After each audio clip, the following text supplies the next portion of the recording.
Hello, hello, hello. Welcome to Royal Sussex Live. Welcome, one and all. Thank you all so much for being here. You could have been any place else in the world, and you still got time to run. You could have been just about any place else, and it's not too late to flee. Because if you stay, I cannot. I simply just cannot be responsible for the content that's about to come your way. I have to go where the story is. Like any good journalist, which I am not, but like any royal expert, of course I am a royal expert. I learned from watching what was that? The Harry and Meghan docu series. You know how they say I am. But let me see. How does that go? Um, I think because I am or whatever. Well, I know that I'm a real expert because I say so. That's all you have to do is say so. It's a pretty low bar, which is good because I can't. I'm not as acrobatic as I used to be. So again, to be forewarned is to be forearmed. But thank you so much for being here. That was my self deprecating humor, which I love so much. Um, hmm. Okay. Okay, that's not going to happen today. Hmm. Or is it? Or is it? Because I don't know. I feel like we need to dance a little bit to shake a tail feather for a very, very good reason. Now, I'm not looking at the chat because I'm stalling because I'm looking for something. But look like I'm going to have to give it up because I don't see it. Ah, there it is. There it is. Okay, there it is. I found what I was looking for. And, oh, did I just mess that up? Okay, who cares? Ah, there it is. Wunderbar. Wunderbar. That's German for wonderful. Wunderbar. All right, so let me see who's here. Okay.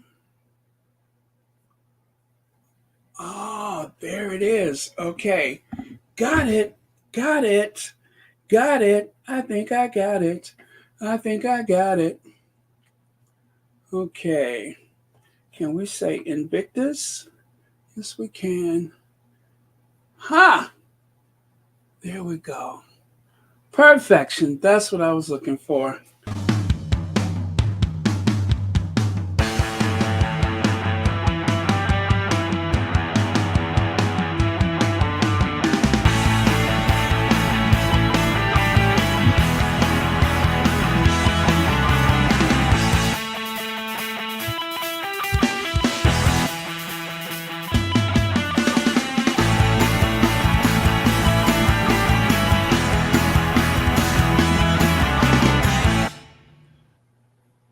All right.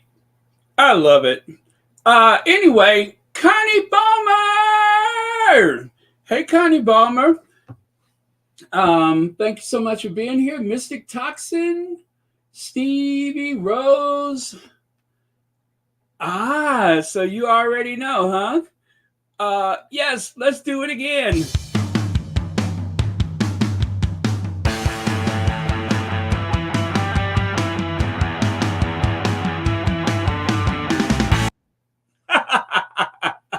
Thank you, Connie Balmer. That's right.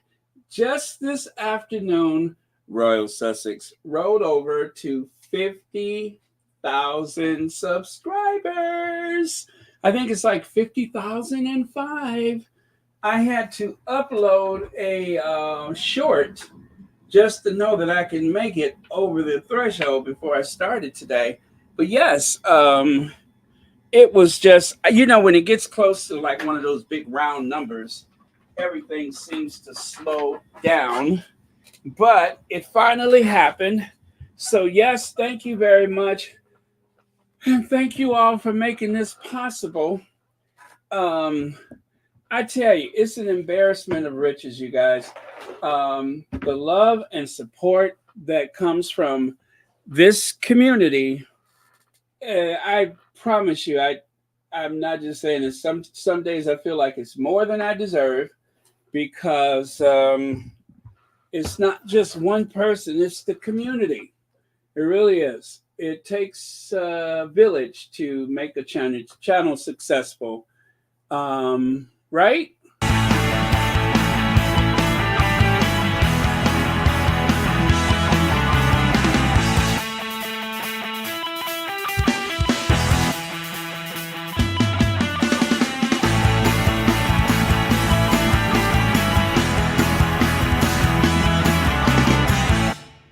Ah,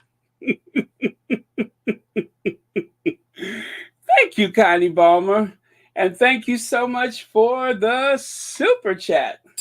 Congratulations, Baron, on 50K. Yes, right, 50,000 subscribers. And thank you, Elaine Parker, for the super sticker. And thank you for having a membership to Royal Sussex, as well as Connie Balmer. Thank you all very much. Yeah, it's a good feeling. It is a really good feeling. Back in 2020, I said, well, there's this global pandemic. I guess I'll start a YouTube channel. I want to be able to get involved in that fight. You know, I would listen to Tina and Michelle, and I would hear Michelle's like, oh, you know, if you want to start a channel, we can help you.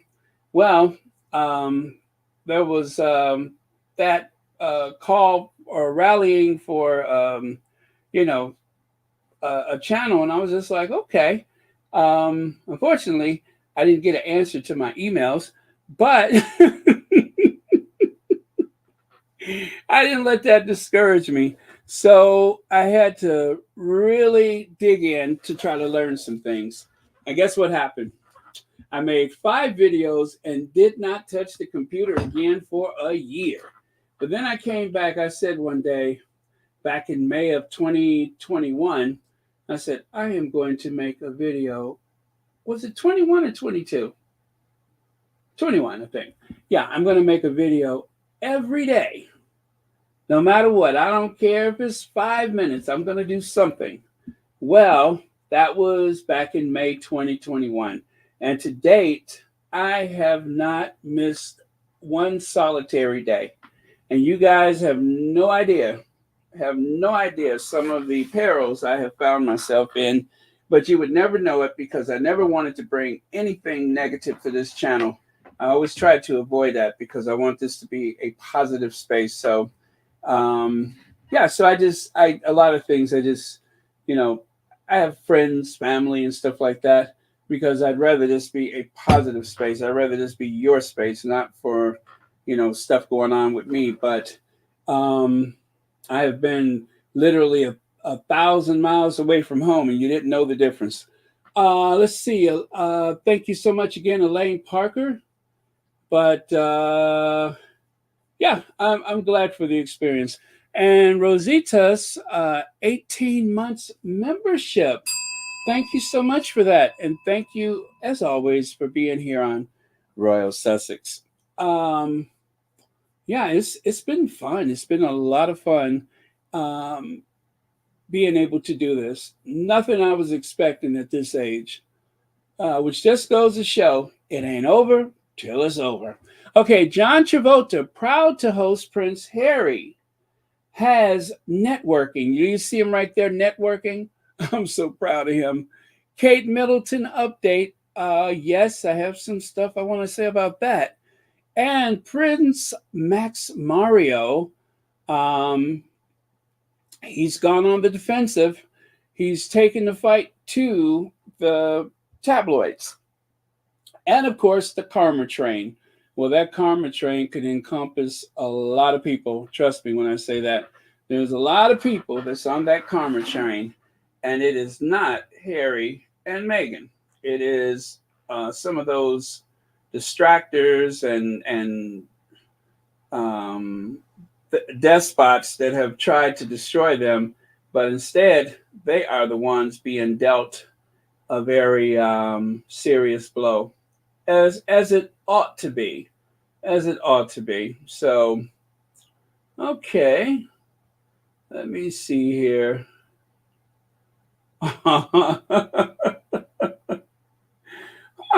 Should we try to celebrate with them? Let me see here. Nope, not that one. Do I want this? Yes, yes, yes. Okay. I think I'm going to throw that one in there too, just for fun. As a matter of fact, I really do need to have something set aside for birthdays besides hello, Ivy here. Even though I do love my Ivy here so much, but maybe something else. Maybe something else. Maybe a variety of things. It doesn't have to be one thing, it could actually be several things. Let me think about that. Let me think about it. Hmm. Okay. Let me see. What was that I just saw out the corner of my eye? Lottie, congratulations. Barbara. What did Barbara do? Tell me, please, so we can all celebrate together. Or is that for me? Is that the autocorrect? Okay. Well, congratulations, Barbara, and thank you so much. Let me see. Judy Matasset. Thank you. Oh, what did I do with you? You just disappeared. There you go. Thank you very much for that. Greatly, greatly appreciate it. All right. Hmm. All right. Stall, stall, stall. What the heck is that? Oh yeah. Oh, I can't play that one. That's definitely bad news if I do that one. So I can't play that one for sure. As we have learned this past week, one ought to be careful, right? I know I am. I'm trying to. I'm trying to, but you can do everything right, and still, there's always that possibility that something will go wrong. So, um, but we make it do what it do, right? Okay, okay. Tony, thank you so much for the super sticker. And thank you for being here on Royal Sussex. Greatly appreciate it. All right. And let me try this one. I feel like a little bit something different to shake a tail feather to. Hold on. Can I grab that one or no? Yes, let's try it. Yo, that worked. I can't believe it.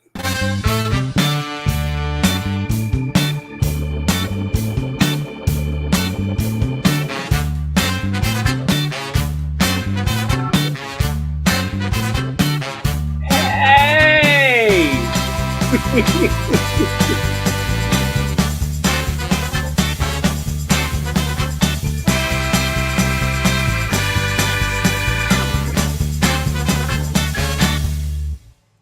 Yes. All right. All right. That was fun. Okay, you guys, I got to get some work done here because otherwise we are going to be here all day. But thank you all again for the super chats and the super stickers. Greatly appreciate it. And let me see. Oh, there we go. I'm sorry, Judy Mata said, thank you, Baron. You are my blessing. If you only knew what, I'll take your word for it. Thank you so much, Judy Matasset. And thank you so much for being a member of Royal Sussex. Greatly, greatly, greatly appreciate it, honestly. Thank you very much. And you know what? Okay, just one more. And then I got to get some work done because we're going to be here all day. Mama Doria?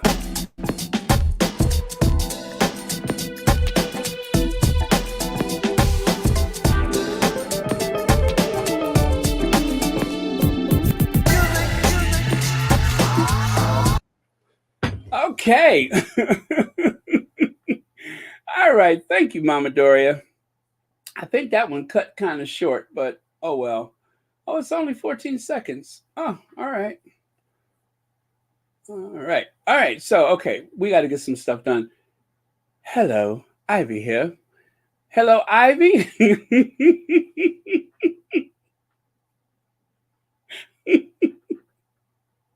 Well, since I said it, now you know we have to follow through with it. Okay.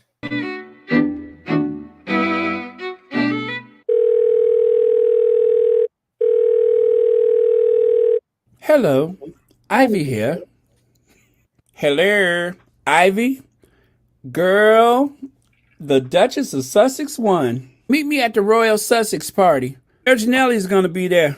All right, Ivy out.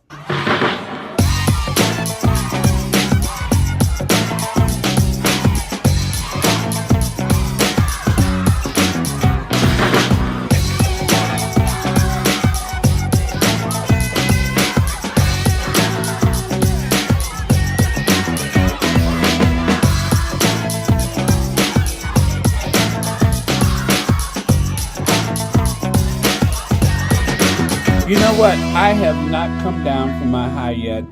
As you know, I. Okay. Okay. So that was fun, but I got probably 50, I think it's like 56 slides. So I had better shake a tail feather. But yeah, so at one point it was 49,999 subscribers. I was looking at it out the corner of my eye, and then bam, there you go. Royal Sussex, 50,000 subscribers. 50,000. Antoinette Kennedy, thank you so much for the super sticker.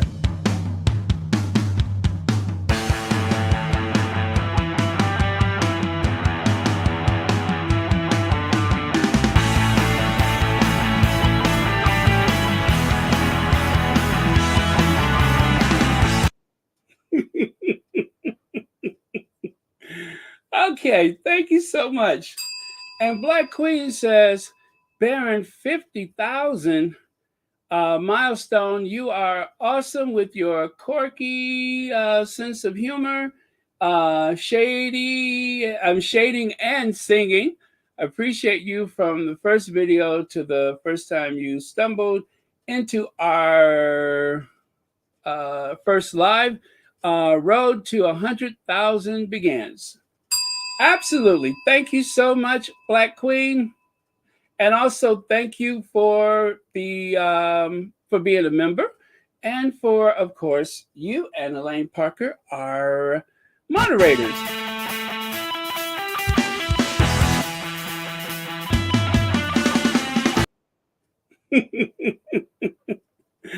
Oh boy, I kind of miss him. But thank you so much. And Marlene Williams, thank you for the super sticker. And thank you for being here on the 50K day. And as always, thank you for watching Royal Sussex.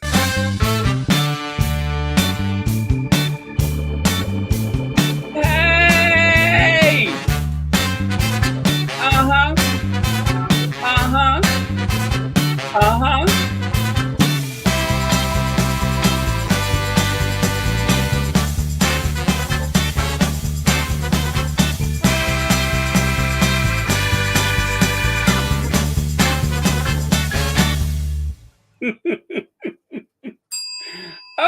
Okay, I gotta stop. Let me put some lip balm on before I split my lip.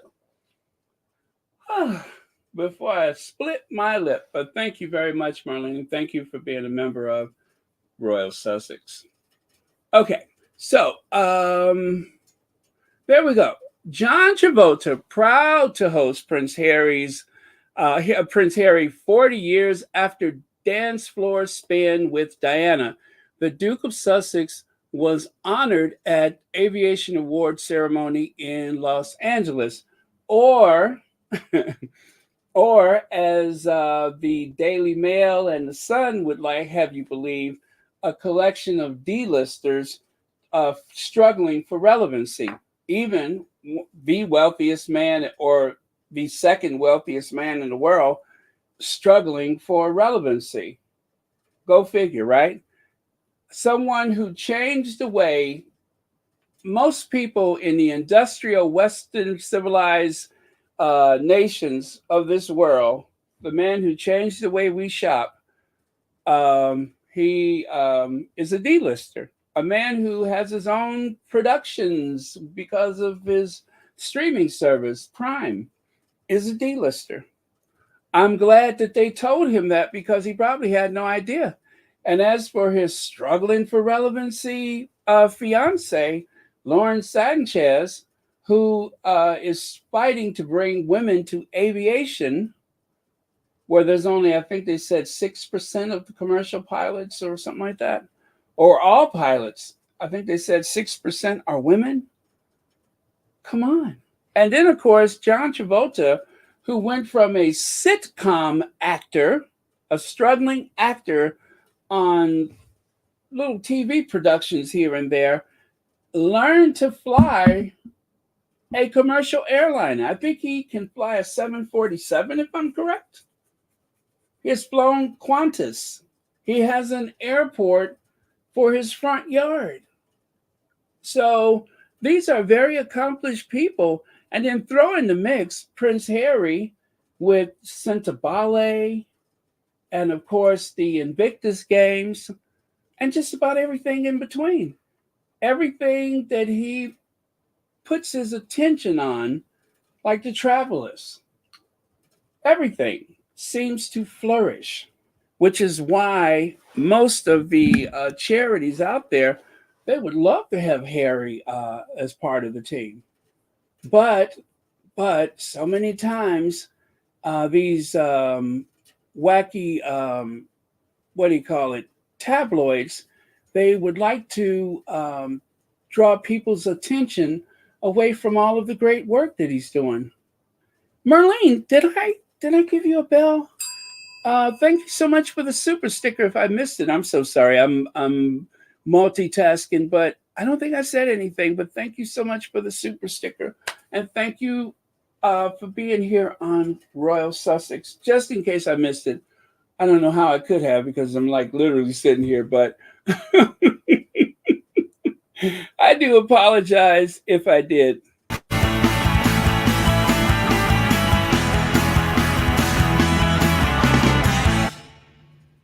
There we go.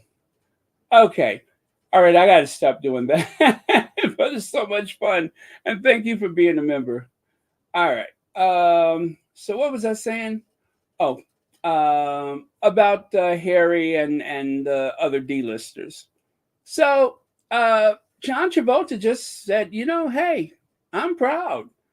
And as well he should be. As well he should be. Because Harry is an incredible person. So the 87th annual, let me see, that was at the Academy Awards that photo was taken.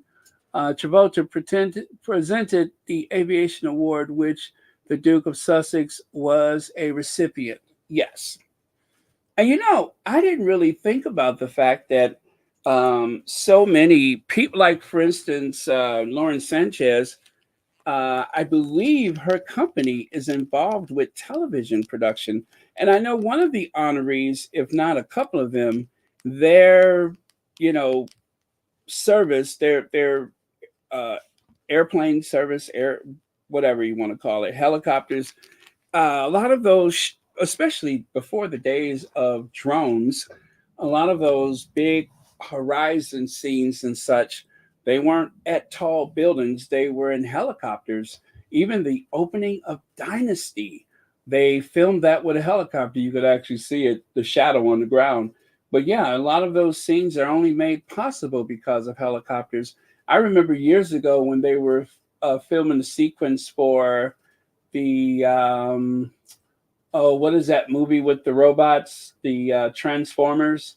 They were filming, and they had a helicopter flying over the Chicago River, and it was like people were going to the downtown just so that they could watch the explosions and all the stuff that they were filming for that movie, but it involved a helicopter flying over the city, flying over the Chicago River. So yeah, I didn't know that. This is something I just learned, but must be very exciting for anyone in that particular business. So John Travolta was so proud to host Prince Harry, Jeff Bezos, and Lauren Sanchez at the Living Legends of Aviation Award event Friday night. Congrats to both Prince Harry and Lauren on their awards.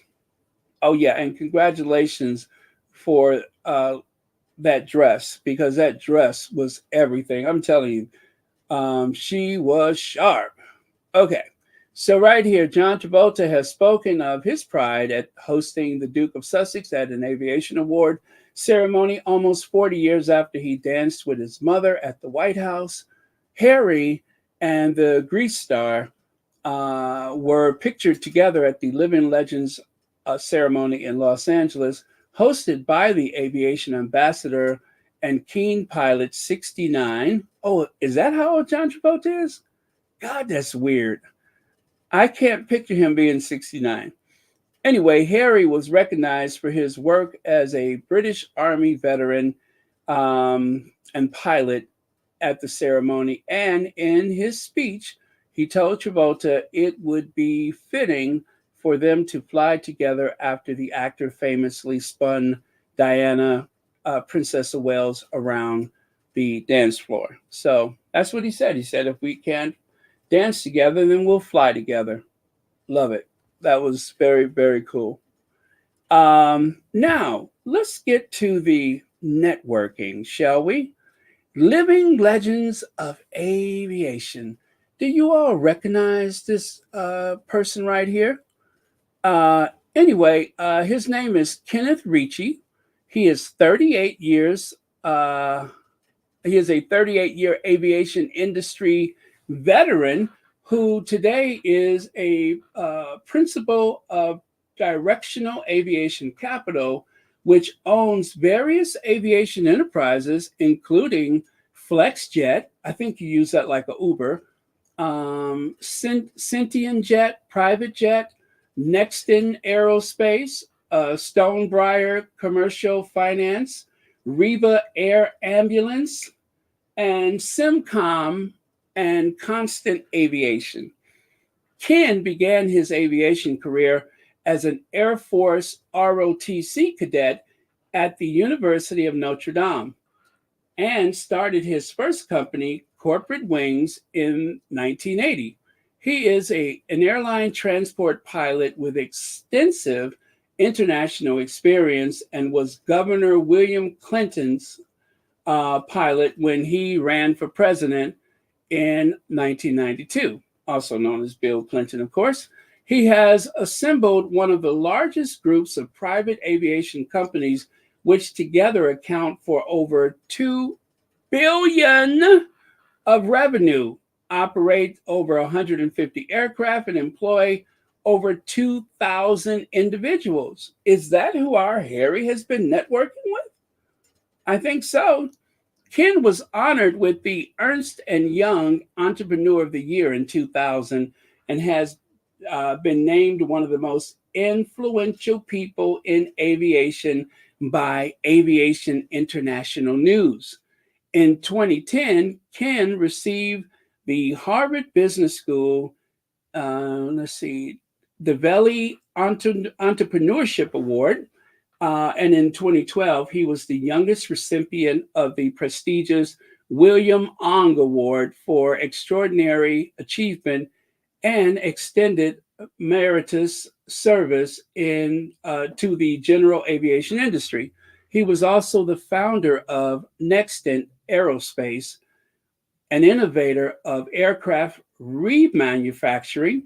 In 2015, Ken received the Aviation Week Network Laureate Award, a benchmark of industry excellence, recognizing his work and development at Nexton Aerospace. Ken received a Lifetime Aviation Entrepreneur Award for the Living Legends of Aviation in 2016. In 2014, the Northeast Ohio chapter of the Cystic Fibrosis Foundation honored Ken for championing research and treatment of the disease, which affects 30,000 children and adults in the United States. And lastly, Ken graduated from the University of Notre Dame and recently announced the first ever $100 million gift to the university. He also graduated from the Cleveland Marshall School of Law, where he was named as their Distinguished Alumni of the Year in 2016 and named their Hall of Fame in 2018. Ken serves on the Board of Trustees for the University of Notre Dame, the Smithsonian, and university hospitals. Ken's management strategies have been featured in the Wall Street Journal, and he is the author of Management by Trust, a book featuring practical management techniques for building employee trust and success. And I think he just so happens to be rather keen about our Prince Harry, which I will demonstrate for you just by showing you a couple of photos. Oh, that's what I was just referencing right there. Oh, I still got this. Living Legends Aviation ceremony is now in the books with Prince Harry in attendance. It might have been the most memorable one I've ever attended. The Duke of Sussex was honored for his achievement flying helicopter gunship with the British Army Corps and flying combat mission in Afghanistan.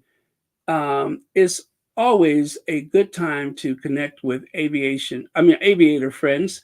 In this case, I had dinner with William Shatner and we had a little catch up with Jeff Bezos, who received my award in 2019. Now, over here, this is actually from Ken Ritchie's Instagram. He said, among the four notable individuals being inducted into the Living Legends of Aviation this year, Prince Harry was honored for his achievement as a military helicopter pilot flying combat missions in Afghanistan. As with any gathering of pilots, it didn't take long for the flying stories to emerge. With both Pam and I enjoyed his company immensely. Well, who is Pam? Do you say? I think that's Pam. Look at the look on his face. Look at that. Harry is holding court. Do you hear me?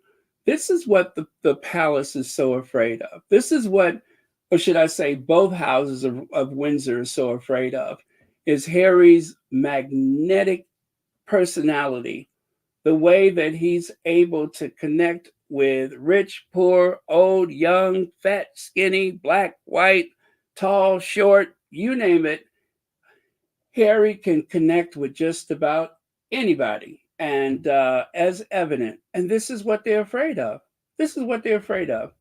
Instead of making those weird grimaces with his face like his brother does, who probably is not very conscious or aware of whatever the conversation is, Harry's got something to say. And when he speaks, people want to listen.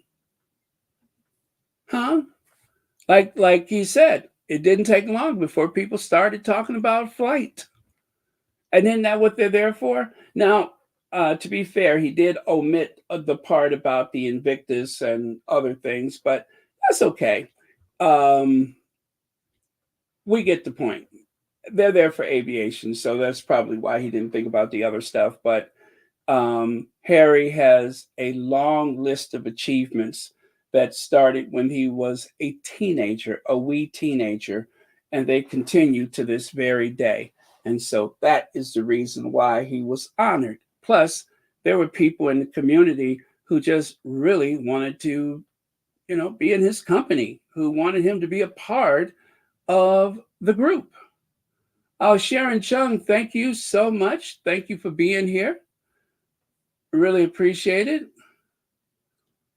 Oh, wearing Megan's gold dress. Not exactly. Not exactly. That one has a bit of a herringbone or chevron pattern to it compared to Megan's, which was more like fish scales. So it is, a gold, strapless thing, but not exactly like Megan's. But I can see what you're seeing there. I didn't even think about that, but Yeah. Okay. Wow. And just think, if Megan would have actually have gone to this, she probably would have been wearing something very similar. So, yeah, good on you, Harry, and congratulations for the award again. And of course, that is Ricci and his wife.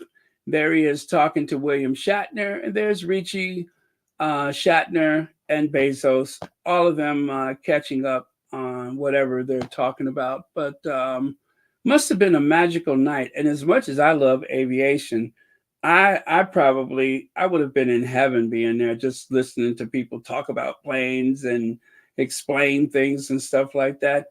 It's a very exciting industry for anyone, especially if you're, you know, a pilot or something like that. It's the place to be. So, if the British tabloid media just doesn't get it or doesn't care to, or should I say, if they want to pretend like they don't understand what the fuss is about, let them continue to sit around on those morning shows and such and talk about the royal stuff. But there's a whole world out there that those people are not privy to, even though they pretend to be an expert on what someone's thinking or feeling or doing.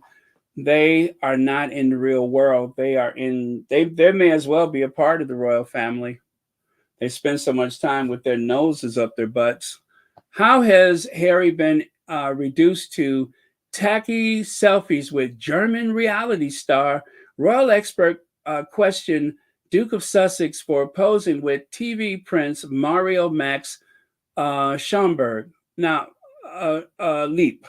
Now, they're calling him a TV prince, even though we just saw his birth certificate, but that's okay. As he posts his birth certificate to prove links to royalty. So they are doubling down on it. They are doubling down on it. But notice this article is not from Carolyn Graham this time. And so right there, Mario Max Schomburg Leap, Prince Mario Max Schomburg Leap, once dubbed the king of trash TV in Europe, has today shared his birth certificate online. So this article is from the Daily Mail, and they are doubling down on everything that they accused him of, even though they have been called out. They have made the case against Carolyn Graham's reporting, and instead of ignoring him, they're doubling down on it. Um, you know, uh, like showing pictures of him with his shirt off and showing him with some beautiful girls. You guys, Mario Max is living his best life, and it's unfortunate that in order to try to destroy Harry, they have decided to exploit anything and everything about this man's life, which was so newsworthy. We didn't hear about it until he was in a photo with Harry. So Prince Mario Max Schomburg Leap, mom, Dr. Princess Antonia, asked fake news Carolyn Graham to step down from Daily Mail. So I actually listened to the podcast. Mario has a podcast, but it's on. I don't think he ever like really fulfilled anything with it. Um, I think he has like only four things there. So unless he deleted some, this was another thing that he started. And maybe one day he'll pick it up. Maybe he'll just leave it like it is. But I believe it's his mother is the one who is addressing the matter. So I shared that with you yesterday. It's pretty lengthy, so I won't do it again.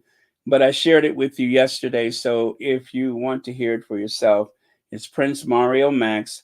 Um, let me see, whatever that podcast is, but I guess that's a podcast platform that he's using instead of, the usual Apple or what's the other one, But so that was that.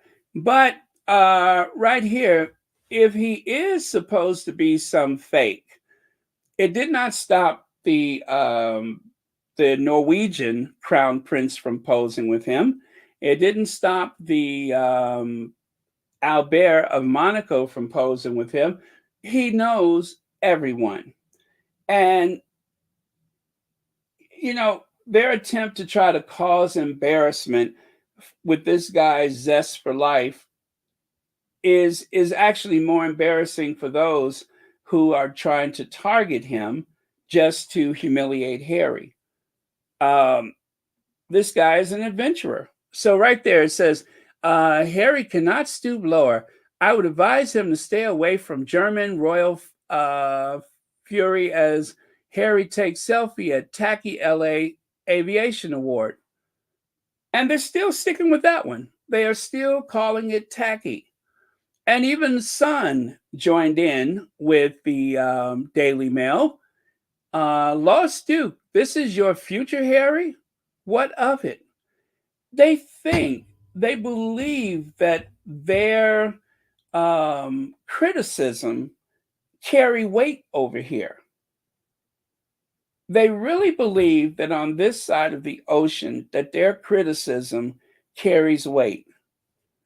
Most Americans look at the monarchy as a novelty, as a footnote of history, not something that one really cares about. There are people who love the pageantry. I love a good costume drama. I'll be the first to tell you that.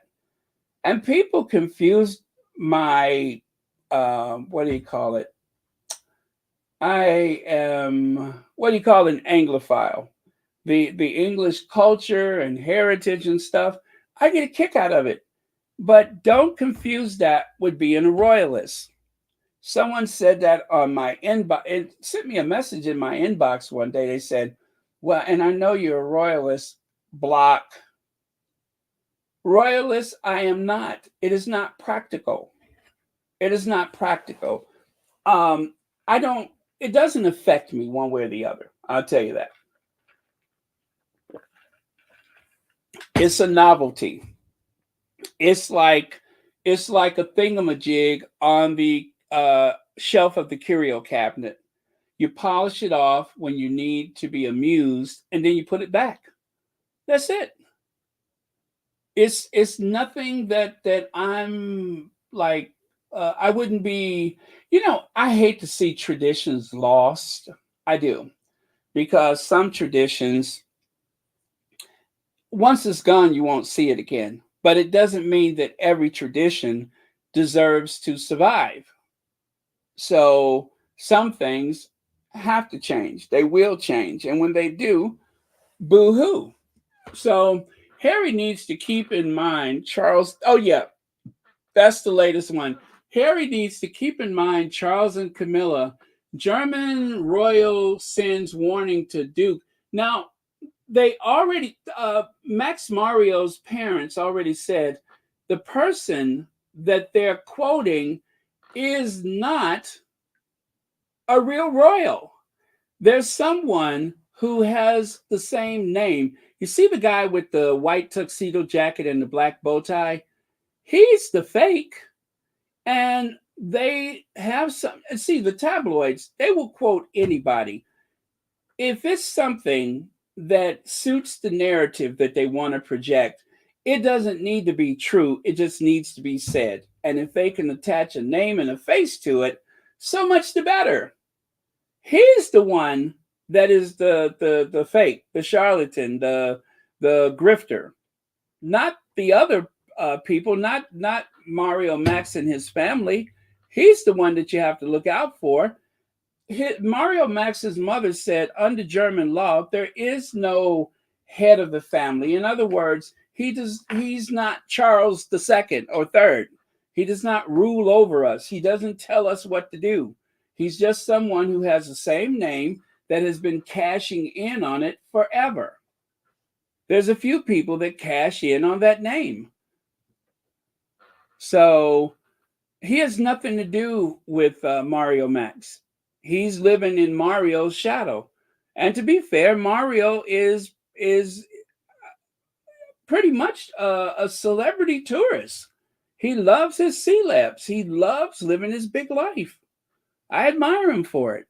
A senior German royal told Mail Online today that Prince Harry should have thought of king and queen before having a selfie with fake Prince at John Travolta's Living Legends of Aviation Gala?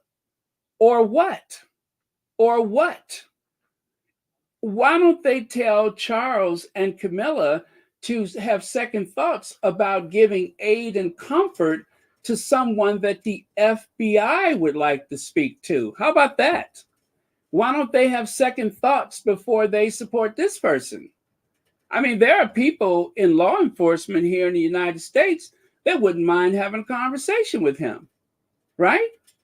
The king's brother has been photographed and recorded with some pretty murky characters. But then again, so has Charles III, and even the Queen has gone on carriage rides with dictators. So whatever Mario is or is not, it does not matter. It does not matter.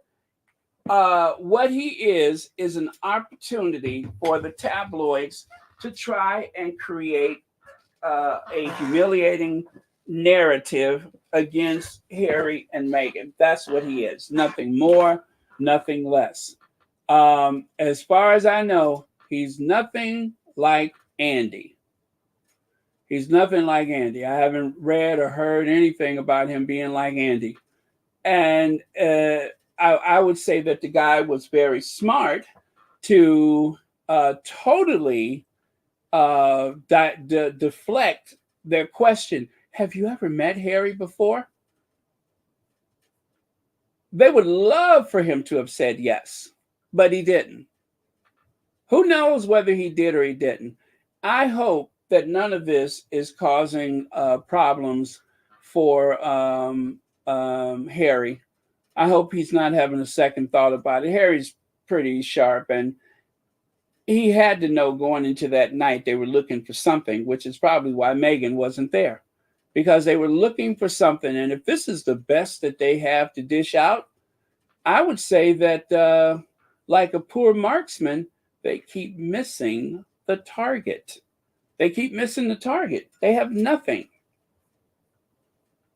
Lydia Washington says, Baron, so happy for you. Your hard work, commitment, and dedication is unsurpassed. Thanks for all you do for many. Love, bravo, Baron. Thank you so much for that, Lydia Washington. And thank you for being so supportive to Royal Sussex, especially as a moderator. You and Church Nelly and a few of y'all are, wearing more than one hat. You're in so many different spaces on these platforms. And without the Mod Squad, it wouldn't be as pleasant to be amongst friends, if you will. So thank you so much. All right. And thank you for watching Royal Sussex and being a member. Okay. So,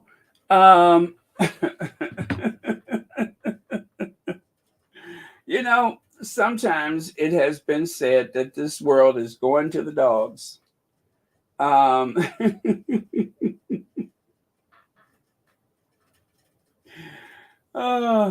pun intended.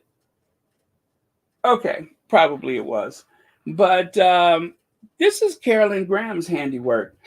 Carolyn Graham, who wrote the article about Harry being, I think, the one who pretended to have been invited to the aviation function, even though she wasn't there. And I don't believe she was there. If she was, she would definitely have had a photo.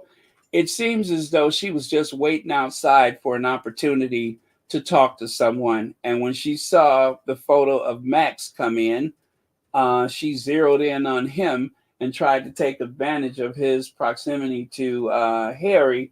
And it was a complete failure. And, she's totally embarrassed now. Or at least she should be. I don't think she has a capacity of being embarrassed. But, I mean, who could be embarrassed? After all, isn't she the one who climbed Mount St. Thomas Markle and allegedly came down with that letter? Anybody who can climb St. Thomas Markle has no self-respect as far as I'm concerned. And that is someone who took one for the team. Actually, I do kind of respect that. She took one from the team. Um, Anybody who gets that close to someone who don't even look like they bathe most days, that looks like Foster Brooks' love child, that looks like Otis the Wino's love child. Anybody who can do that, I have to give them some monicum of respect. I couldn't do it. I couldn't do it. At least until I know that Thomas Markle had his shots, whatever those shots are. But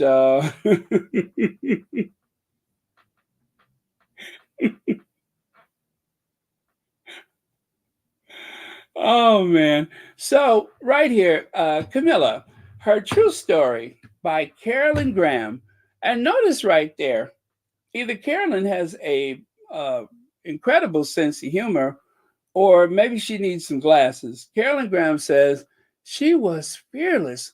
She was born with a self confidence rare in women of her generation. With her long golden curls, pert nose, and translucent English rose complexion, Camilla was judged to be a pretty, if not stunning looking young girl. But it was her character which set her apart from the other well bred young girls. Translucent complexion? Do you mean to tell me that the sun can actually penetrate her complexion? Because I would have thought it just stopped, just full stop. I couldn't imagine that the sun had actually penetrated.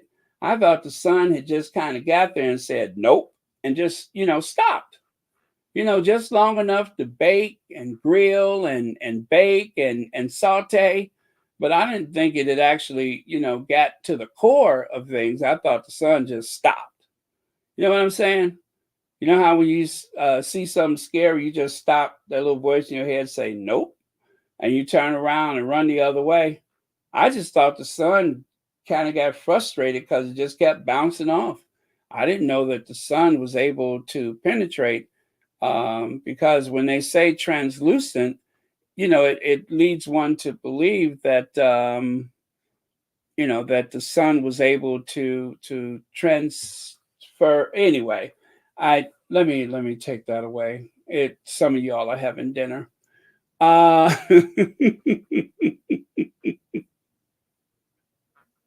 Marshard Taylor, thank you so much for the super sticker, and thank you for watching Royal Sussex, and thank you for being a member of Royal Sussex. Greatly appreciate it. Greatly, greatly appreciate it. So my favorite photo is, of course, the one that I've never seen before. You see the one over there on the top left? Now, at first, I thought that was Miss Jane Hathaway from the Beverly Hillbillies, and I said no.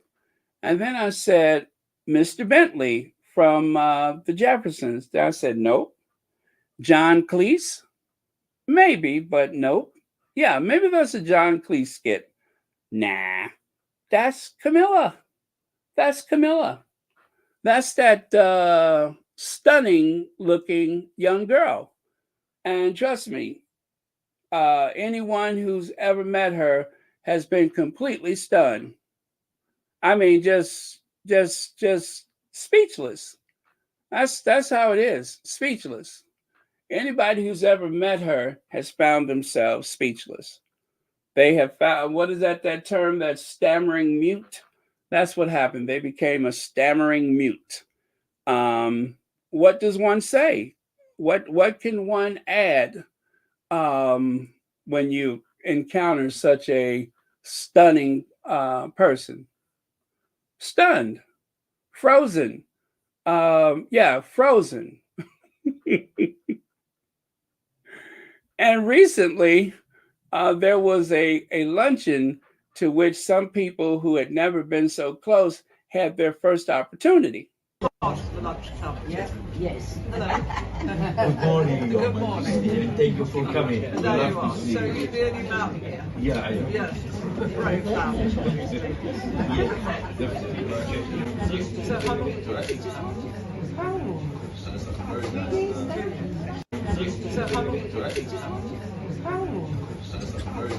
think? See how stunned she was?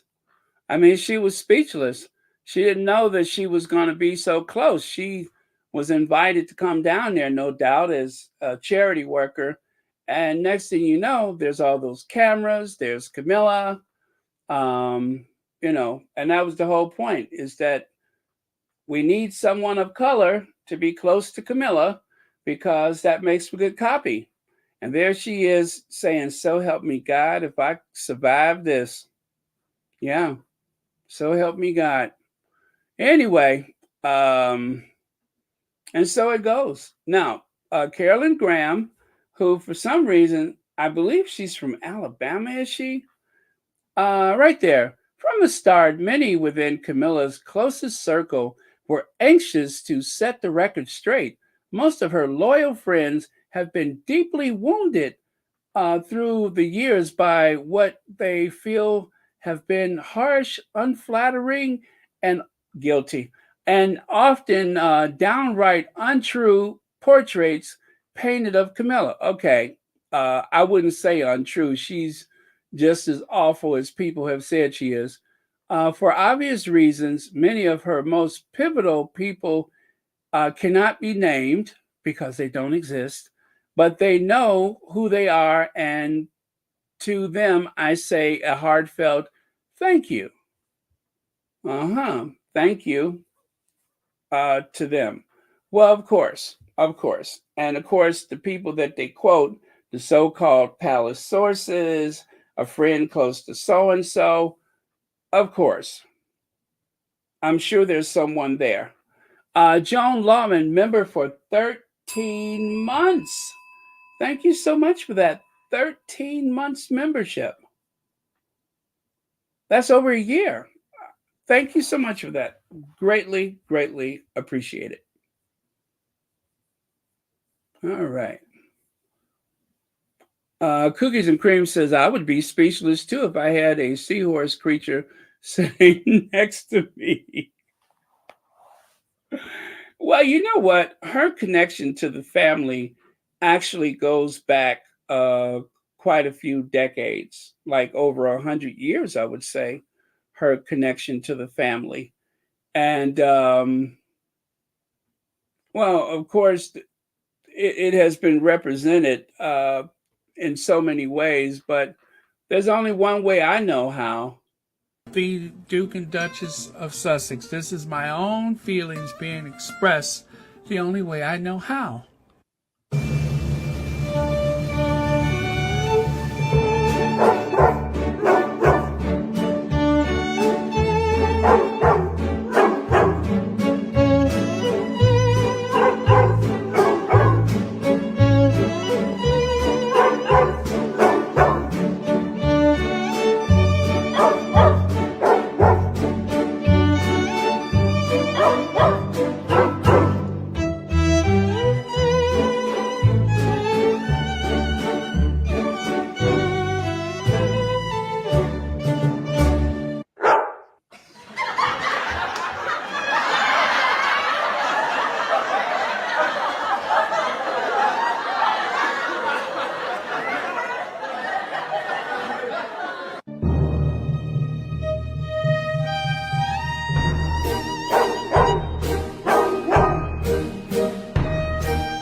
All right. So that's the only way I know how to express it. And of course, remember, it has no bearing on anyone else's point of view, whether you see her as a evil stepmother or some detractor or something like that.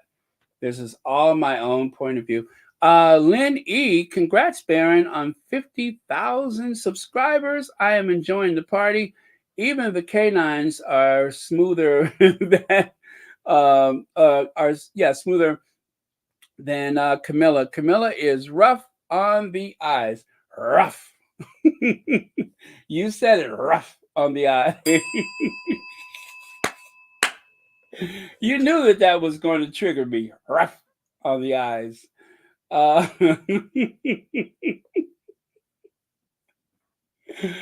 uh, so Carolyn Graham has written is that three books? Is that? Yeah, that's another one. One, two, three. Maybe there's a fourth or fifth book down there. Camilla and Charles, the love story. I tell you, if you know how to flatter a person, you can really gain access to that royal family. All you got to do is stroke their ego. I did say ego. All you got to do is stroke their ego, and you are in. Roseanne Campbell, thank you so much for the super sticker, and thank you for being here. And as always, thank you for watching Royal Sussex. Okay. So, Kate Middleton. Oh, yeah, you guys. Now, Kate Middleton, it's been a week. Did you know that? Kate Middleton's hospital stay passes the 1 week mark as she recovers from abdominal surgery at the London clinic, with King Charles facing procedure this week. Princess Catherine was admitted to the London clinic last Tuesday ahead of a successful planned operation, which is expected to lead to a 10 to 14 day stay at the private hospital. So this place, I tell you, I mean, look at the entrance. It looks like one of those very posh Manhattan apartment buildings or something like that. Yeah, it doesn't look like a clinic. It looks like a very posh apartment block. And there has been speculations abound, but we are going to discuss this. We're going to try to be respectful. And of course, we are going to make sure that anything that we don't know for a fact is alleged. That's the only thing we know for certain, is that this is all alleged. And of course, the first thing that they said is that she deserves her privacy. I don't agree, because this is a public figure who takes money from the public. And there is an expectation of truth and disclosure. And just as much as Harry and Meghan had no right to their privacy, I mean, people contemplated everything from a copper bathtub to, it was a lot of things. You already know.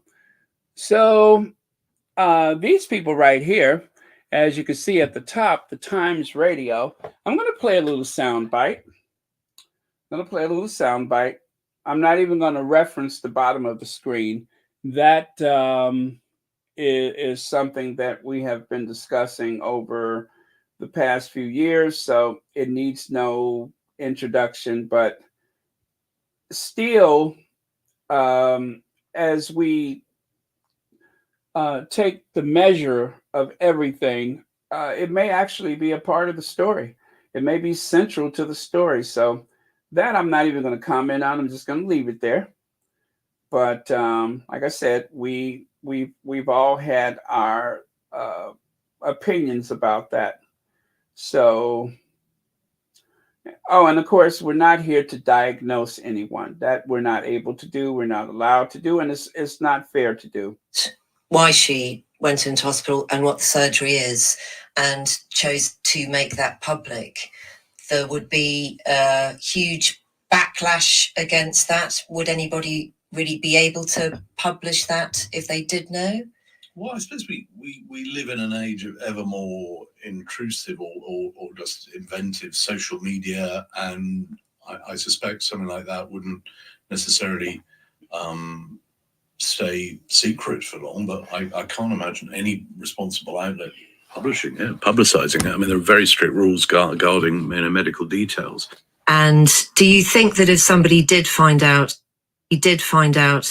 why she went into hospital and what the surgery is, and chose to make that public, there would be a huge backlash against that? Would anybody really be able to publish that if they did know?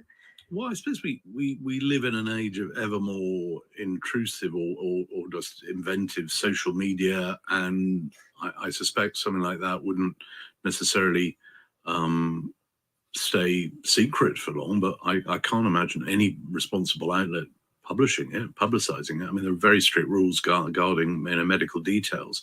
And okay, so I played that twice for your consideration. I played that twice. So that's how things sound in Britain. Very restrained, even for the Times radio, of course. Very restrained, but yet people want to say so much, but they don't feel entitled to or able to. Now, contrast that with the American media, which, in my opinion, well, let me find it. Oh Lord, tell me I did not save that. Oh, there it is. Well, that is a long time. What kind of abdominal surgery? I mean, I had an emergency C-section and I was in the hospital for 5 days, not 10 to 14. Right. There's actually a lot to unpack here. And just going back to the previous point, I do agree with you, Elizabeth, in terms of planned versus emergency. That's how I'm interpreting it as well, is that this was likely not an emergency surgery, which is good news.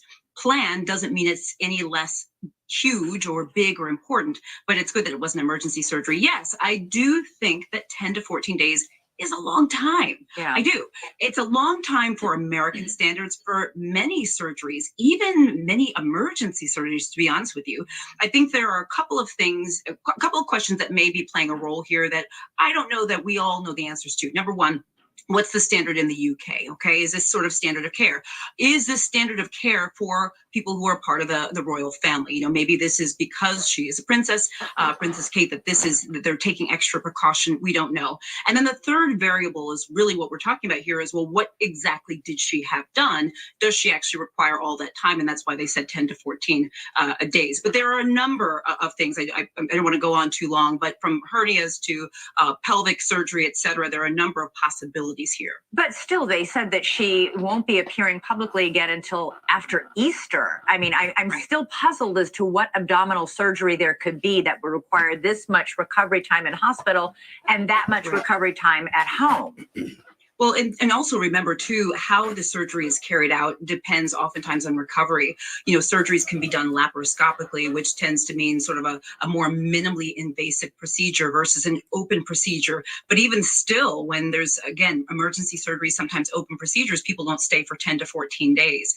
You know, again, I'm wondering if there are other variables playing a role that we simply just don't know, that may be going beyond the reason. But I also want to just caution us, too.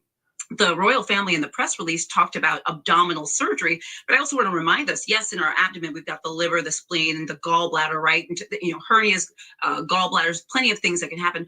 But with women, we have the pelvis and we have reproductive organs, our uterus, our ovaries, et cetera. So could be anything. That also, right. In the Elizabeth Vargas is the lady at the top of the screen. And the African-American woman, I believe she's the medical expert, doctor. And, well, Elizabeth Vargas is like, but that doesn't make sense. That is a long time. It's 2024. Even if it was this, or even if it was that, a fortnight? Come on, what's taking so long? 10 to 14 days. Leg says the British royal family is trying to stop the U.S. media speculation by saying it is privacy. They can't go directly to the U.S. media, so instead they are lashing out, blaming the Sussex squad to guilt the U.S. media not to cover it. Thank you so much, Legs. Well, good luck with that. But no, you know what? I'm going to just say that they could try to blame the Sussex squad all they want, but Elizabeth Vargas is covering this as she would cover the same thing if it involved a member of the first family. And that is not going to change. That is not going to change because of some intervention from the palace. Another American news outlet politely trying to say this abdominal surgery story ain't adding up. And it's not. So they can blame whoever they want to. They can try to browbeat or whatever they want to do. But they are covering this not as though they're covering a head of the church, the head of the military, the head of the courts, the head of the postal service. None of those things apply because the president of the United States is a public official and a head of state. The king is a public official and a head of state. So she's covering it much in the same way. Um, that lack of deference is healthy for any um, what do you call democratic society. It is healthy. So we are supposed to depend on the press to ask the questions that nobody else is asking, to speak to truth to power. That is what they're supposed to do. That is why they are protected in the United States Constitution, because having the freedom of the press and freedom of speech is supposed to make us safe. It's not supposed to make us the bad guys. It's supposed to make us safe. And so Elizabeth Vargas is exercising her rights as a journalist to ask certain questions. And that is why when Kate Middleton was with Dr. Jill Biden at time, and what's her name? Andrea Mitchell asked her a question, they quickly shut it down. I mean, they got her out of there like it was some kind of hostage situation. They got her out of there because they didn't want her to demonstrate to the world exactly how much she was lacking in the field of education or child development, which child development is supposed to be Kate's expertise, right? But because she's a novice at best, she doesn't know anything. And that would have been very evident. And so there's Jill Biden with a binder filled with things that she was hoping that this conference was going to cover, but it wasn't a conference. It was a photo op. No different than Kate sitting at a table with school children. They just wanted Kate and Dr. Jill Biden sitting at this semicircle table for photos. The only thing is they forgot to tell Jill Biden. And you could see the look of dismay on her face when they shut it down. They should have been embarrassed by that. Those two people in that doorway with those children, those two adults are so unprepared for life, let alone for the throne, but they are so unprepared. And it's all glaringly obvious to anybody that's paying attention. Pretty clothes is not going to get you by. So anyway, thank you so much, Lex. Okay. Oh, wait a minute. Did I miss something? Oh, did I? Oh, I guess I did. Let me basically don't speculate. Don't pay attention to our lies. Don't notice our fake journalism and fake inquiries. Believe our lies. Thank you, Lex, for that. But that's pretty much what the media, the tabloid media is saying is look at the shiny object over here, not the truth that's over there. That is what they want us to do, is to just, that's why the Royal Rota is there. The Royal Rota was created to keep the other people away. So when Andrea Mitchell traveled with Joe Biden as let me see, Andrea Mitchell's probably been in journalism longer than Will has been alive, longer than Kate's been alive. I think she's been in the business for about what, 40 something years, almost 50 years.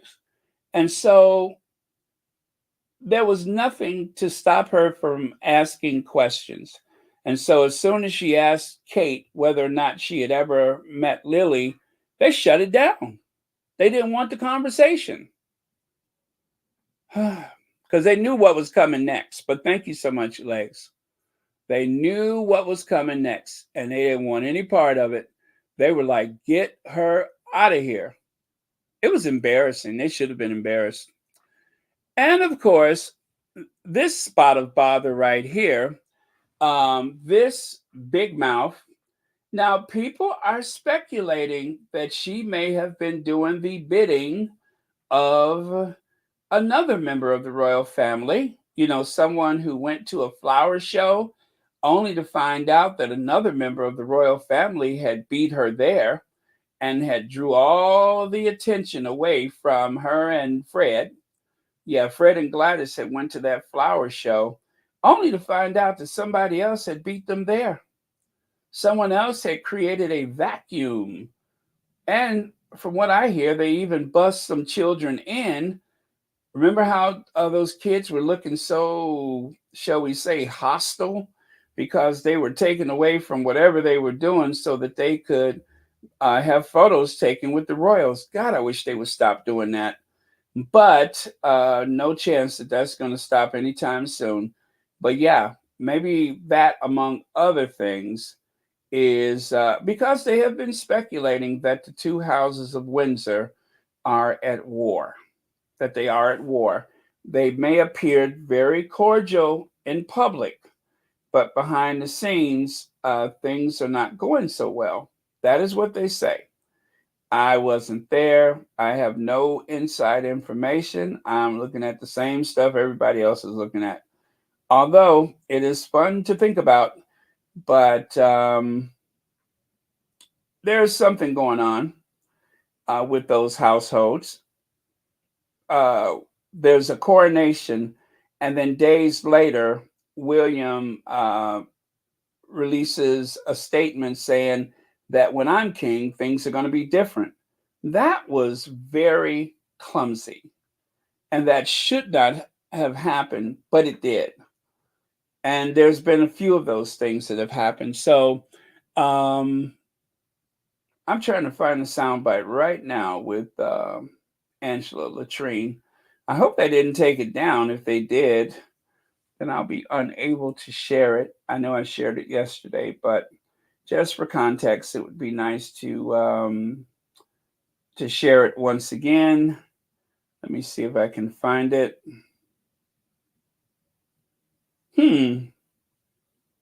Nope, that's not it.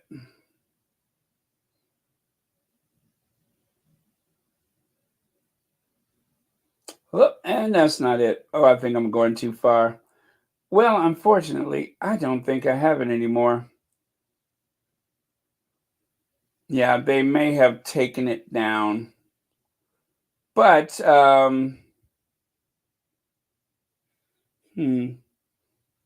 okay, well, you can see the caption up there. It says, Angela Levin says 15-year-old Prince William had to deal with Princess Diana's mental illness and Diana crying and screaming. But now that he is mature, Willie will know how to deal with Kate Middleton. And so that right there got people's attention. Was that just speculation on her part, or was she actually telling us? Was she actually telling us what the whole thing is about? What the problem is? What's going on with that family? Is that what just slipped out of her mouth? If it is, and there's probably no way that they're going to admit that that's exactly what we just witnessed, then first of all, I'm shocked because that is just really going too far. Not far enough for me, of course, but she overstepped the mark. She spoke about something that they probably, and when I say they, I'm going to just say the same people who said that it's private would not like the fact that this conversation took place. That's what I'm trying to say. In ever so clumsy a way. That is what I'm trying to say. Oh, here we go. Nope, that's not it. That's a GIF. Oh, there. But for something like that, I think that he goes back to his own mother when he became what she called the man of the house, and he had to deal with her mental illnesses and crying and screaming, and he'd put tissues under the bathroom door when she locked herself in to help her. And I think he took that responsibility on when he was only 15 and didn't quite know what to do. But here he's a mature man, and he will know that his priority is to look after his wife. But for something like that, I think that he goes back to his own mother when he became. Okay, so there you go. She let the cat out the bag, so to speak. That is something that is a complication for the royal family because now it's out there and it kind of adds fuel to what people were speculating about. Now, as I said, we're not here to diagnose. We certainly don't know anything for sure, but as they say, there is chatter, there's conversations, and people are speculating. Now, that's not anybody's fault in particular. The people who are to blame for that are the people who decided that this is a private matter, that this is a private matter. It even looks really bad that Charles comes out and shares information about his prostate, and he's the head of state, he's the sovereign. And yet, the future queen consort, who is also a public figure, who is also living off of the taxpayers' money, decides that this is private. That I'm going to tell you where the procedure took place, but I'm not going to tell you what they've done. I'm just going to say that by Western standards, I am going to be hospitalized longer than most people. Even a family member of mine who had open heart surgery was only in the hospital for a week. And with the resources that they have, they can afford to have round the clock hospital care at home where one could be with their children if they so desired, which is why this is so strange, which is why Elizabeth Vargas was so puzzled by it all. She could not understand why she's going to be there so long. So if it's going to take that much time, then what could it possibly be about? Well, what is the situation? These are public people. They don't have a right to privacy. They don't. They don't have a right to privacy. When Philip was in hospital, I want to say the hospital, but as I keep watching, the British media, in hospital, not the hospital, but in hospital. When Philip was in hospital, the Queen kept working. So why did William take off from work? Why is William not working? What is it about William's presence in the household, not at the hospital, but in the household? Why is he not working? Aren't the kids in school? And isn't this the moment when he should step up and do more, since his father will be incapacitated for at least 2 days and working from home for that much longer? If that is the case, why did they say that, I won't say the reins of power, but when they were speaking of someone stepping up on Charles' behalf, how come William's name didn't come up? Instead, they skipped William. They skipped a lot of people. Of course, they skipped Harry, but they skipped a lot of people and went straight to Afro Annie. Anne is seen as a stabilizing presence in the royal family. And so, if Anne is seen as a stable person, then that means that William is viewed as rather unstable. I just don't understand the idea that my wife is in the hospital. I went and I spent 1 hour with her. My kids are in school. Yes, I can pick up and drop off, but I'm not working. I'm not working. I said what I said. I am not working. I got to take care of my kids. Tell me that doesn't sound strange. Do they not think about these things before they just drop them out there? It doesn't add up. It doesn't add up. So let me do Elizabeth Vargas one more time, and then we'll move on to talk some more about this. But something doesn't make sense about that. Yeah, let's listen to that one more time, and then we'll move on, because something doesn't make sense. What is it that Elizabeth Vargas is trying to ask without asking? Or is she asking, flat out asking, period? Hospital. That is a long time. What kind of abdominal surgery? I mean, I had an emergency C-section and I was in the hospital for 5 days, not 10 to 14. Right. There's actually a lot to unpack here. And just going back to the previous point, I do agree with you, Elizabeth, in terms of planned versus emergency. That's how I'm interpreting it as well, is that this was likely not an emergency surgery, which is good news. Planned doesn't mean it's any less huge or big or important, but it's good that it was an emergency surgery. Yes, I do think that 10 to 14 days is a long time. Yeah. I do. It's a long time for American standards for many surgeries, even many emergency surgeries, to be honest with you. I think there are a couple of things, a couple of questions that may be playing a role here that I don't know that we all know the answers to. Number one, what's the standard in the UK? Okay, is this sort of standard of care?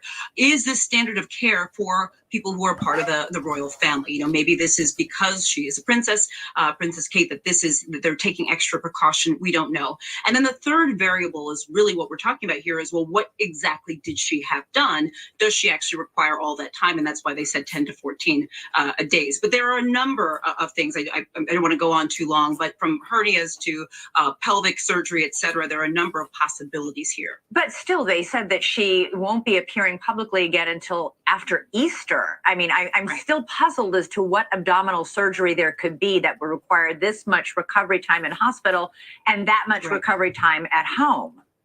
Well, and also remember, too, how the surgery is carried out depends oftentimes on recovery. Surgeries can be done laparoscopically, which tends to mean sort of a more minimally invasive procedure versus an open procedure. But even still, when there's, again, emergency surgery, sometimes open procedures, people don't stay for 10 to 14 days. Again, I'm wondering if there are other variables playing a role that we simply just don't know, that may be going beyond the reason. But I also want to just caution us, too.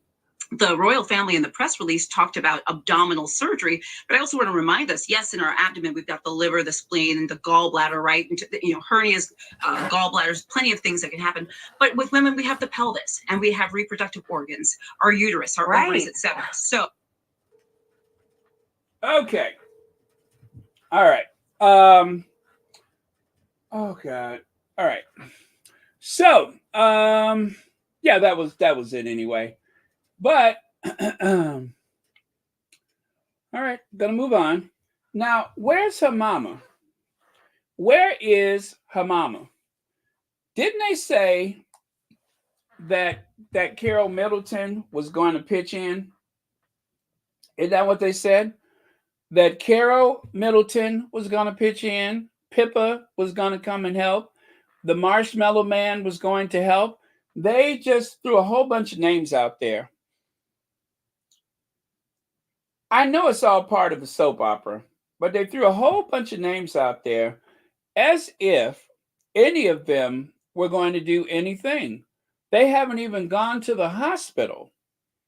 There is a press corps right outside the hospital. There are people outside the hospital waiting for anything. Trust me when I say that. I don't care how cold it is. I don't care if it's raining.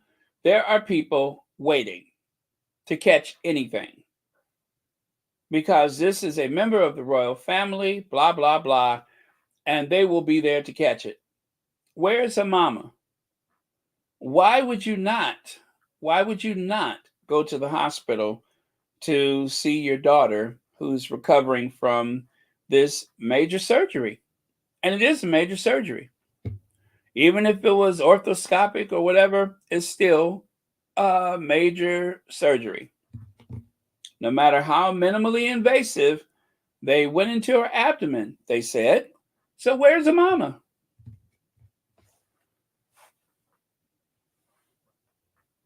William has gone one time. He could have gone back after dropping the kids off, right? But he didn't do that. He just went that one time with someone who may or may not have been Christian Jones. Lynn E. says the men in gray suits have met and have suspended Willie Boy from official duties for various reasons, allegedly. Odd state of affairs. Odd state of affairs. Absolutely. It seems as though the same men in gray suits that say you are not allowed to go on any foreign trips representing this family per Caribbean tour, you are not allowed to work right now. It almost seems as though something, and by the way, thank you so much for your comment, Lynn E. And thank you for being a member of Royal Sussex. It almost seems like something dramatic happened over the holiday. And doesn't things happen over the holiday in so many families? All of that togetherness, the bad weather, expectations. Don't things happen? Don't things happen? And then, of course, there's the idea of childcare. Royal Nanny Diaries, the hidden lives of Kate Middleton and Prince William's kids. Look at the bonding that is taking place with the royal nanny. Look at the bonding. I mean, she's everywhere they are, isn't she?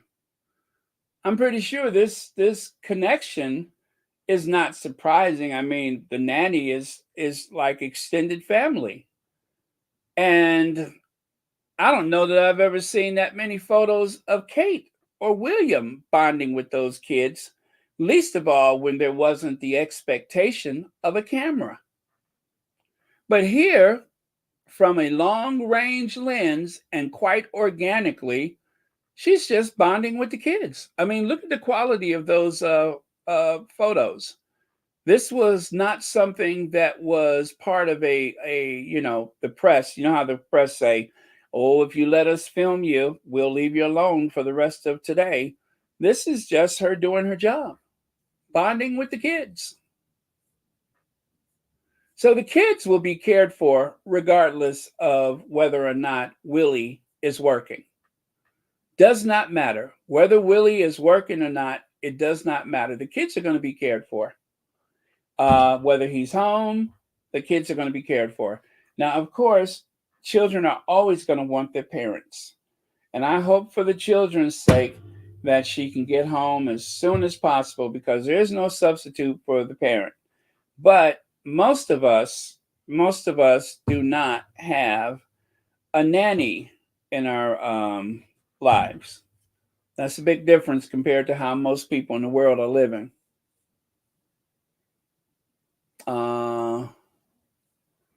Gangster Gan. I haven't heard that one in a while.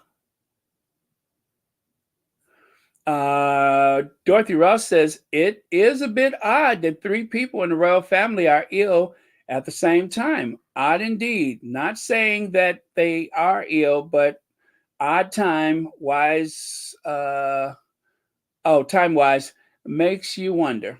Yeah. And that Charles comes out and is private. Kate's is private. That one came first. And then Charles. And now, just to bring up the rear, Sarah. There's all this stuff with Sarah. And and I don't doubt that the whole Sarah thing, because it's not cloaked in mystery.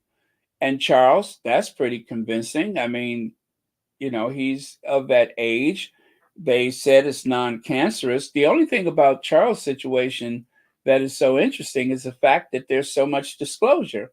The odd thing about Kate's situation is, given her age and the fact that she's always been seen as extremely fit and healthy, and of course, being a public official, if you are having anything done, well, what did we just learn from Charles?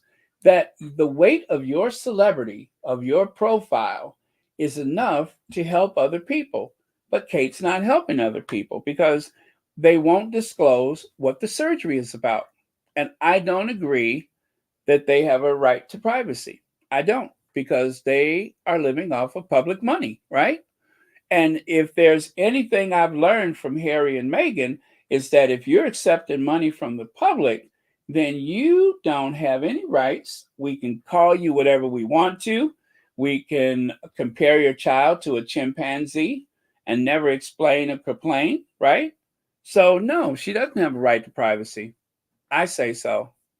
She doesn't have a right to privacy.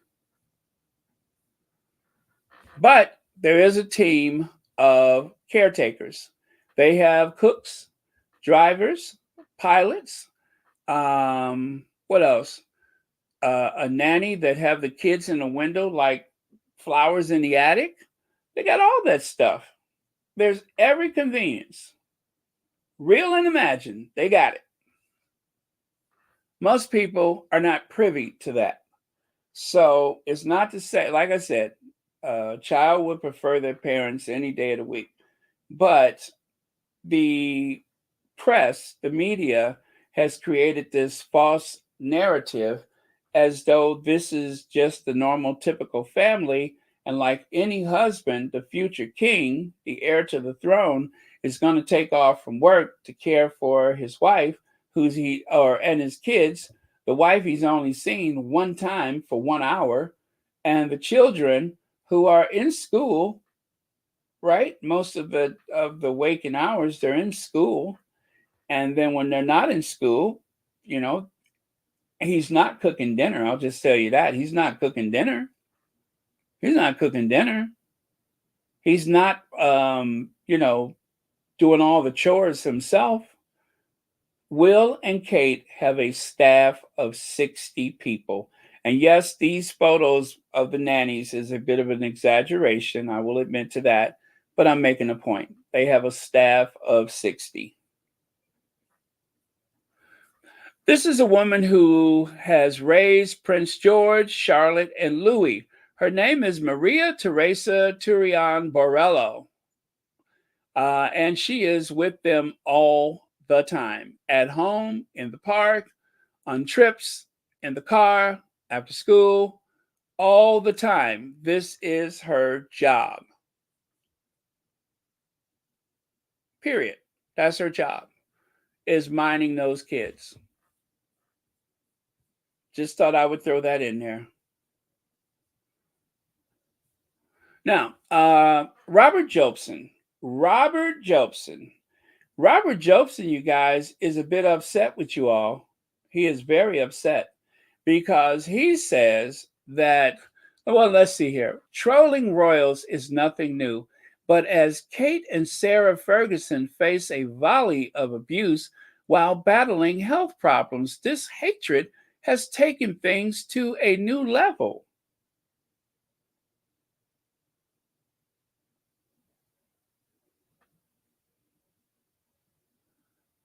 That was a pregnant pause, by the way. This hatred has taken things to a new level.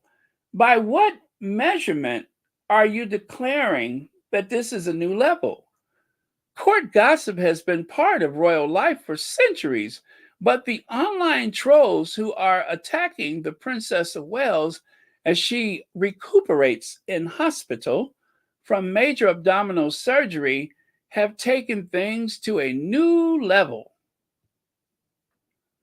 And then over here, what does it say? Vile abuse has got nothing to do with free speech. It's a what is that? Perpetrators, and its perpetrators, I'm sorry, should be reported, tracked down, and dealt with by the law. Robert Jobson on the trolling of Princess Kate. You mean the fact that nobody is feeding into this sympathy that they're trying to conjure up for one of the most privileged people alive today with the best possible medical care, who did not have to wait to have this determined surgery, right? Who's never worked a real job in her life, who's known nothing but privilege and access. And people are not more sympathetic. Gee, I wonder why.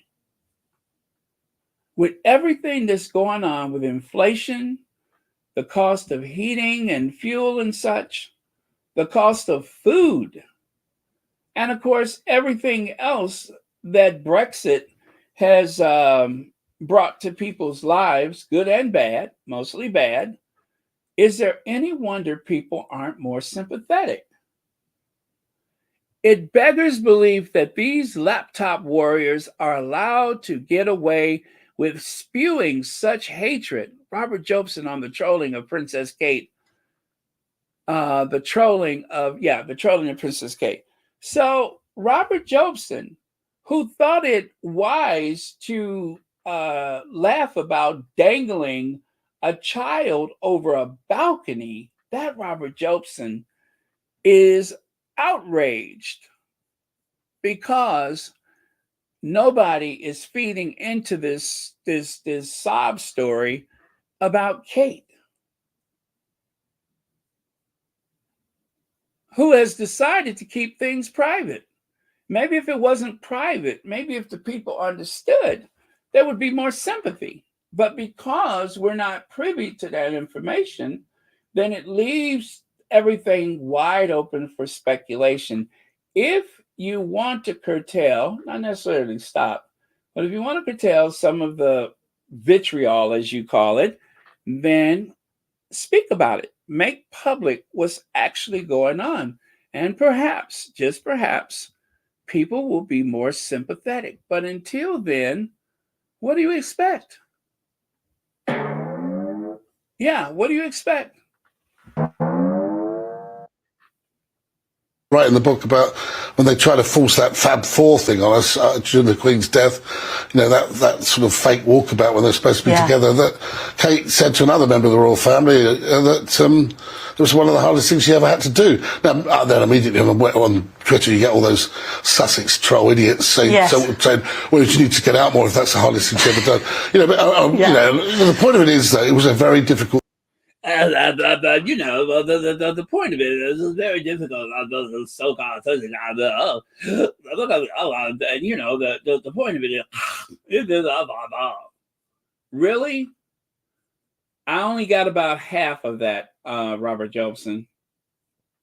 But let us take a walk back a bit to that time when Meghan wrote an article, The Losses We Share. Is that what it was called? The Losses We Share? And one of the things that I think is very painful is that someone who waited so long to be a mother has a bunch of trolls that even go onto the royal websites. These trolls don't even believe that Meghan ever had any children. They don't. They think that those children are dolls. I have seen where people have said those children had deformities or handicapped or all kinds of things. And the palace, well, they will turn off the comments when people are going after other members of the royal family. But when it's Meghan, they have nothing to say. If Meghan and Harry is the target, dine out all you want. Enjoy yourselves. But there was no sympathy for Meghan. There was no sympathy when Archie was compared to a chimpanzee. At a time when a woman is more vulnerable than any other during a pregnancy, Meghan has been harassed, bullied, and the palace has said and done absolutely nothing about it. No member of the family would speak out about all of the vitriol that happened to Meghan, that happened to the children. And even now, that same family is allowing a war against Lilibet Diana again. Lilibet Diana is the target of bullying. And what are they saying? And so the same people that look the other way while Lilibet Diana and Archie are being targeted by trolls online every day. The weight and the prestige of the royal family is not being used to stop it. However, if you go to the Daily Mail and you look at the tab at the top of the page, there's Harry, Meghan, Charles. There's no Camilla. You can find William on those little tabs at the top of their website. But there's no Kate Middleton. There's no Kate Middleton. Kate is, excuse me, is protected from all criticism, not just now, but it's been like that for a few years. And I had to try to figure out something. And today I came to the conclusion that no matter why Kate is MIA right now, one thing is for sure, Kate is in a very fragile state. And to protect her, they limit all conversation in the British tabloid media to a glowing review of the most mundane, typical, easy, non-consequential acts that she has done from one day to the next. In other words, as if talking to a child. Good for you. Good girl. That seems to be the tone of coverage for Kate Middleton. But for Meghan, it's all vitriol all the time. They have dehumanized Meghan. They have dehumanized Harry, the children, and Doria. They get no respect. And today, Robert Jobson is outraged because nobody is crying for Kate Middleton. Her mother won't even come and see her for whatever reason. Don't know what that's about. Don't care, but it's curious. They tried it with Philip. They tried it with the Queen. And most people just wasn't buying it.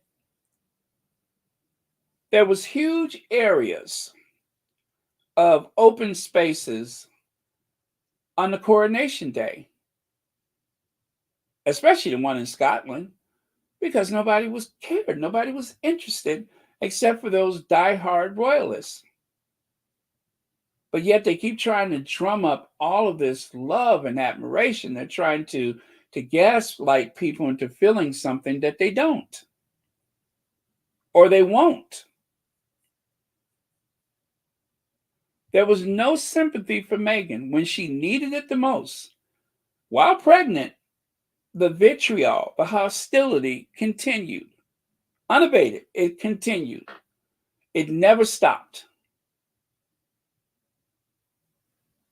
And everything good they write is still injected with as much toxin and poison as possible. So why should anybody feel anything in particular for Kate? You have desensitized people to the point where whether they're for or against someone, the hurt and anxiety, the pain and suffering goes unnoticed because people have been conditioned to not see any of these people as human. Even if you support them, a lot of times people just don't see them as human. They have been so objectified that they're a storyline. They have become this living, breathing soap opera, not people. Jennifer Clark, thank you so much for the super sticker. And thank you for watching Royal Sussex. And it's not morning yet in the UK, right? But it is it should be close to midnight, right? But anyway, thank you so much for being here. And Joanne Hong says, thank you for your hard work, Baron. And may God keep blessing you and protecting you from evil royal family. Thank you, Joanne Hong. I wonder if they're listening right now. And thank you for being a member too. I really appreciate it. I wonder if they're listening right now. You know, they do be listening. They do. All I can say is I hope they learned something. I hope that they put some of this information to good use. Stop using it to troll people. But I'm sorry, it's hard for me to feel anything. And I'm not a angry person.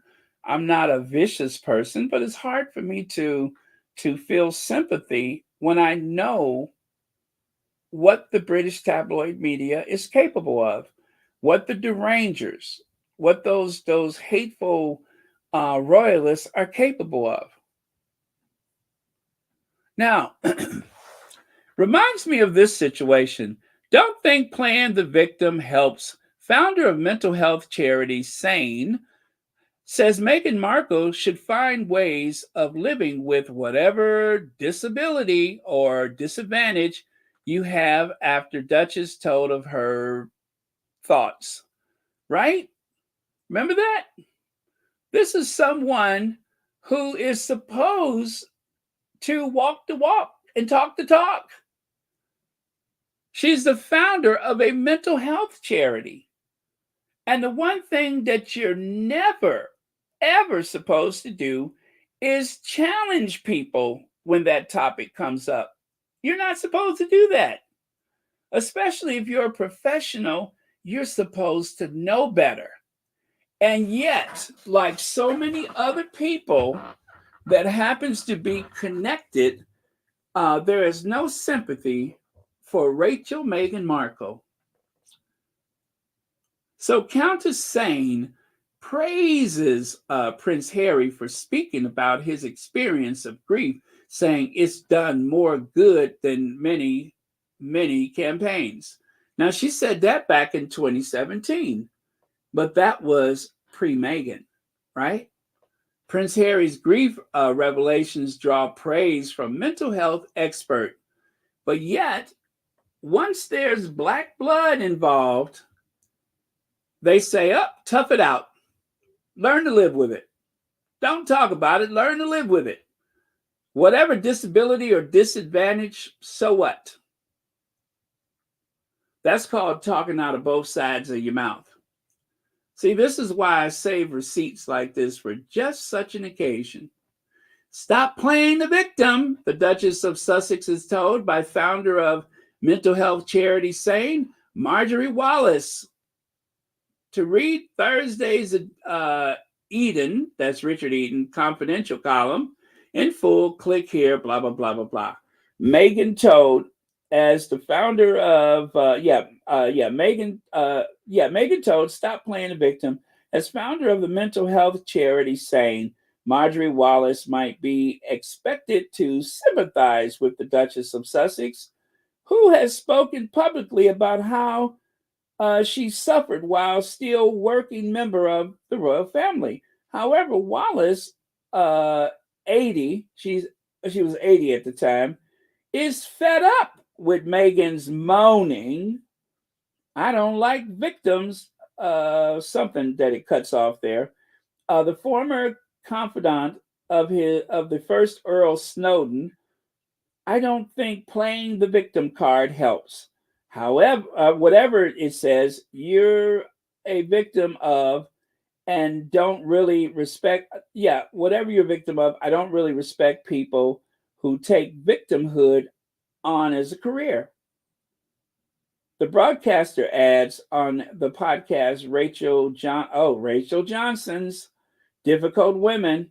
Remember Rachel Johnson, one of those gatekeepers, Boris Johnson's sister?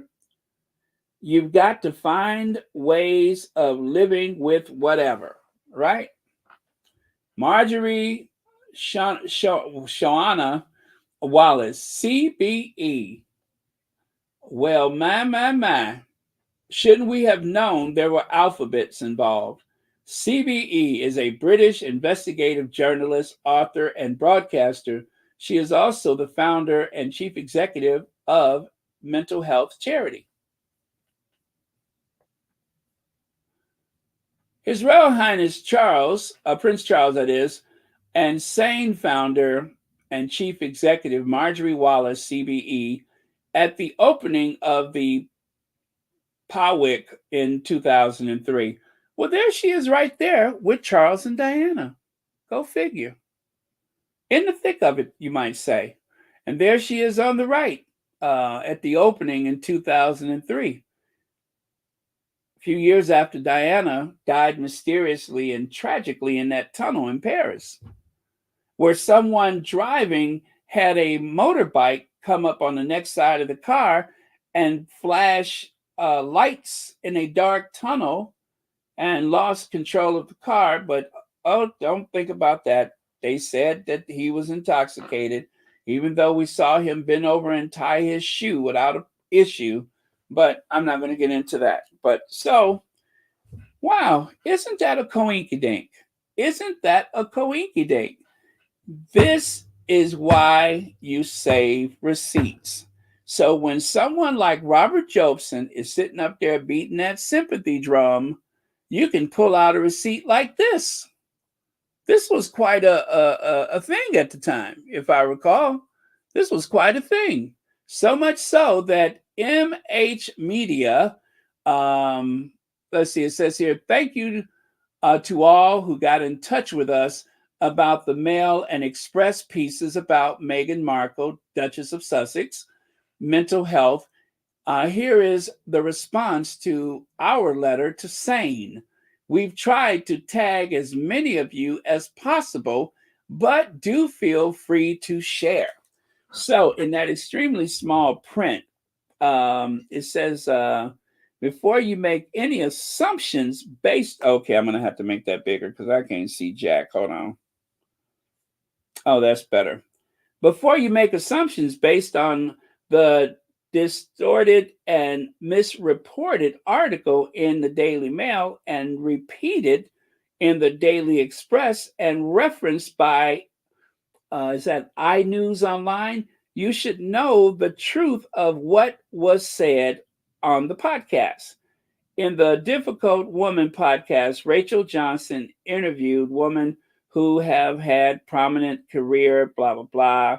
At one point in the interview, Ms. Johnson asked, can I ask you, I mean, we're all processing, processing to us a Vogue phrase, the Netflix series on Meghan and Harry, which Meghan talks about the things that she was talking about.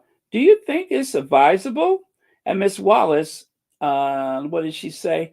She never has or would talk about someone who she did not know or who had not given her their permission to speak.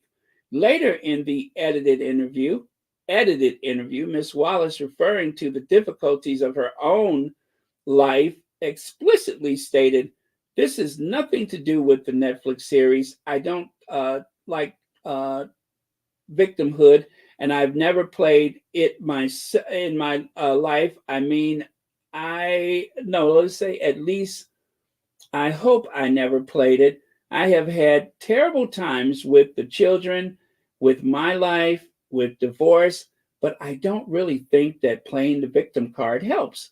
Whatever you're a victim of, and I don't really always respect people who make victimhood as a career. That's not my sort of stoic philosophy. So they misquoted her, she said. This is what they're saying here. I think you got to find ways of living with whatever disadvantage you have. Miss Wallace is clearly talking about her own life. So by the time they got her on record saying one thing, then it turned into something else. And so it was a big to-do. It was a big to-do, as well as it should have been. because Rachel Johnson, being a gatekeeper that she is, exploited the interview with this lady. And she's been around long enough to know that when someone in the British media asks you certain questions, especially if it has to do with the Sussexes, she's been around long enough to know to deflect, not even talk about it, because it's an invitation to trouble. We have reached out to you several times via social media, asking you to release a statement distancing yourself from these comments. We believe it is the responsible thing for you to do, given the potential damaging impact that may have had not just on the Duchess herself, but to anyone struggling with thoughts who might have read the article. Your continued silence is a matter on this matter suggests you endorse the comments made by your founder.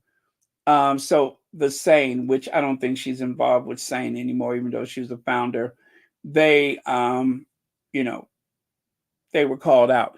We look forward to your clarification on this issue. For your information, we will be sharing this email and any reply we receive from you with our followers. Kind regards, the Mental Health Media Charter.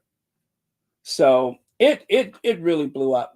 But I'm sharing this with you so you can see the hypocrisy of what Robert Jobson is trying to push.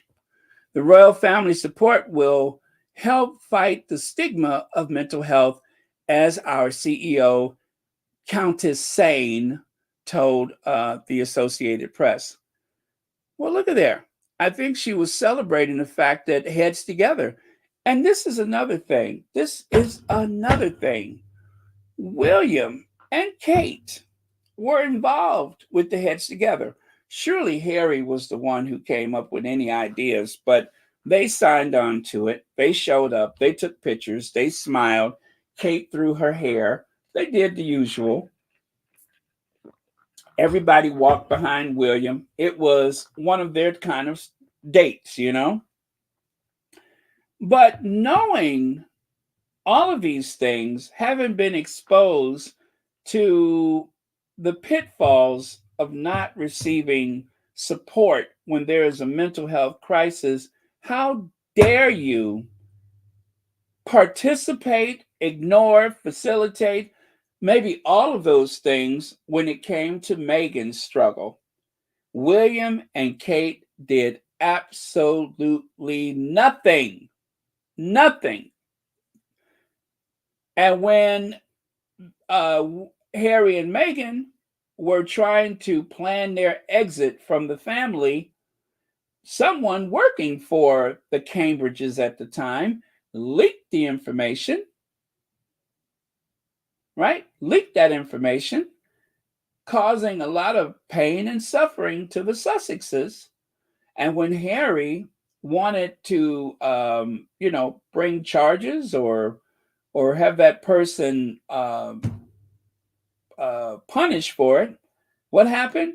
They told Harry, either you withdraw that person's name and withdraw your complaint, or you will pay the consequences. And so the briefing, the leaking, the plotting, and scheming continued. And in due course, they had a miscarriage. And still, the leaking, the briefing, the plotting continued. What did Charles do?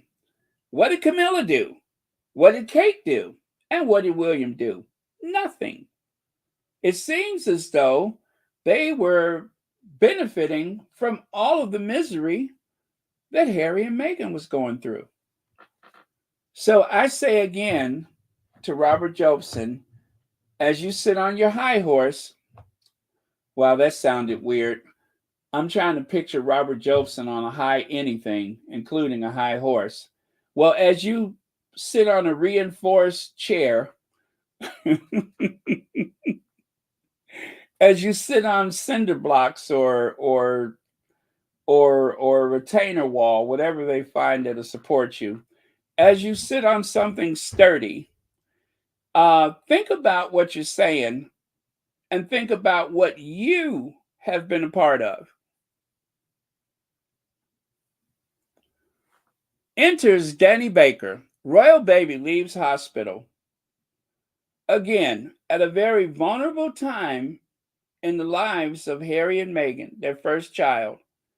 What did the royal family say about this? Nothing. Nothing. Nobody had anything to say about it. The harassment has gone on for years, nonstop. You could look at any old article and go to the comment section, and you will find utter racism, dog whistles, and so on. And especially things that the royal family were in control of. They don't remove those comments for days, if ever. They just leave them. One of the squaddies posted this. Imagine head of UK using influence over UK media to carry out this level of hate and toxicity against their own son. When it comes to brainwashing Brits, this is on a one or 2 day snapshot of what Meghan and Harry are up against without the smart, intelligent, critical thinkers pushing back. Sick. Yeah. One of the squaddies posted about 2 days of poison from the British tabloid media. And none of this draws any pushback from people who know better, people who have the power and the influence to say, stop it. They do absolutely nothing. They want Harry to avoid posing with someone because of what it may do to the royal family's brand. But this hatred and hostility orchestrated by William, Kate, Charles, and Camilla, and all of their courtiers and men in gray suits. All of this is not helping the brand either, as evident by the way their approach when they leave that island. That's why they don't go anywhere. That's why they're afraid to let Will and Kate do another tour somewhere. They wanted to go to Italy, right? They were going to go to Italy, go to Rome, with a carefully controlled, friendly environment. But as for the Commonwealth, what about the Commonwealth? When are they going to go back into the Commonwealth, if ever? And one of William's press release, he's not worried about the Commonwealth. He's not worried about it. He doesn't care and probably ready to move on. But one of the things that you'll notice about that family is the way that people stare at each other. Like the Wicked Witch of the West, Camilla. Look at her. Look at her eyeballing George. And then on the sneak, there she is eyeballing Meghan. What are you looking at? What more are you plotting to do next? What's next? As you cough up phlegm that's been in your trach since the War of 1812, as you're coughing up phlegm that's been around longer than the Louisiana Purchase, what are you plotting? As all that old dusty, crusty phlegm works its way up that nicotine-stained esophagus of yours, what are you plotting? Nothing good, I'm sure. And then, of course, Kate is capable of cutting her eyes at people. There she is cutting her eyes at Camilla. Usually is, William, but maybe Camilla's wearing Kate's favorite color, blue. Maybe that's what her offense is. Because as you know, That is Kate Middleton blue. It's a favorite of hers and her mother. I'll show you right there. There it is, Kate Middleton blue, that electric blue. That's her color. And there is that old bag of bones wearing her color. And she's not liking it. And of course, the very famous stare that Harry had that day.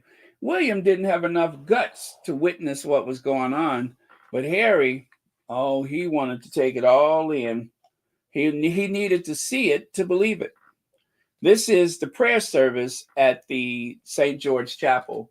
They couldn't have a wedding because those two adulterers were refused a wedding in the Church of England. So they told them, adulterers, Fred, Gladys, go to the guild hall or to the whatever, go to the local registrar's office and do the official ceremony there. And then when you're done with that, come on over here for prayer service. The Queen, of course, was not going to be anywhere near the guild or whatever, that registrar's office, because as head of the church, she knew it was not a good look to be there while her son married his the fruit of his adulterous relationship. So those two adulterers had to go to the registrar's office, and then Charles brought his concubine over to the St. George Chapel where they could stand before God and have a commitment ceremony, a prayer ceremony.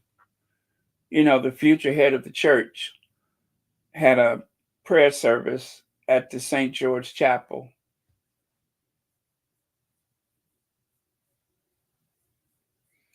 Thank you, Elaine Parker. See, I do be paying attention, don't I? At the local guild hall. And then, of course, there's this famous one from Ford Fiesta. Ford Dumpy Lumpy Fiesta, glaring at Megan like she done lost her man. I don't know what she's so upset about. She ain't supposed to be there herself. She only got in there by the hair of her chinny chin chin. She ain't supposed to be there. But the only reason why she's there is because she was the only one who could straighten out Edwina. That's the only reason why she's there. Otherwise, she has no place there. She has no place there. She come to the family penniless. At least Megan had money. At least Megan had her own money. A successful career, not a PR firm that was running to the ground, lest we should forget. Megan didn't run a PR firm into the ground and then sit up there with a fake chic and badmouth the royal family. But that's exactly what Sophie did. They asked her about her husband's preferences. She stayed silent. But when she had a chance to criticize the royal family, she was singing like Aretha Franklin. They couldn't shut her up. They got her. You know it's on tape, don't you? One of the tabloids set her up.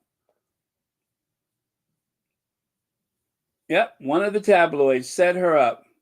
Maybe it's because Meghan has been a duchess far longer than she has, and Meghan just got there. And here she was there since 1999 and only just became a duchess. I thought it wasn't going to happen, and it almost didn't happen. Y'all know that, don't you? And then, if that ain't sad enough, she don't get to pass it on to her son. But Harry and Meghan do.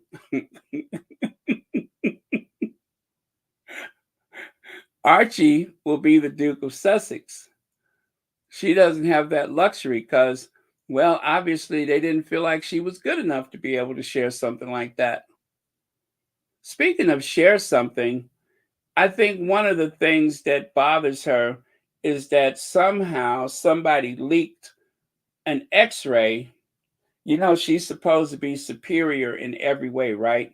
All of that superior blood and breeding, even though she's, ran her business into the ground. But who's the real royal? Look at Her Serene Highness Meghan, the Duchess of Sussex, with that incredible upright posture. See that?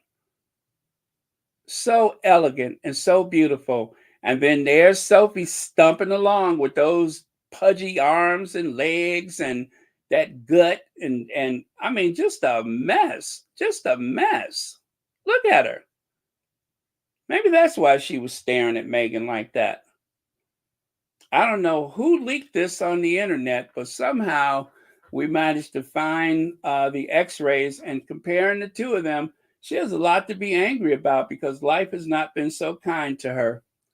Nothing seems to go her way. She's only just now become a duchess a couple of months ago. But before that, she was just the Countess of Wessex, or as I like to say, she who has traveled the world without a royal reporter in sight. Without a royal reporter in sight. Barely a blip on the radar. The only reason why you notice her is because of that poor posture. That's the only reason why you notice her. But yet you can't tell her nothing. She will put anything on. She seems to think everything that's ever been designed was made for her.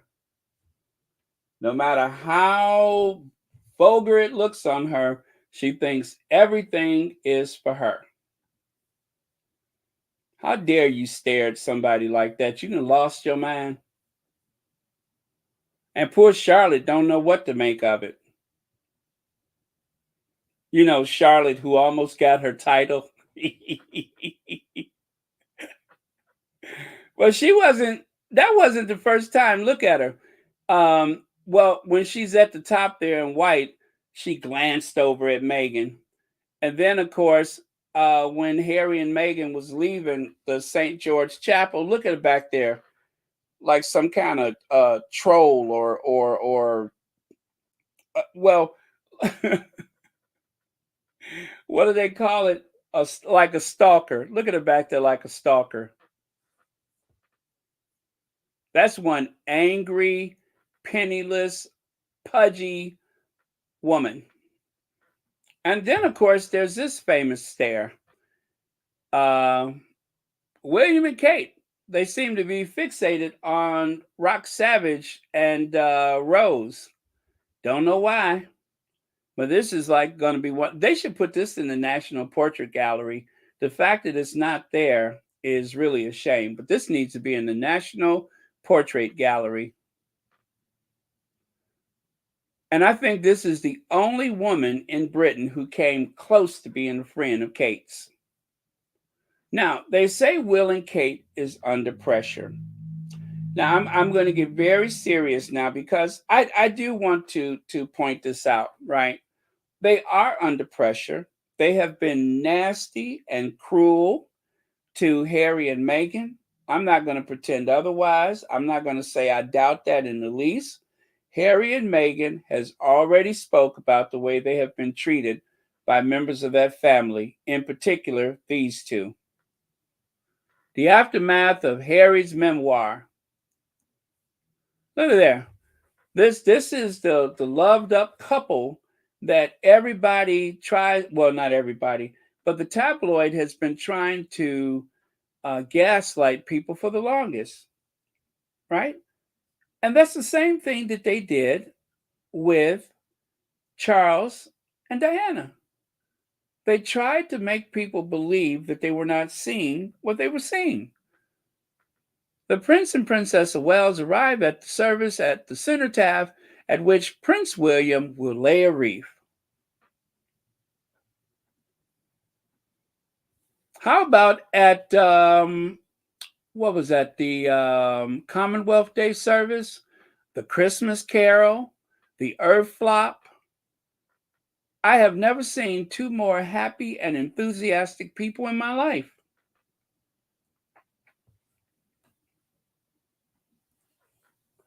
It'd be different if the occasional bad picture came out, but this is practically every occasion. They can't control it.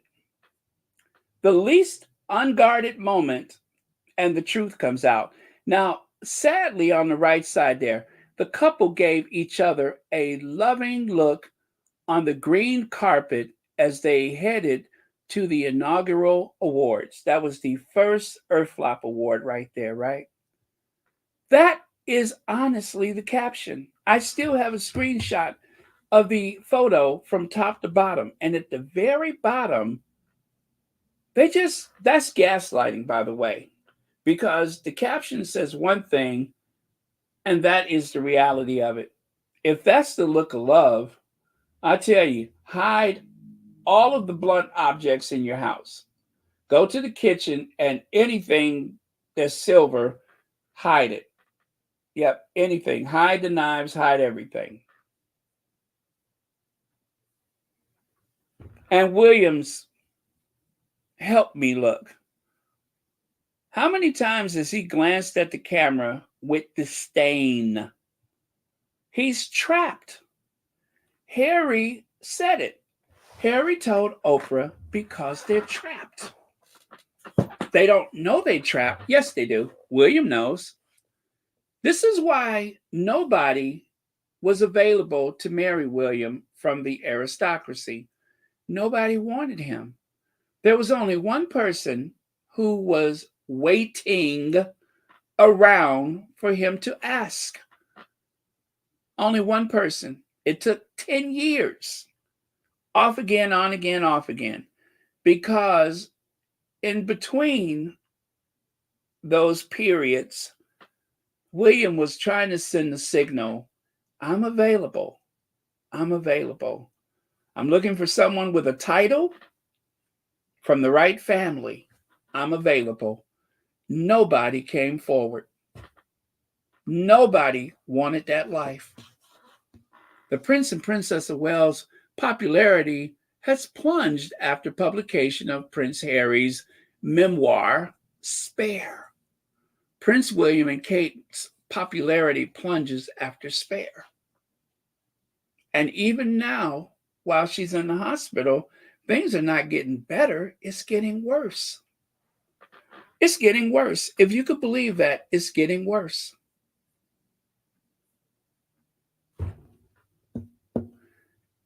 And I think I'm not a body language expert. Yes, I am. I'm a body language expert. I'm a royal expert. I'm a body language expert. And I think I work for the Jet Propulsion Laboratory. I'll get back to you on that last one. But I am a body language expert, right? And you see how tight their jaws are? See how their jaws are so tight? See how they never know what to do with their mouth? That's holding in anxiety and pain and doubt. This is why they lash out against Harry and Meghan, because they're the ones that are hurting the worst. Yep. The pain that they were trying to inflict upon Harry and Meghan, they left that behind. They left that behind them. And that's why when they went for the funeral, they had to do everything they could to go after Harry and Meghan then, because otherwise they wouldn't have another chance to do it. So they did everything they could. And then Harry and Meghan was gone. And then once again, they didn't have nothing to do but look at each other. And that was the last thing they wanted. See, when a couple, when things are not right with a couple, they're always looking for a third person or another couple that they can look down on. They look for someone that they can trash so that they don't have to deal with each other. Right? It always happens that way. They love to invite that third wheel or fifth wheel to come along so that they don't have to pay attention to each other. Now that's academic. And because I am a body language expert, as well as a pseudo-psychologist, I'm telling you what I don't know. Oh, thank you, Reba Henderson. Remember this one? The Addams Family Royal Balcony. Yeah, this is the future right here. I haven't seen anything like this since the Addams Family opening scene. that is what you call happy and in love, right? And of course, like any happy marriage, remember the children are taking it in. You are teaching them how to treat each other and how to treat their spouses or partners or significant others. They are learning. They're learning right now. Yep. Like when you go out with mommy, you're supposed to be the one to take mommy's hand so she can walk up the steps, not a Hollywood actor that you have so much disdain for. You don't want anybody from Hollywood touching you. You want someone of royal lineage to touch you. The only thing is, he don't want to, right? And there's Charles and Diana when were they in Korea there? That was when, everybody knew. So if all of these things were happening with Diana and that little creepy guy that she married, and you're seeing the same thing play out right now, is the math ever wrong? Is the math ever wrong? Okay, so I think that was the end of that part of it. But yeah, I'm just going to leave that right there for a second. Take a look at a couple of your comments. Let me see. Cynthia Henderson says, oh, that's for someone else. I'm sorry. Let me get out of that one. Pam Porter says, Baron, pull the pic where Harry is reminding William. Oh, yeah. That would take some digging because I don't have a particular label on it, but I'll see if I can grab it before we leave today. I know exactly which one you're talking about. That was in was it a French magazine? I know exactly which one you're talking about. B. Martin says, Baron, congratulations, but the way he looks at our Duchess will get you knocked out by the hubby. Loving and lust, rather. Thank you, B. Martin. That one I do have handy. That one I believe I do have that handy. That is this one. This one. That's the one. Thank you, B. Martin.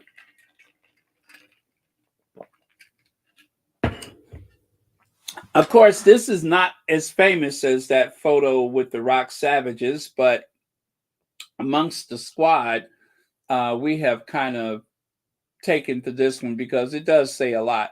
It does say a lot. And kind of scary, isn't it? Thank you so much. Yep, kind of scary, isn't it? Maribel, is it Roos? Thank you so much for that. Sometimes I'll tell you a little secret. Sometimes when I'm putting the slides together, I will find stuff that I forgot I had, and I'm just like, and it's interesting how when I start going into my receipt drawer, I can find all manner of things, and sometimes things that I needed, I didn't even know I needed until I saw it there. So, but yes, thank you so much. I try to make sure that the important stuff, that I have it right there at hand's reach, because it helps to make a point. And now also it's good to have those reminders, because over time, our memory gets a little sketchy about things. And because there's like a lot of people in the Sussex squad that are good record keepers, it makes it easier to keep up with stuff and to recall things that are important. So, because certain things, they are going to start disappearing from the internet.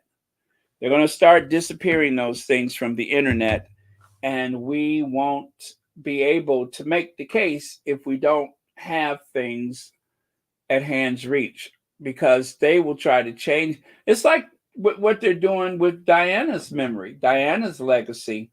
They have the crown, They love to show you everything negative about Diana, everything to make the case that she somehow was lacking mentally and such, um, and did very little to highlight the fantastic things that Diana has done. Yeah, they talked about the landmines, but I don't remember them. I mean, could you imagine what an impact it would have had if the Crown would have done a big scene with Diana going to that AIDS ward? Could you imagine how that would have solidified her memory as something, as someone, should I say, spectacular, more so than most of the younger people even know? But, you know, they weren't around. We know, but a lot of younger people don't. The Crown had an opportunity with Diana, and they didn't exercise it. So hopefully, as Harry and Meghan build up their portfolio and such, I hope they will do something with Diana's works and share them, or do a proper documentary where you don't involve any of those negative things. Just talk about how wonderful she was.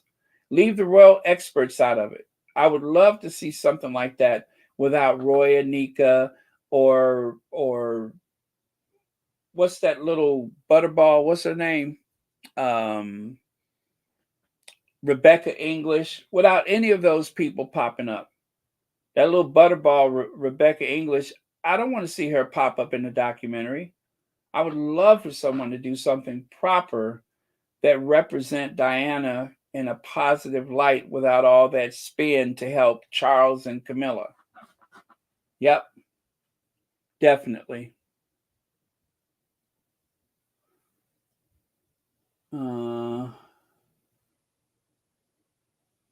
Ooh, Anastasia. Anastasia. Okay, I see that. Huh. Okay. Okay, that's what's up. My. Yeah, well, you know what? You know what? If indeed that there is something like that, it is always important to get them people out of the situation that they were in, so that so that healing, so that they can, you know, I guess the word that I'm avoiding is isolation. You have to isolate certain parties when there is conflict. Yes. So if there is some alleged conflict that occurred, isolation is always a proper course. Vargas, thank you so much for the super sticker, and thank you for watching Royal Sussex. But, like the article said, under pressure. And I'm telling you, I've experienced it. I don't know if you all have, but sometimes when a couple is in conflict, they want to bring in someone else as a distraction. They want you to vacation with them. They want you to go to the movies with them. And they'll sit you down right in between them. The whole conversation is about you, so they don't have to talk to each other. It happens all the time. That's why they were glad to have Harry around, among other reasons, because they know Harry was hardworking, charismatic, and had all the good ideas, whereas they just kind of show up and smile and wave. That's about all they could do. That's about all they could do. Oh, it's been a while. I deserve it. It's been a while. Okay, here goes. I'm sorry we can only come and give words and comfort, but we are thinking about you the whole time, and we really care about what's going on. So sometimes it's just more than financial. Well, if we can give you the odd smile here and there, that's important. So Yeah, it's been a while. I think I deserve that one. Okay, now let's get on to this poor wretched soul. Evan Holmes seen with crutches at chalet party as he updates his health battle. Well, that's actually an old photo, but it turns out that two things are going on with him. He also has a ticket for the karma train. He's had to sell his house because he can't afford taxes, and he fears that he may not ever be able to walk again. So there is a picture of that palatial uh, home of his, right? Very nice. I don't know about the decorations, but very nice. Well, that's where he lives, or where he used to live, one or the other. Gonna have to sell it, I'm afraid, because he bought poor as a chicken wing. Can't afford to pay the taxes, and of course, he has had shingles, and I think he fell down the steps or something like that. He's had a spot of bother here and there. And this is the one who said that they should throw Harry off the. I don't know what it is about these royal reporters and balconies, but if they're not gnashing their teeth and picturing people being walked through the villages and towns and stuff, then they're trying to throw people over the balcony. I mean, there's real things going on in the United Kingdom that does not involve the royal family, but yet those are the fantasies. Why don't they fantasize about how people can afford to pay their bills and that kind of stuff, instead of fantasizing about throwing people off the balcony? Huh? Why not think of something like that? And then, of course, there's my fantasy. You know, I cannot see Sharon Osbourne without seeing Eamon Holmes. And I can't see Eamon Holmes without seeing Sharon Osbourne. I promise you, I think they're the same person. I really do believe that they're the same person, especially with those unbelievable, improbable cheekbones. Now, to be fair, the one that's supposed to be Sharon Osbourne, but maybe Eamon Holmes, seems to have lost a lot of weight. So otherwise I can't tell which is which. They look the same to me.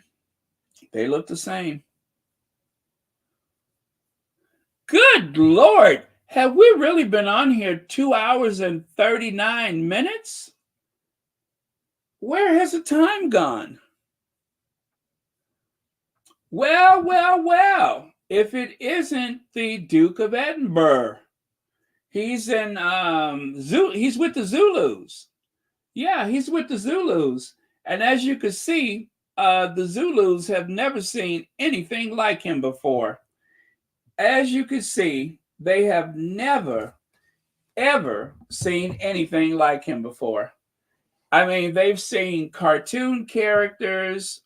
They've seen characterizations of aliens and all kind of stuff, but they've never seen anything like Edward, Prince Edward. He is a true anomaly. And then the other thing that's making them so tickled is they're trying to figure out, how is this 2024 and you walking around with no hair on top of your head? So to help him out, they decided to use an ancient Zulu ritual of hair growth. It's called slaughter something, skin it, and then stick it on top of Prince Edward's head. So now he can have more confidence as he walks amongst the people in Zulu. Yeah, now he has a proper patch of hair or something on his head. But yeah, see how they helped him out? See how maybe they thought if they help him, maybe he won't come back with colonizers and Bibles and guns and stuff. Yeah, you know how colonizers do: Bibles, guns, fabric. You know how they used to do. Yeah, maybe if we do this, maybe he'll come in peace. Maybe he won't bring more people with him or something. And oh, just like Charles, it looks like he's wearing that cherry lip gloss. That's interesting. That must be a new look for the Royals. Now, right here, to fellow classmates during a fight at the school playground tussle, George, eldest child of William, Prince of Wales, and Catherine, Princess of Wales, said, "My dad will be king, so you better watch out." Turns out that William said the same thing years ago, something very similar. Prince William has a fiery temper, just like King Charles III, experts claim. You know, one thing that I promise you we won't see a lot of, if we ever see this again, then that will tell you what direction things are going. Because for a long time, they kept talking about anger, incandescent with rage, fiery temper, and all that kind of stuff. That we don't hear much of lately, do we? Prince William is very angry at the Sussexes. Or how about royal expert claim Prince William and King Charles are full of rage, spiral post docuseries. Prince William has a fiery temper, just like King Charles III, expert claims. Prince Charles, William's incandescent with rage over Harry and Meghan's exit. William is about to lose his temper with Harry as royal family is in battle mode, per source. Camilla has taken aback by William's temper amid blazing family row with him and Harry. William incandescent with rage over hapless Harry memoir snub, says psychic. You get my point. There's a lot of anger there. Prince William rage over being stabbed in the back by Meghan and Harry. Prince William's furious with brother Harry and Meghan over declaration of war on royal family.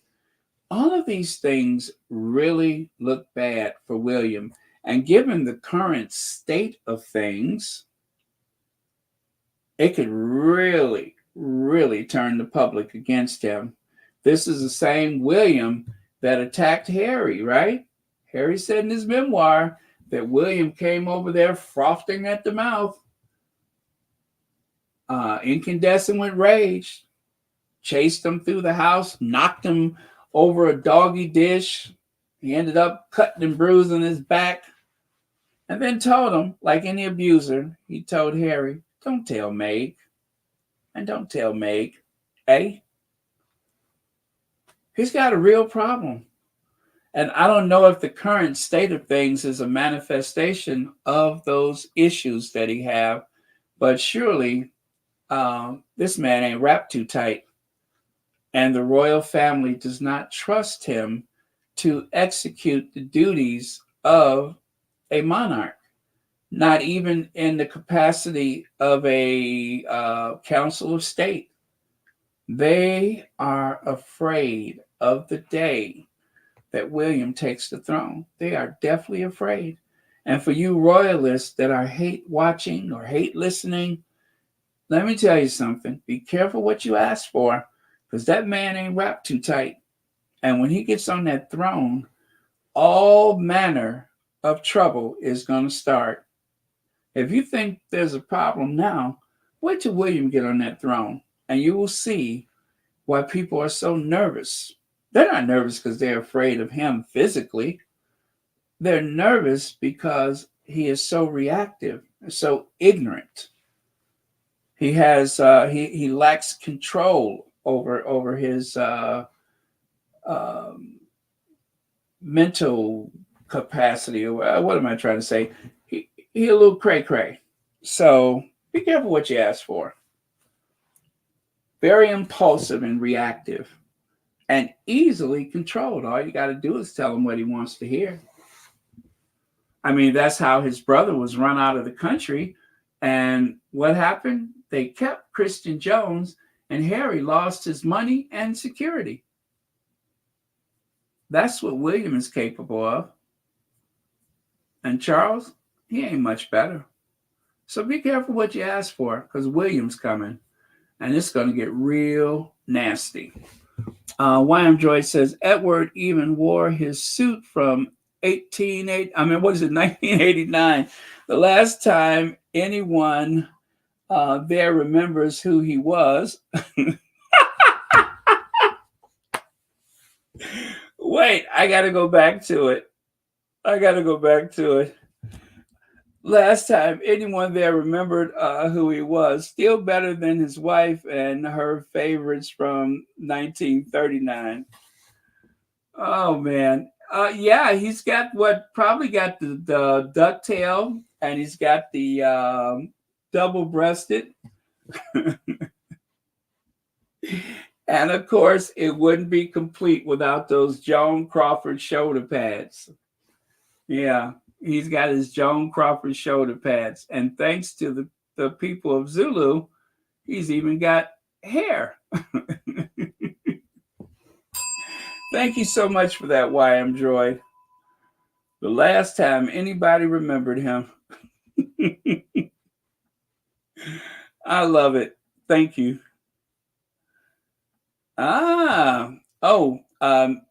Meghan made the media cry. She sure did.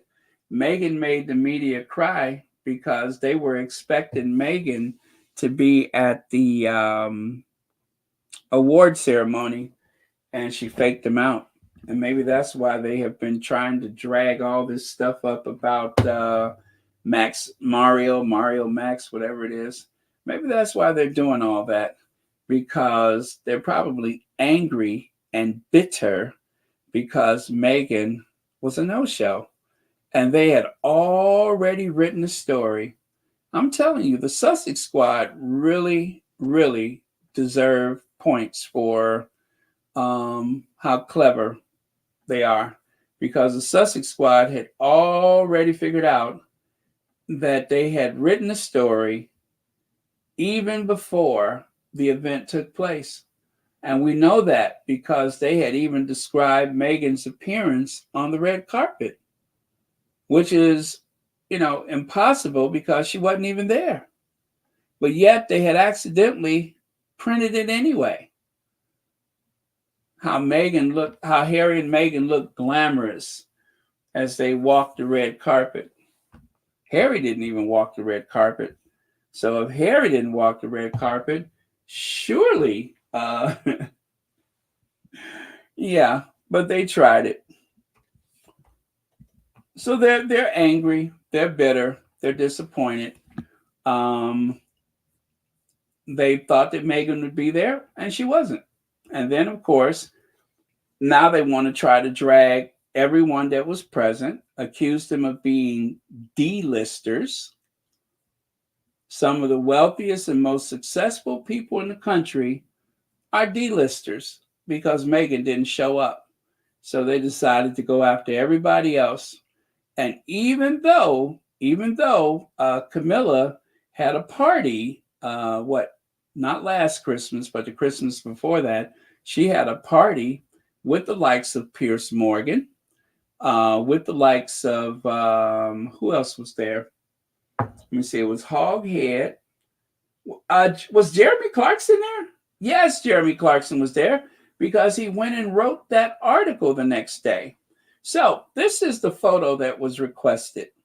This is William then already pranced out there with the only umbrella. And Harry, the gentleman that he is, he was like, dude, come get your wife. Come get your wife. And this is not the only time that William had the only umbrella and didn't seem to care what Kate was doing. His sense of awareness for other people, in particular his wife, is not very good. Now, you cannot find this photo online. I don't think you can find it online. I've tried. This, you can see how grainy it is. Someone actually did a screenshot from a magazine, but I don't think you can find it. And you're not going to find it. If you can find it, you'll find this very grainy photo that someone has taken from the magazine, but you won't find it online anywhere. And if you're wondering what the occasion was, this was the Queen's Jubilee, the 50th, I forgot what they called it, but for 50 years on the throne, this was the Jubilee. This is them on the barge, right? This is them on the barge. And they were going down the Thames. It was raining. I remember Philip got really sick because he was out in the damp. Oh, maybe it was the 60th, not the 50th. Maybe it was the 60th.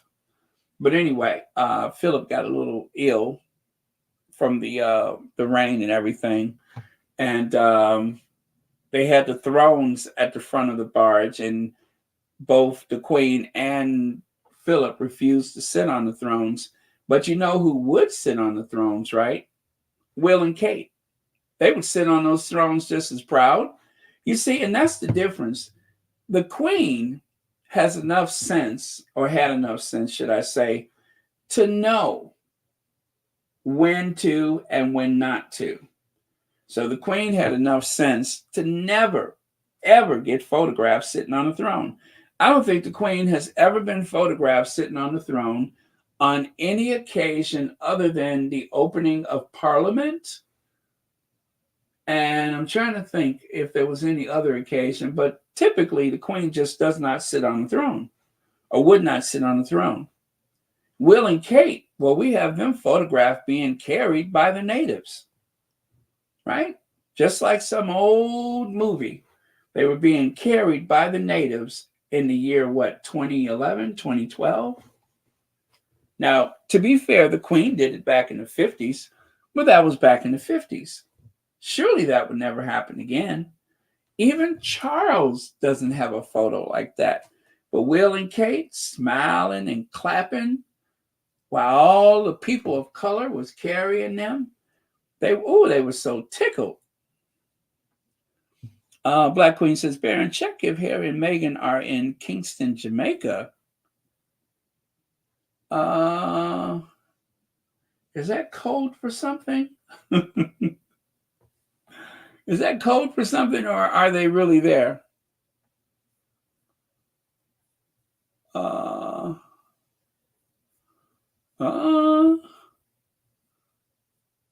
Are you talking about in that one place that William went to? Or oh wow, inside Jeff. Oh, there's a party tonight. Star-studded 60th birthday bash. Lauren Sanchez wows in a custom red. Oh, Jeff Bezos' birthday, I think. Huh. Okay. Let me see. So if I think I know what you're talking about, let me see. Oh, anyway, thank you so much for the super chat. Oh, by the way, you guys, I'm almost done. So if there's anybody who needs to get to bed, go for it, because I think I only have a few slides left. As a matter of fact, is that the last slide? Is that the last one?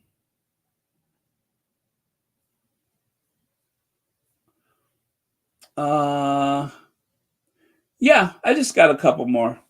It's nothing really. So if you need to get your sleep on, go for it. Don't forget to hit the like button on the way out. And thank you for spending the 50,000 subscribers with us tonight on Royal Sussex.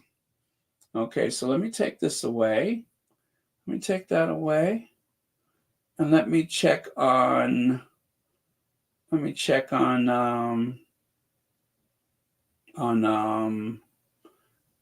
Jamaica. Oh wait, why is that not working? Am I on the right screen? Oh, maybe I need to take something away. Yeah, maybe I need to take something. Oh, do that. All right, now it's working.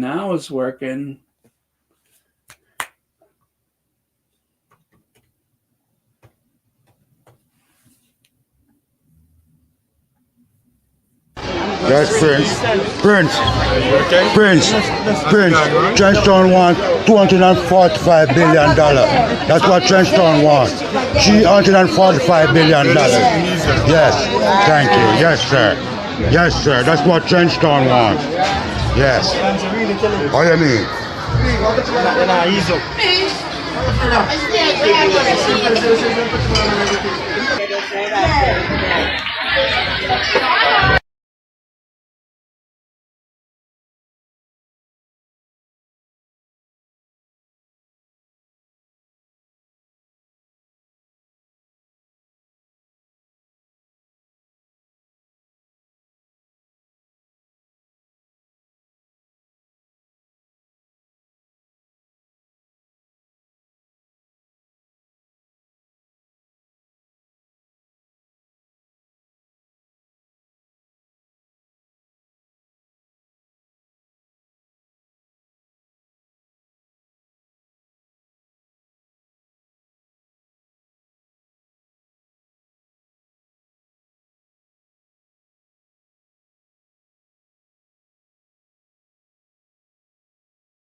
Okay, let me get rid of this background so you can see it better.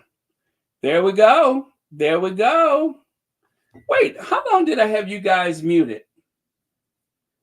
How long did I have y'all muted? Sorry about that. Yes, yes. Okay, let me take this away so you all can see. It'll be easier for you. Thank you so much, TMCD. And thank you, Black Queen. So there's one photo. So far, there's only the two photos. Huh. Wow. No wonder that guy was crying, saying that Harry and Meghan need to let us know where they're going, what they do, and who they're doing it with, huh? No wonder that guy was crying, because stuff like this come up and the toxic British media have no clue about it. That's one of the reasons why they're so triggered, why they're so angry, because Harry and Meghan, they do their very stealthy move like that, and the British tabloid media has no control over it. Huh. And don't they look good? Let me see if we can get a better view of what she's wearing. Something black. And is that something that drapes over? Does she have something draped over her arm? Wow. Wow. Don't they look good? Wow. Okay. So for those of you that are still here, I'm going to go and see if I can grab a couple more photos, because I have a couple of reliable sources in the X, the social media site formerly known as Twitter, and they always have the latest photos. So let me go and take a look. But anyway, I am done for the night. So if you guys need to, if you guys need to say goodnight, go ahead. I will see you all tomorrow. Love you guys. Thank you so much for being here for the 50,000 subscribers. But in the meantime, I'm going to go and look for some new pics. Okay, so I got that one. I got that one. Oh, I see. Oh, someone inboxed me. Thank you so much for that. It says Prince Harry and his wife Meghan arrive in the Caribbean. It's called the Carib 5 Theater in Crossroad, St. Andrew for the Bob Marley One Love movie premiere. The film will be released in theaters on February 14th. Wow. Okay. Oh, I see some more photos. I don't see Meghan and Harry yet, but let me take a look, because I do see some more photos from the event.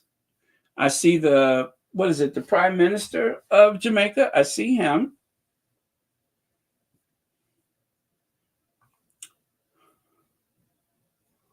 Okay. Yeah, that Jamaica, is it Gleaner? They have a concert and everything for the occasion, I think. No, that's from a different occasion. But I do see some photos, but those are the only two things that I see for Harry and Meghan.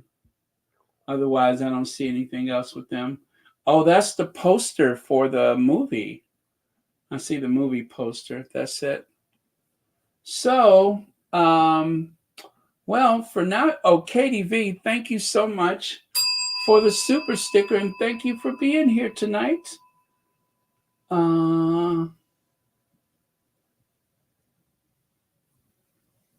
Okay. Let me go back to the other photo. There we go. There we go. What a nice surprise. And look at how toned Meghan's arms are. Look at how toned her arms are. Nice. Very, very nice. I'm loving it. Just like McDonald's, I'm loving it.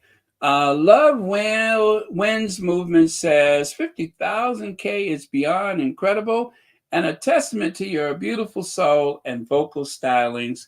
Congratulations to everyone in this special Royal Sussex community.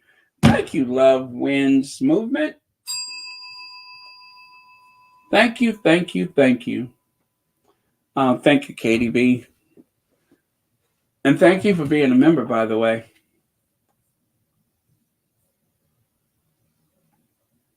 Okay. Oh, let me see. Baron, I've been cooking while listening to this. Has to be one of your best. I hate to hear you end. Yeah, I know. It has been fun. I wish I had. Oh, well, I do have a couple more things. I was just going to share. Let me see here. I just had a couple of photos of Harry and Meghan to close out with. they're here now. They're not subject to those horrible royal reporters and such. They are here in the good old US of A. It was where Harry was meant to be. I cannot help but think that it was his destiny to be here rather than over there where he wouldn't have a chance to flourish and grow. He was supposed to spend the rest of his life in his brother's shadow. And that wouldn't be the worst thing in the world if his brother wasn't the person he is. But it's very difficult to respect someone who could literally throw you, your wife, your two children, and of course your stepmother or your mother-in-law, throw you to the wolves and then go to bed at night like nothing has happened. That's not anybody that you should be around. So sometimes God will do for us what we cannot do for ourselves. And in this case, God removed them from a bad situation and took them someplace much better where they will be loved and appreciated and nurtured, mentored. And of course, that is Montecito, where there are no leaks. And the way that you can prove there are no leaks in Montecito, just take a look at this. No clue at all. No clue at all. They were able to leave Montecito unnoticed. Yep. And while Harry was getting his award, Meghan was back in Montecito being fitted for that gown that we cannot really see so much of, but she's wearing a maxi, I think. I think it's just a really nice maxi that she's wearing, and why not? B10 Powell says, is this really... oh, I'm sorry, it's moving. Hold on, let me do that. Is this really true that the Sussexes are in Jamaica? I think so. I've never seen any of these photos before. I've never seen any of these photos before. All of these are new to me.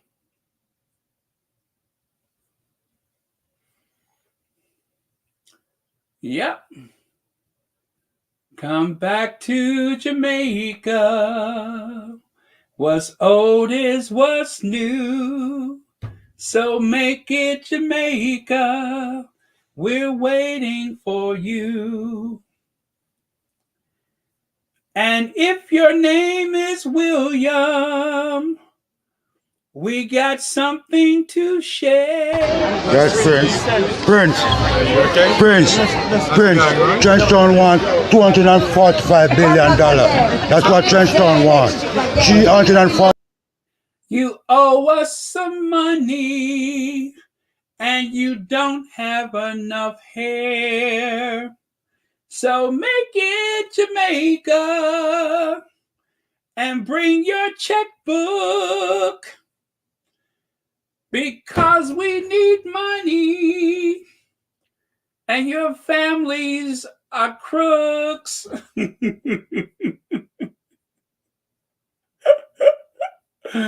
Woo.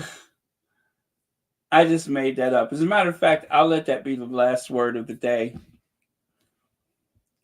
Yes, so come back to Jamaica. Come back to the way things wasn't supposed to be, but because of the transatlantic slave trade, that's exactly what happened. So, yeah, come back to Jamaica and bring your checkbook, because you owe us $330 trillion million dollars.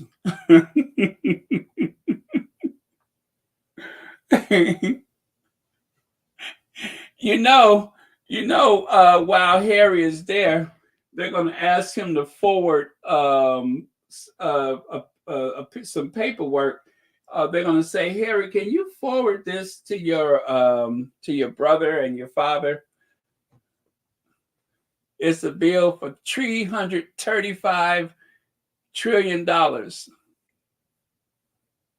Yeah, give that to your family, would you?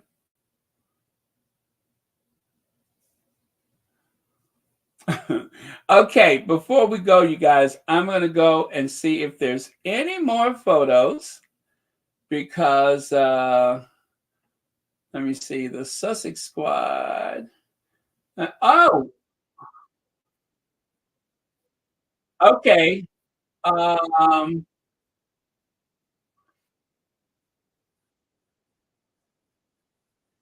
okay, I got one photo. Okay, I got one photo. I got that one photo. Let me see what else I got. Uh, see if I can get something else. Okay, got that one already. So that's one photo. There's a couple of videos on Entertainment Tonight. So if you guys want to go to ET, if you go to ET, there are a couple of videos of them on that red carpet where they are right now. Videos on ET, Entertainment Tonight. Oh, wow. Yeah. Yeah, you guys, there's a couple of videos on Entertainment Tonight.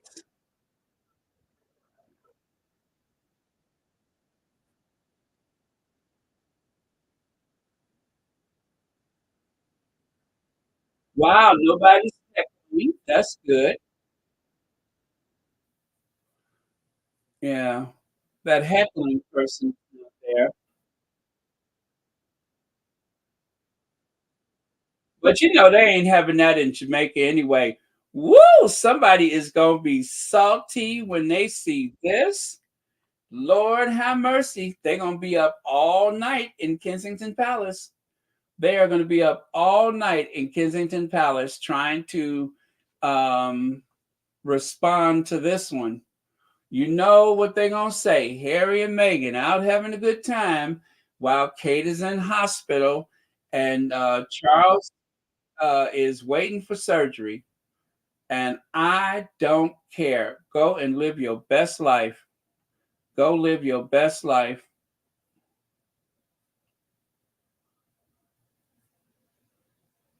Yep. Wow. Oh man. Oh, the one photo. I have the one photo. I'm sorry. I got the one photo. It's not so different, but I'll show it to you. I forgot all about it. I'm sitting up here still looking. I'm sitting up here still looking. There it is. Well, you can still it's good because you can see Megan much better. There you go. There you go. Still can't really make it out, but she's wearing a black maxi, or maybe that's two piece. Maybe that's like a tank top and a big skirt, maybe. Can't tell. Can't tell. You know what? I think this is just a screenshot from a video because it's kind of grainy. But again, you guys go to Entertainment Tonight. That is where I saw the video. Speaking of which, let me go on Instagram and see what I can find. Might be something on Instagram.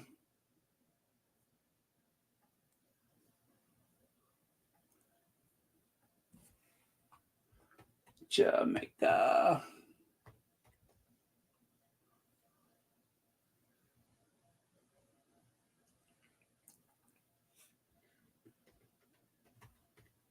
One love, one love. Let's get to stay together and feel all right. One love, one love. Okay, I don't see. I'm looking at the Instagram for the one love, and there's nothing there.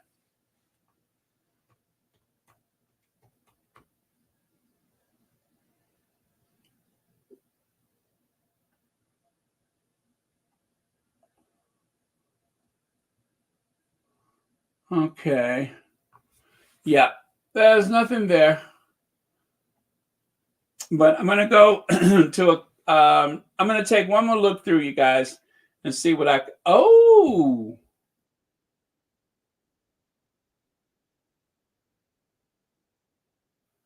okay. I just got that video, but I think it may be copyright, so I don't think I can share it here. But I will probably try to upload it to, you know, to the shorts later. Yeah, I don't suspect I could share it here. That may be forbidden, but I will share it. Oh, wow. Harry's hugging.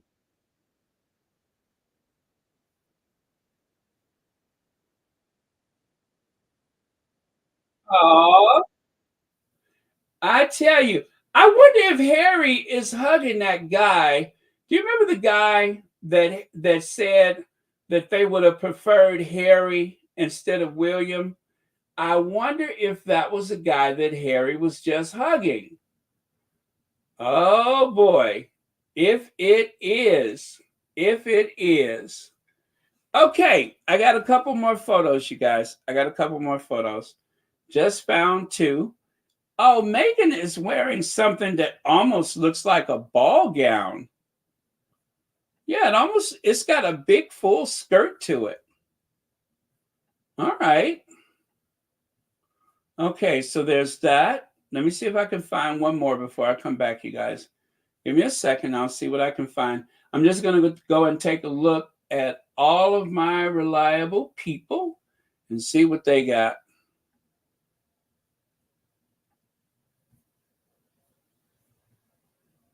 Huh. Okay. Did I do that one yet?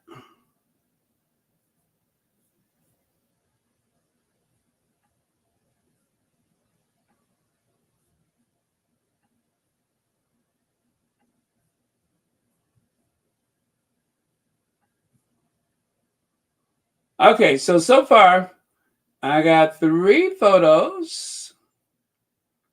Let's see what else I can find. I got 3. Let me take another look. If you guys need to go ahead. I'm just looking through to see if I can find any more photos I could share with you. But yeah, the videos that I see, those are copyright, so I cannot share those. But at least I can share them here. Oh,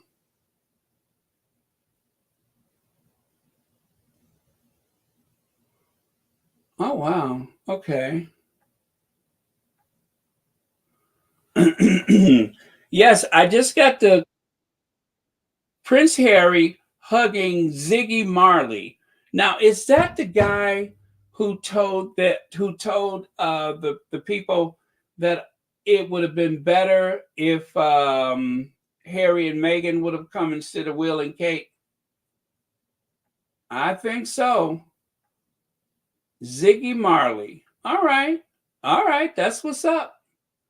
That's what's up. Okay, so I got one more person I want to check, and they got the same thing, so nothing new there. All right, so let me take one more look through, and I will come back with those 3 photos. Promise. Oh. Let me see what they got.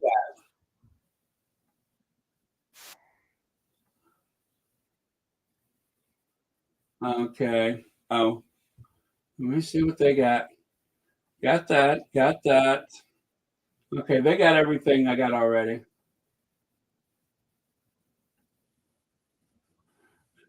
Okay, so far everything is the same. Everything is there. Okay. All right, coming. I am going to show you the 3 that I got. Again, I can't show those videos, so to do that, I have to take this away, and I got to take the other 2 away, and then I can bring those other 3 in. So, wait for it. Wait for it. Once again, I am done for tonight. So if you guys need to go on. You can get on the internet and search for yourself. I don't want to hold you all unnecessarily. I'm just going to share these 3 photos, and then I'll probably go myself. But thank you for telling me about it, because you know, how many times have we done this? I love when we do this. We're like discovering stuff like this together. This is always very cool. I am here for it. Okay. Got to load one more photo. Then I need to go and eat something.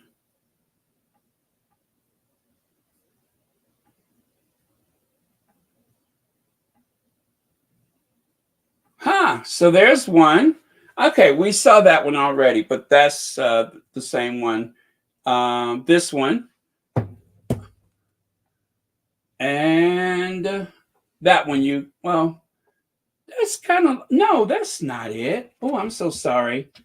I'm so sorry. Let me take another look, because I got a different one. I think I do believe there's a different one. There's one that I got that is different. Let me try that again.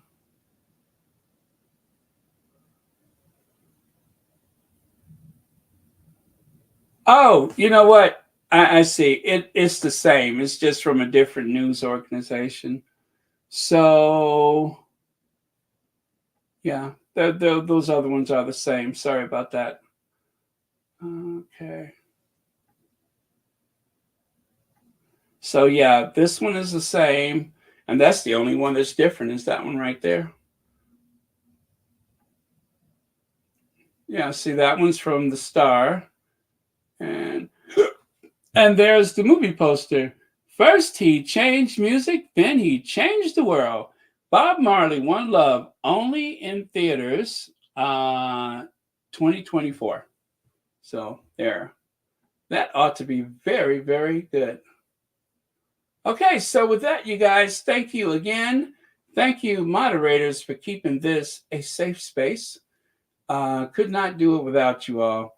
I still don't know who it was that told me in the early days of Royal Sussex, they said, Baron, get rid of those trolls, because they're going to overtake the channel and people are not going to watch because of all of the trolls. So I started blocking them left, right, and center. I couldn't block trolls fast enough. Block, block, block, block, block. And that was the best advice, because not only was it good for you all, but for my mental health, it was a way for me to do this without all of that conflict. You know what I mean? I was thinking today, I said, how in the world, because I know a lot of people get a bit burned out from the social media, but it doesn't bother me, because I have been very good at keeping these things in perspective. Now, you all have seen me on some pretty dark days when I was literally coming unglued. But then the next day, I would just bounce right back. And one of the reasons why that was possible, actually, the main reason, is because of you all. If it wasn't for this community, then because, of how triggering some of this stuff could be, I would have found myself in a bit of a state. But because of you all, it was not so difficult to navigate. So thank you all. Okay, one more look. I'm going to take one more look and see if I see anything. And then I'm going to go. I'm going to just take one more look. Go to my source. Go to my sources. Oh, I think that source is sleeping right now.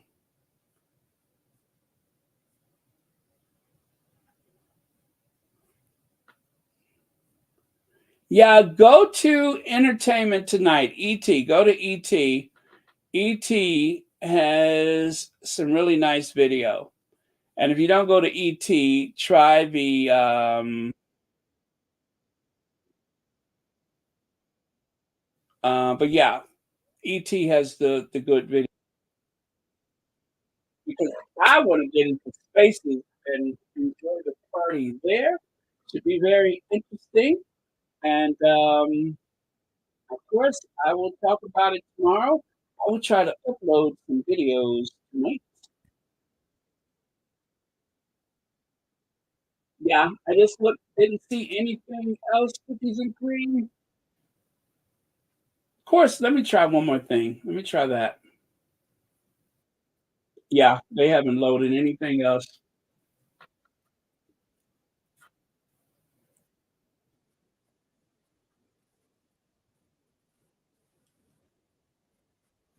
Hmm. Okay, there's a video on Instagram, but it's not Harry and Meghan. So I'm gonna just go through this video and see if I see Harry and Meghan anywhere.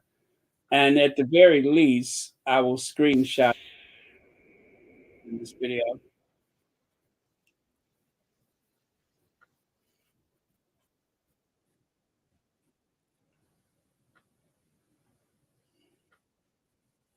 Yeah, they're not in that video. Okay. One last look. That's all it took was one more look. That's all it took. Yeah, one last look.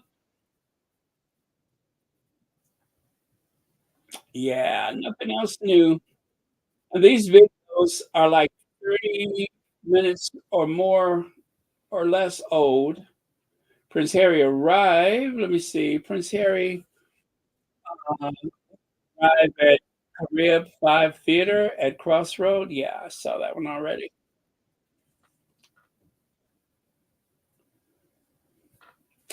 Fun, fun, fun. All right. Love you guys. I will see you all tomorrow. It has been a pleasure. 27. Oh, thank you, Copper Gallagher. I had no idea we were going to be on this long. I promise you. Just more thank you for the podcast. And again, congratulations and thank you. I don't go nowhere but work and back without you, Spotties. I would be bored. Thank you. You get a bell for that, Joy Moore. Here, here. Here, here.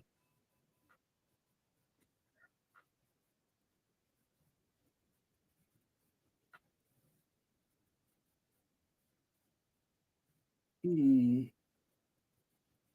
Myra V says, showing us man, Jamaica was the cherry on top of the super and very informative, wow, entertaining.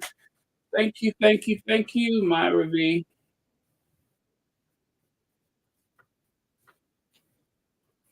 Okay. Mm,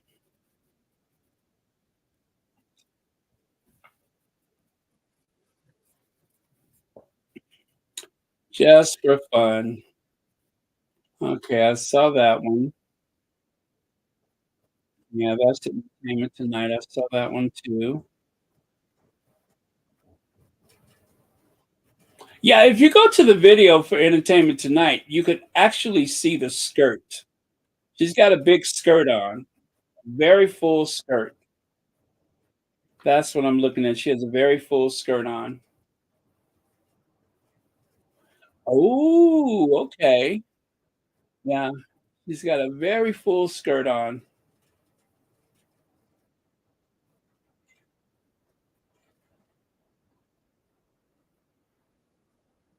Yeah, they have a proper red carpet tonight. This is a very proper movie premiere. Oh my goodness, they're going crazy over Harry and Meghan.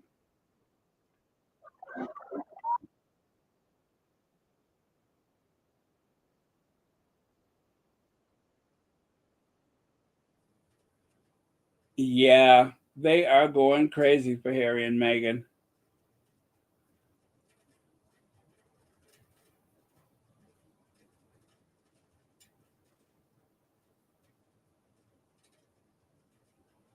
Huh. Okay.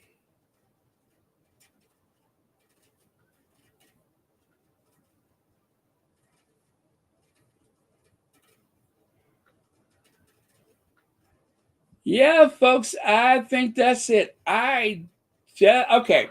Okay, we got to call this one because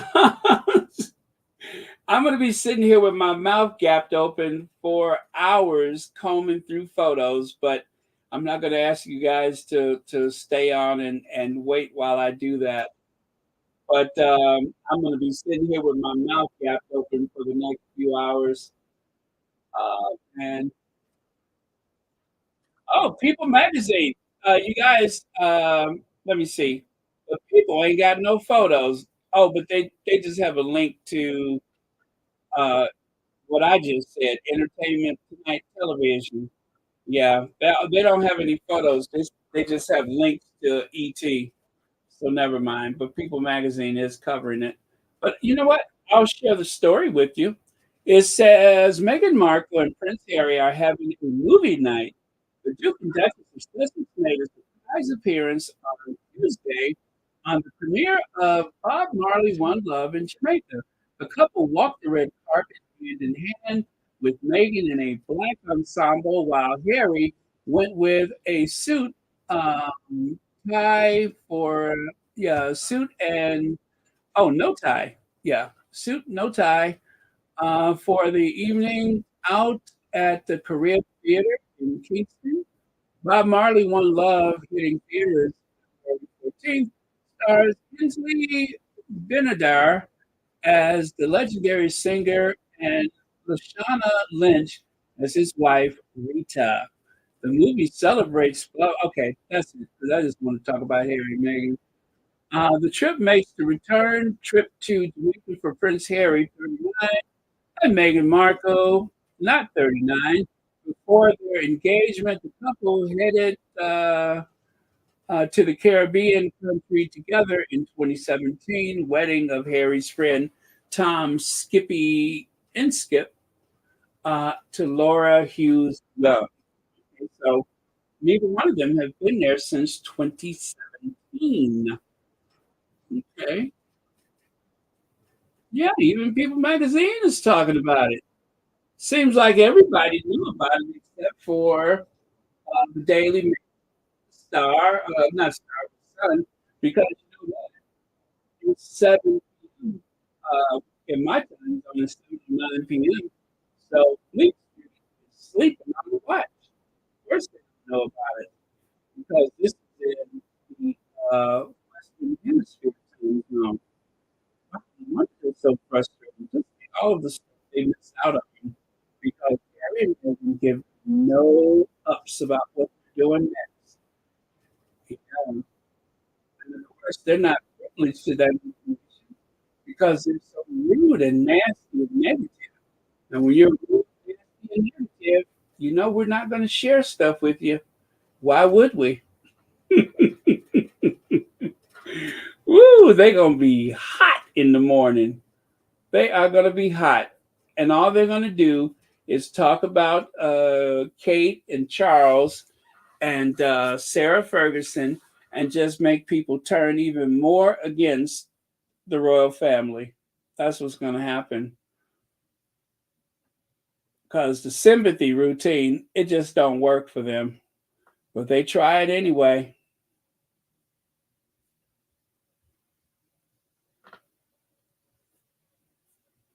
I tried to say goodbye and I choked. I tried to walk away, but I stumbled. Though I tried to hide it, it's clear. My world crumbles when you are not near. Here is my confession. Let me see. Welcome to Jamaica, to our faves from all the local squatties. Thank you, Grace Dunn. Thank you so much for that.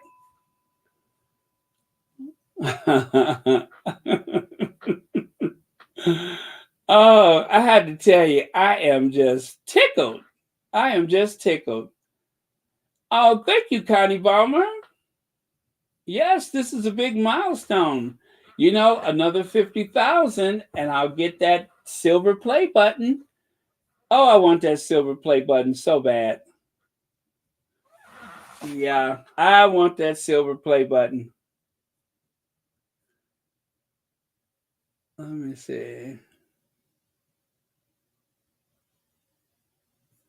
Yeah, I want that silver play button. Oh, man. What a great night. You know what? I just was not expecting anything like this tonight. And yet, here we are. Here we are. Here we is. Oh, I just found a video. You know what? I can share this one. I just need a minute. It's super short, you guys. But I can share that one because, yeah, it looks like it's just a little amateur thing. It ain't no bigger than a minute. I can share that one. Give me a second. It only takes me a minute to do this. But again, if you got to get your sleep on, go for it.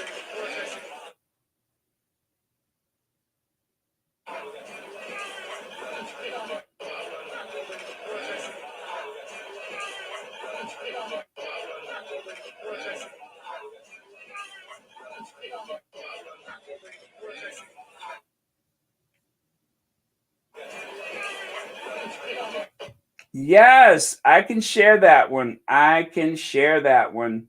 Give me just a second here. Lord, was that even recording? Let me see. Did I record something?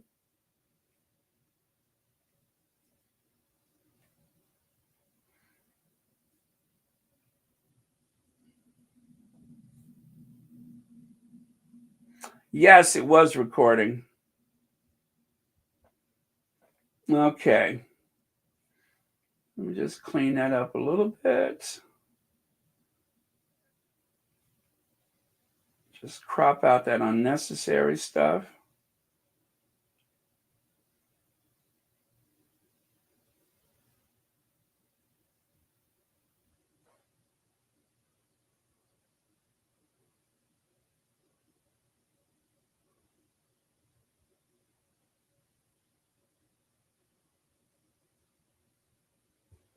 Okay. Almost.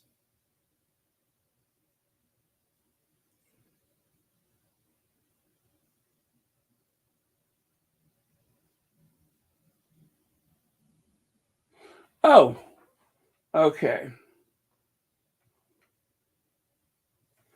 All right. All right. So,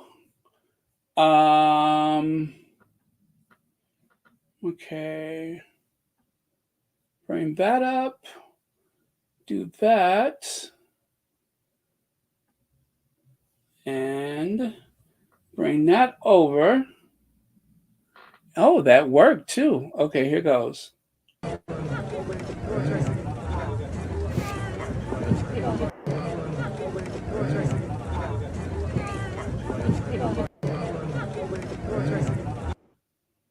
Yeah, I told you it was super short, and I do mean just a couple seconds.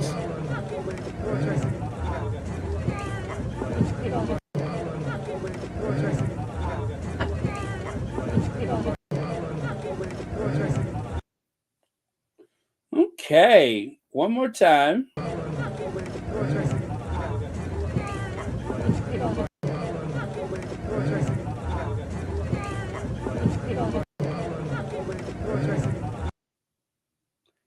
Harry looks very relaxed.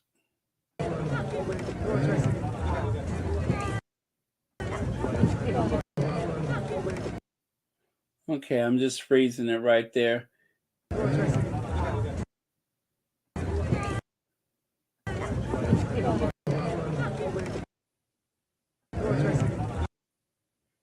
I was trying to freeze it on Megan's gown.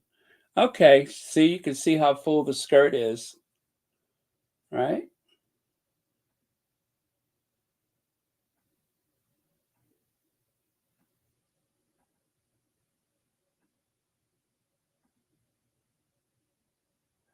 So the guy with the pink shirt, I'm trying to figure out if he's security.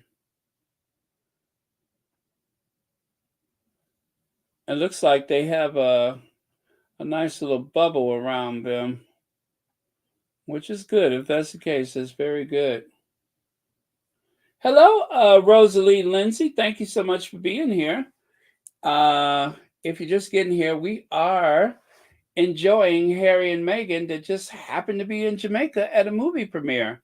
They just happened to be there. We had no idea that that was happening, but we're here for it. We are definitely here for it. Let me see if I can grab one of those other photos from earlier. Put that back up.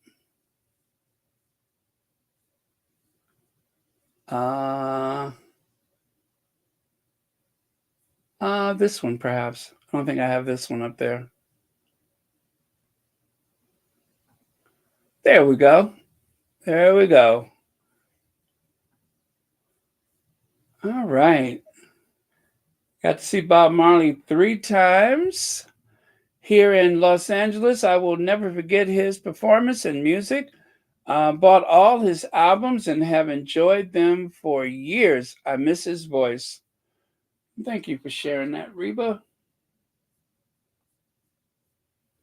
Okay. Of course, I feel obliged to take one more look, you guys. One more look. I'm going to take one more look. Let me see here. Okay, I got everything they posted here. Okay, let me try this other one.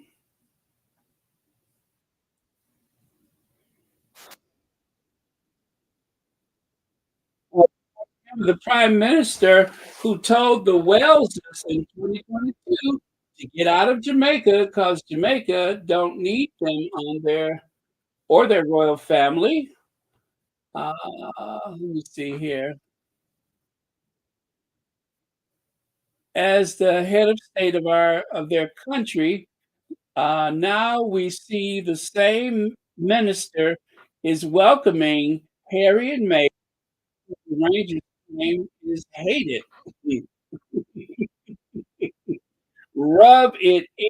Rub it in. I think I'm going to follow this person now. Rub it in. Rub it in. You all will have too much fun with this one here. We are going to have too much fun with this because you know they are hot about this. You know they're going to be hot. Harry and Jamaica, Harry and Meghan in Jamaica living their best lives. How dare they? And yeah, and there they are posing with the prime minister, and he just smiling and grinning from ear to ear. He looked just like the the president of South Africa after he took some of those gold spoons and forks and stuff home with him. Looked just like him, just like him. You know how they say it, just like him. That's just like a South African president, the one who loves the royals so much. Riding in the carriages, Kate touching his arm, that one. Just like it. Just like it.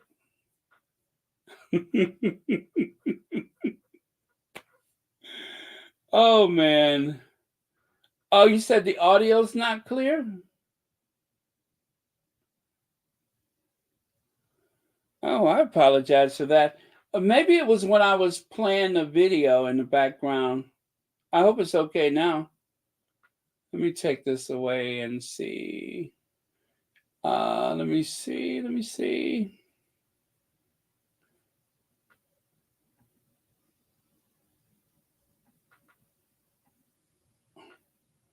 There's our faves. There's our faves. Yes. Yes. Mm-hmm. It's very clear.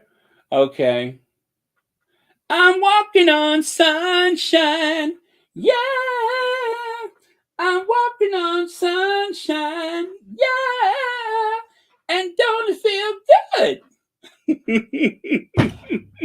Stevie, you're in a good mood, huh? I'm walking on sunshine. Yeah.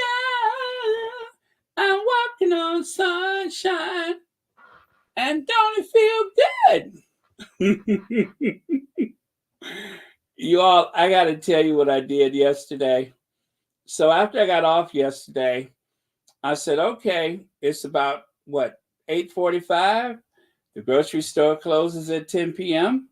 But it was as slick as hound crap out there yesterday. So I took an Uber because I was sliding walking out the door. So I took an Uber because I didn't want to, get into a fender bender or something like that. So that little voice inside said, don't you drive, let somebody else do it. So that's what I did. When in doubt, call the Uber. Yep. I was happy to do it too because I didn't want to be out there. There's a lot of ice, a lot of ice. Okay, let me take one more look. And thank you to the almost 1,200 of y'all that's still here. I really do appreciate that. It's a good feeling knowing that that that people are sticking with you like that. I appreciate it. Really do appreciate it. This way I get to enjoy this amongst friends. Okay. So I got that sound off. Okay. Actually, I turned it on. I meant to turn it off. But I'm looking at spaces because they always post the most recent stuff. So I want you to see the picture, but I don't want you to listen to them. So, yeah, they always post the new stuff. Okay, and they haven't posted for a while, which means that there's nothing new to share. But you know what? They went in, so they have to come out again. So I am gonna, it'll probably be about 2 hours from now, but I am going to probably look for stuff all night that I can share tomorrow. Yeah. Or maybe share it tonight on the shorts. But I am gonna to look around for stuff. Because they will be sharing it, you guys. They will be sharing it. Oh! Oh! Drama! Okay. Listen, I am going to take a screenshot of this because you can see the full. It's on ET, you guys. If you're not looking at ET, then go to ET Entertainment Tonight. I just saw a full view of Megan with this big skirt on. And yes, the security is ample. They have like a big, wide open space, and there's nobody in their way. Oh, you know what? You know what? I can record this little thing here without getting in trouble. I can record this. Not to worry, I'm going to crop it so you can't see nothing else. But this I can record. It's not going to have any sound, but I'm going to crop it. They ain't going to know where it came from.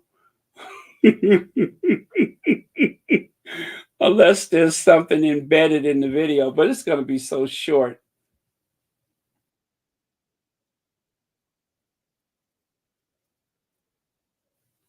Okay, got it.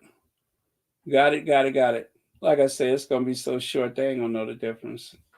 It'll be like it never happened. Oh, man. Okay. Wait a minute. Yeah, it'll be like it never happened.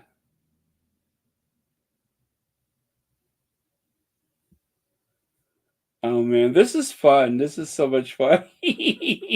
I love sneaking around. That is always fun. Okay. Only problem is, where did the video go? I think I just lost the video. Let me see. I could find it. Me and all of my magnificent record keeping. I do pretty good though. I'm not going to knock myself because I do pretty good. I said I do pretty good. Oh man. Okay, wait till you see it. Wait till you see it. I can't wait to share it.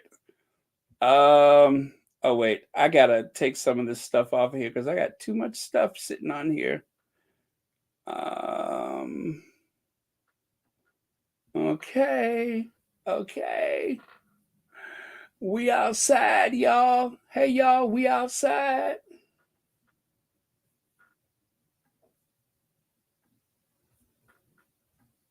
Now there's no sound. I had to get rid of the sound. But you can see Megan from head to toe. Huh?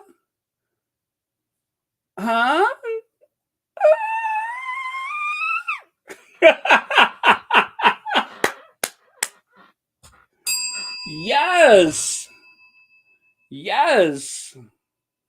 You can see Megan from head to toe. One more time.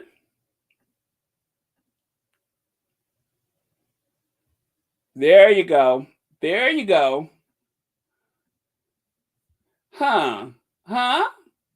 Huh? Did I do good? Did I do good?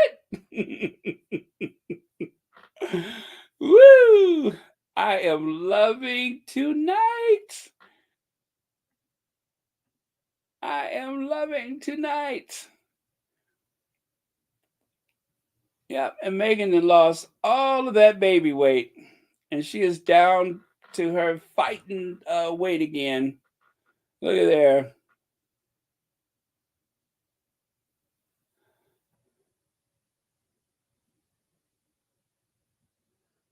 Yeah. There you go.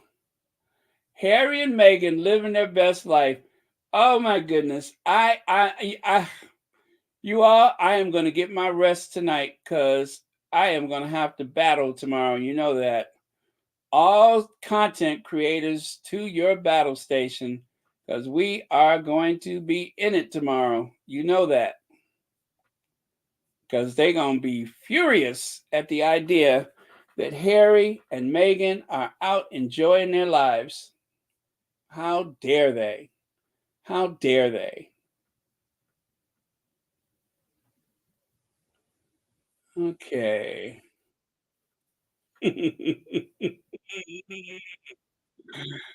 Oh man. Ooh, I don't know why I have that sinister laugh, but ooh, this is a new picture. Somebody says face card. I mean, it's pretty much the same, but I'm going to show it to you anyway. And Harry has this very sly look on his face. This one is definitely going to this one is definitely going to piss them off. Okay, okay, let me get the photo for you. Let me get the photo. I gotta go, y'all. It's going on 4 hours now. Let me see here.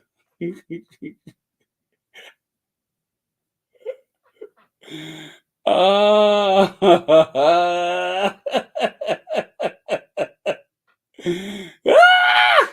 I am having too much fun tonight. Oh man. As Oprah says, nobody's gonna believe you. Yeah. Nobody's gonna believe this. Okay, this is it. They said face card. Face card. And look at the way Harry is just looking directly into the camera. Harry is looking directly into the camera. Like, hey, Willie. Hey, Willie.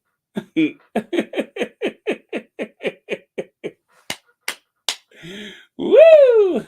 Yes. Hey, Willie. How you doing? Huh. Okay. Okay, that's what's up. I don't know why my laugh sounds so sinister tonight. Oh man, I can't help myself. I can get satisfaction. I don't even have to try. One love, one love. Hugging Ziggy Marley. Megan looking absolutely delicious. Harry looking tan and moisturized. It's everything that you could have hoped for.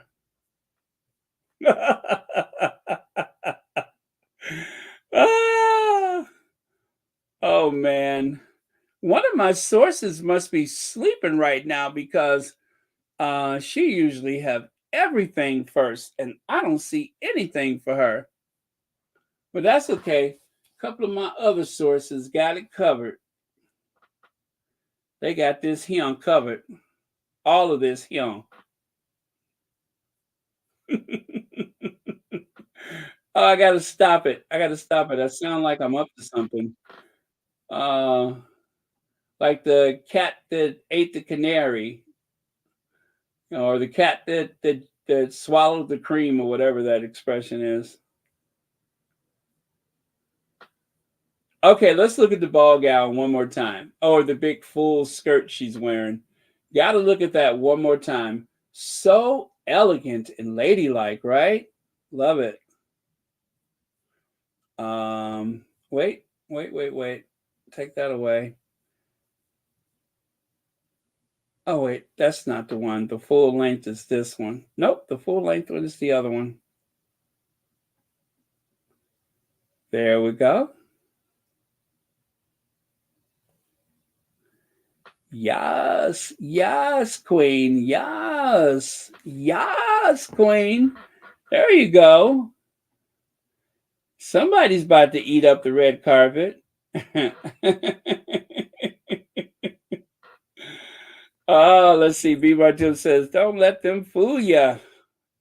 Oh, no. Thank you, B. Martin. Oh, man.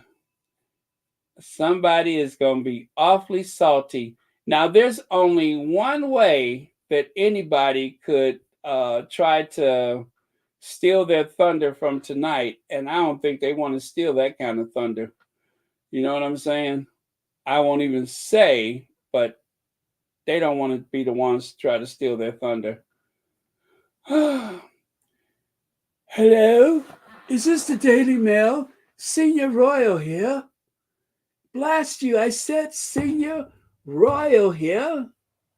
Hello.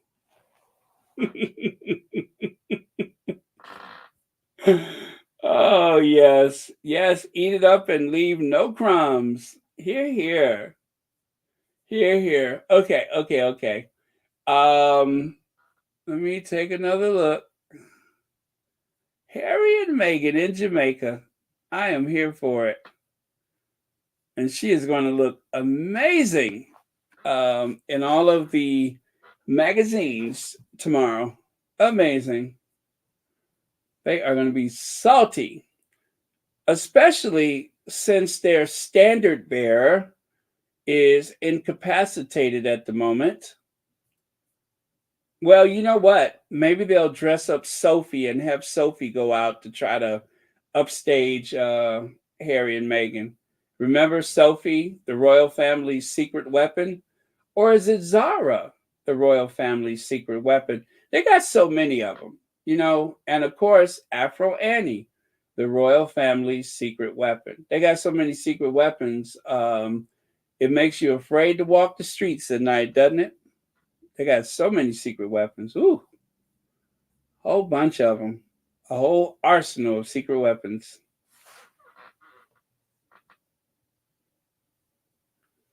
Oh, I think, let me see. I might be able to share this one. Let them know is them. Meghan Markle and Prince Harry made surprise appearance at the premiere of the film Bob Marley One Love, which takes place this Tuesday in Jamaica. The team is at an event secured. Okay, I think I could share this one. Let me get on it. I think I could share that one.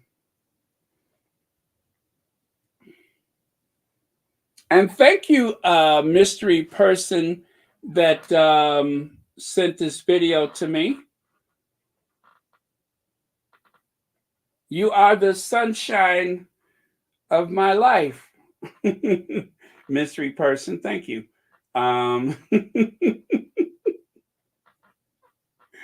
Okay. Let me concentrate because I'm like so elated with all of this good news that I'm not able to focus because I'm a little shady right now. And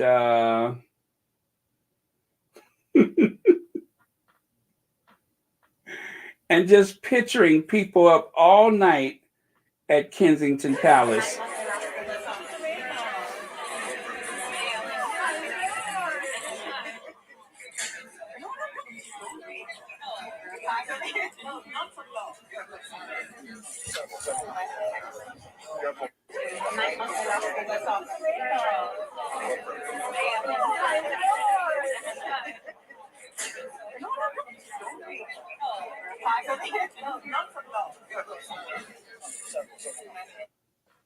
Okay, I got it. Now, give me a chance to get it over to you all. And then I really, really do have to go because as much fun as I'm having, and as much as I'm picturing all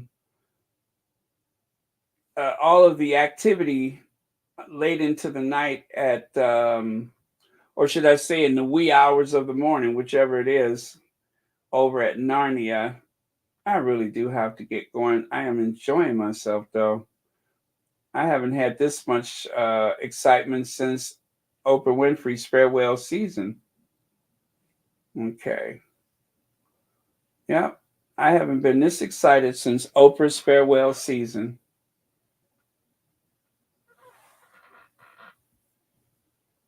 Mm.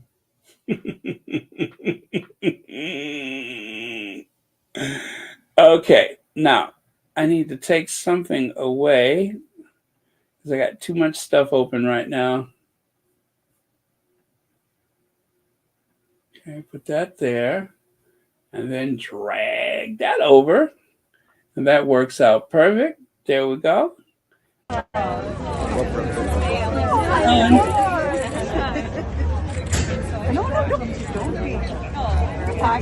No, not so long.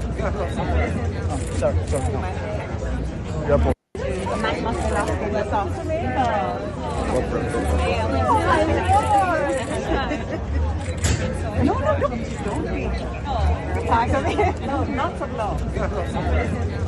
so long. Yes. One more time.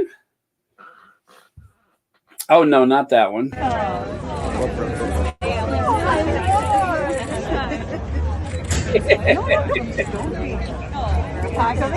not so long.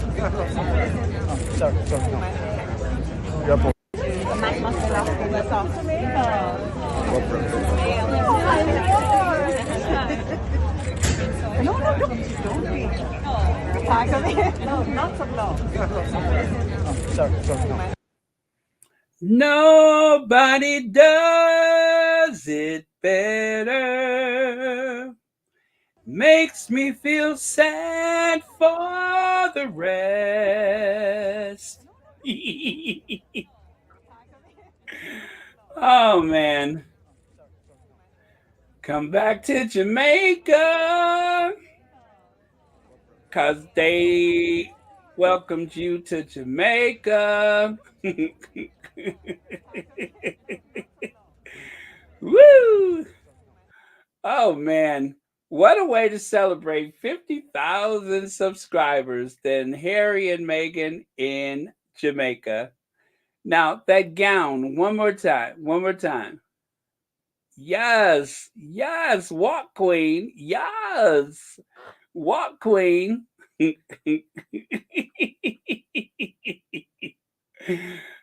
Somebody stop me.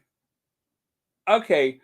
Oh, my face is hurting. I'm sitting up here smiling.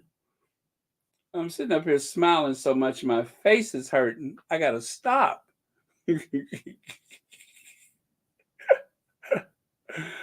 Oh man.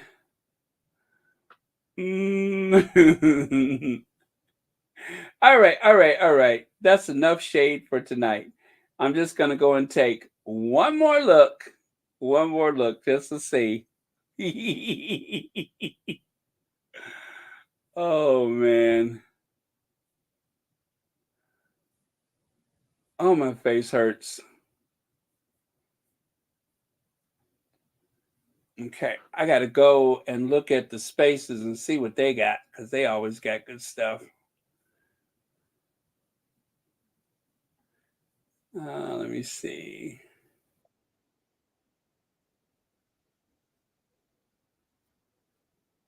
Y'all remember when? Ooh, ooh, ooh. Okay, give me a second. Give me a second. This is so perfect. Give me a second. Ah. Ooh.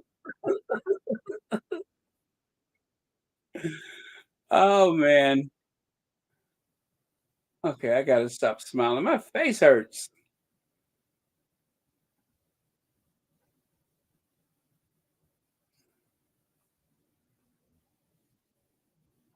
Okay.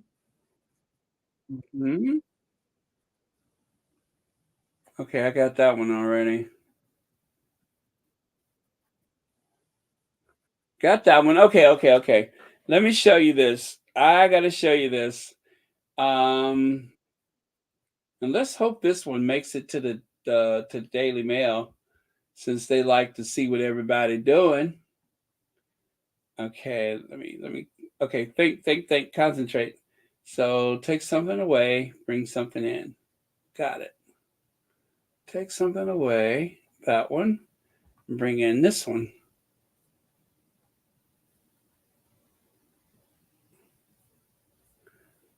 Mm. Oh, there it is right there. Okay. All right, you're gonna love this. Hi. Hi. Wait. Oh, hey. Um, is that Megan? Hi.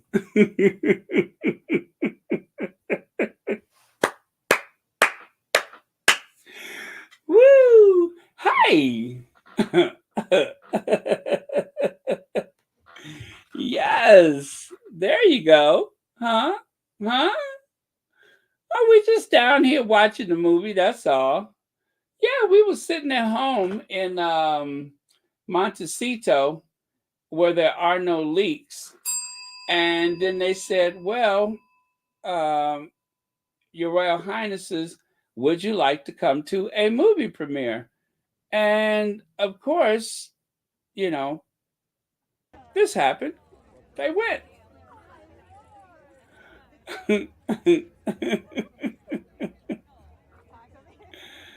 uh, let's see. Roseanne Campbell says, looking forward to the haters weeping tomorrow. Yeah, yeah. As a matter of fact, I might sing Weeping Eyes. No more weeping eyes. Remember that from Imitation of Life? Mahalia Jackson singing that. Weeping eyes. I'm going to Jamaica to see a movie premiere. Trenchtown Man sent a bill. Oh man, let me stop. I am being so silly. Okay, okay. Oh, my face hurts. My face hurts. I have been smiling. Let me see. Lydia Washington says, Bear, you will not sleep tonight. Pedal is on. Oh, good, good. Pedal is on, and you listening and smiling. You're done here. Okay, I'm gonna go over the pedals. I'm gonna go over the pedals, and thank you so much. Oh man, what a cool night! What a swell, swell night. Uh Yeah, I'm gonna listen to pedal while I'm making myself some dentures. That's what I'm gonna do.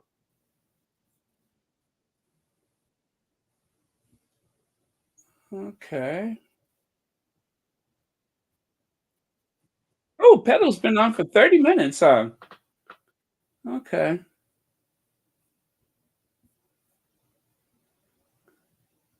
Let me see. Let me know. Is there okay, yeah, yeah, yeah. Okay. Let me just take one more look. Let me just take one more look just to say I did. I'll just, take a quick glance. Oh, oh, okay. What is this?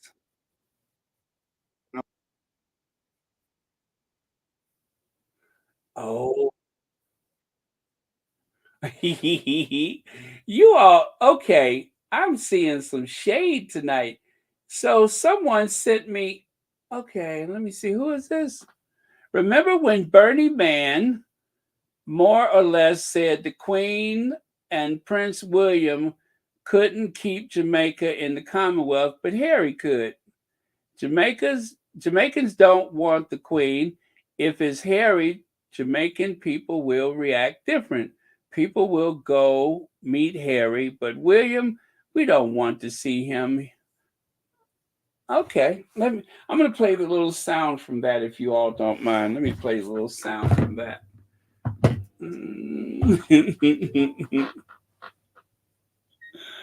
Oh, yeah, that's the one I was talking about.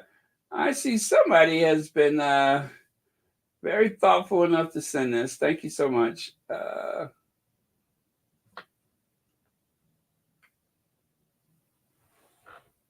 Oh, it's buffering.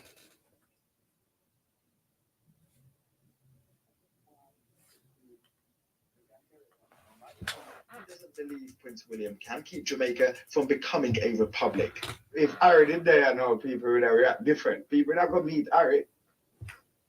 But William, I know I say that. Jamaicans don't want the Queen. I can tell you that. And unlike the Queen, he doesn't believe Prince William can keep Jamaica from becoming a republic. If Harry did there, I know people would react different. People not gonna meet Harry. But William, I know I say that. Jamaicans don't want the Queen. I can tell you that. And unlike the Queen, he doesn't believe Prince William can keep Jamaica from becoming a republic. If Harry did there, I know people would react different. People not gonna meet Harry. But William, I know I say that. Jamaicans don't want the Queen. I can tell you that. And unlike the Queen, he doesn't believe Prince William can keep Jamaica from becoming a republic. If Harry did there, I know people would react different. People not gonna meet Harry. But William, I know I say that. Jamaicans don't want the Queen. I can tell you that. And unlike the Queen, he doesn't believe Prince William can keep Jamaica from becoming a republic. If Harry did there, I know people would react different. People not gonna meet Harry. But William, I know I say that. Yes, Rory B, thank you. Thanks again. Thank you so much, and thank you for being here tonight. What a fun night. What a fun night. Thank you for being a part of it. I am having too much fun, but I hope you could understand what he was saying. Oh, man. That, and with everything that happened during let me see here. Let me see. DB, thank you so much for the PayPal. Thank you very much for that.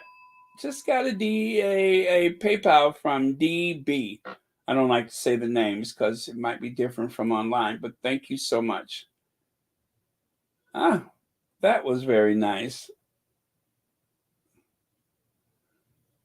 All right. And a cute picture too. I'm looking at the picture. Very nice. Smiling faces. Thank you so much. Let's see. YM Droid says, did you hear that Carolyn Graham just fell off the Mount Thomas Markle to try to make up something about how unimpressive the premiere was?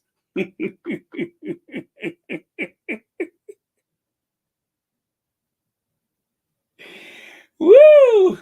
Oh, just think. And as much of that mass that you have to crawl to get up to the Mount St. Thomas Markle, just think you have to encounter all of that cushy, gushy stuff on the way down. Ugh. Oh, man, I got to stop smiling. My face is hurting.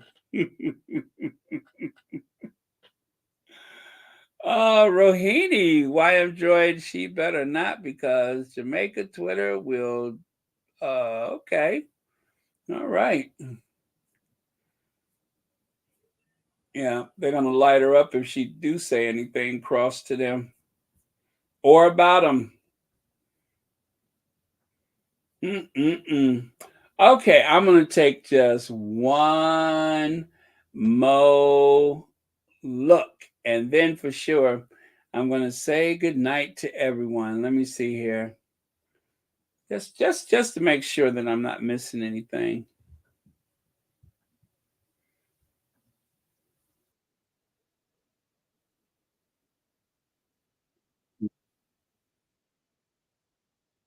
Oh Lord, somebody then already went there.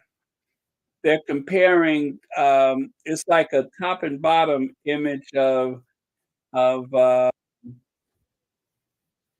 prime minister, where he's smiling and everything with Harry and Meghan, and also at the bottom, you can see where he's telling William, "We're moving on. We are moving on."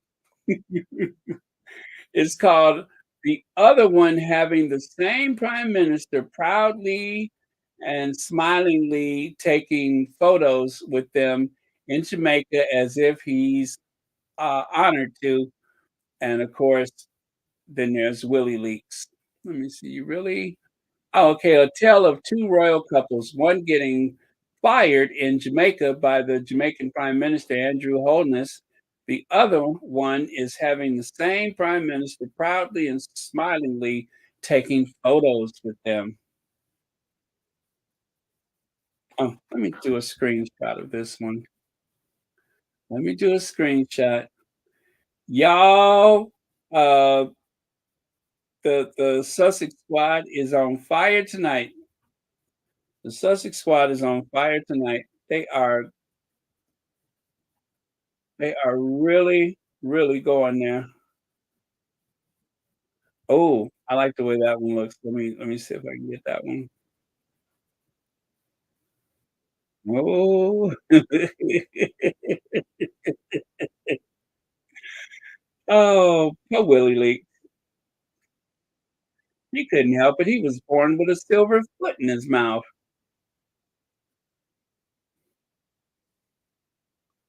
Oh man, that was kinda hard to catch. Let me see. I'm just gonna have to pause it when it gets there.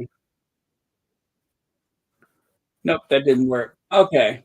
Okay, so I got that. Let me see what else I got. Oh, this is nice. Let me grab this one. Let me grab this one. Okay, one more, one more.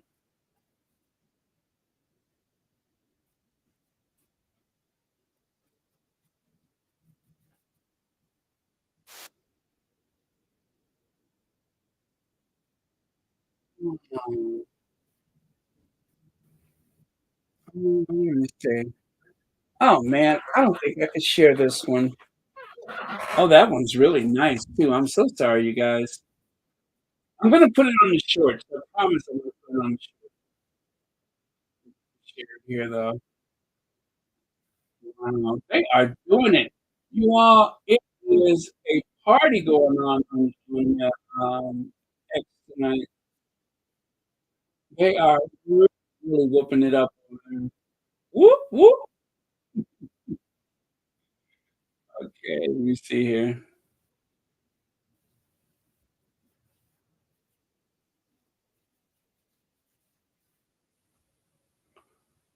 Oh, wait a minute. Can I share this one? Let me see.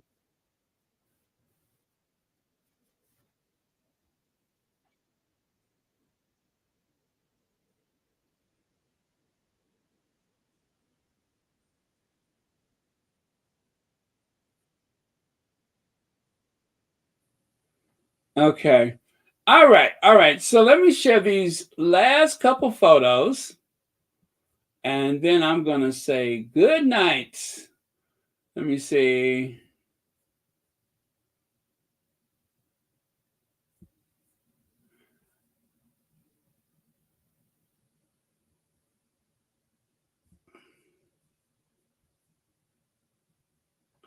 Oh, let me see. Andrea Allen Barron, thank you for staying on. I'm loving this. Me too. Thank you very much. I am having fun. Okay, let me get these photos over to you guys. Get these photos over. All right. So I'm going to take those last ones away. Those got to go. Then I can bring up some more.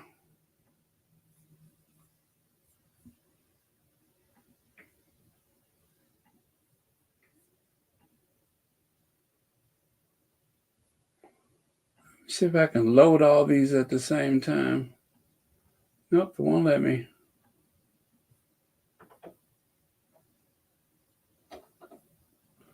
Okay, so there's that one. Go for, oh, it did do 2.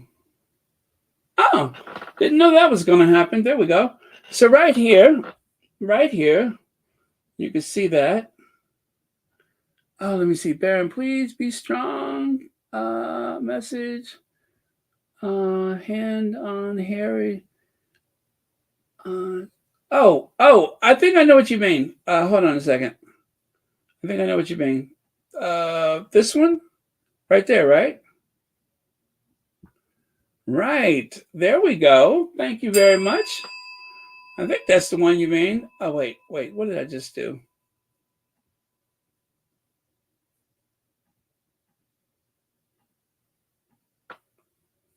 There you go. Okay, I'm trying to, what am I doing here? There we go. Yes, how about that? This is actually a video. There's a video, but I'm scared to share that one. But yeah, there's a video. It's kind of short, though. I don't think it'd be a problem. Yeah. Okay, let me go back to the other one.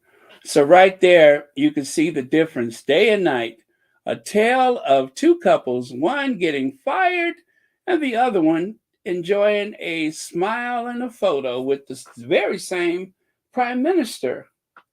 The very same prime minister. How differently they're treated. And you know that that is not going to escape people's notice, how Harry and Meghan were so well received.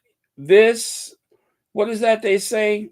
Vengeance is a dish best served cold. Now, of course, this is not vengeance because Harry and Meghan don't think like that. I do, but Harry and Meghan, they don't be thinking like that. They're just out enjoying themselves. They were invited, and they deserve to have a good time. We're gonna have a funky good time. We're gonna have a funky good time. Hey, we're gonna take you higher. Yes, we're gonna have a funky good time. And then, of course, my favorite part.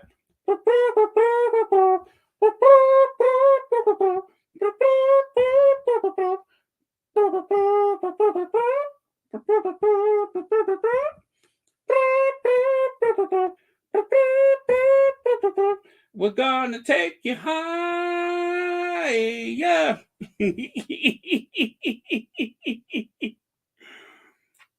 Oh man. Yeah, Beep Martin says, poor Kate in the hospital and the press is in Jamaica. Funkin' for Jamaica. I remember that song.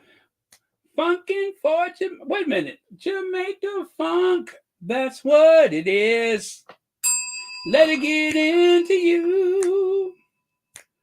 Jamaica funk. That's what it is. Let it get into you. If you feel it.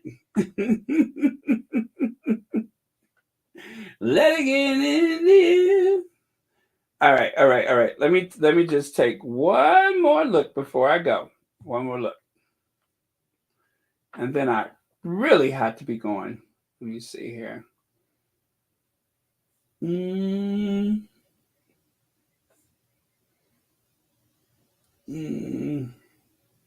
Yeah, that is too bad, though, that poor Kate. I hope she's okay. I hope she's okay. Especially when someone is out here demonstrating that anyone can be a royal princess. All you have to do is have integrity and imagination, poise, elegance. Anybody could do it. Okay. I mean, deep down inside, aren't we all royal princesses? I know I am. Okay.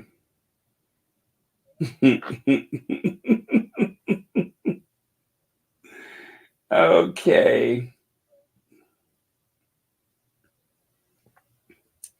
Yeah. Okay. I think that is going to do for tonight. Thank you. Wait a minute. Have I really been on here for 4 hours and 27 minutes? Oh my goodness. Has it been that long? You know what? I just looked and it said 3 hours and a half. Now it's 4.5 hours. All right. I am fixing to go, go, go. Yeah, poor Kate. Poor Kate.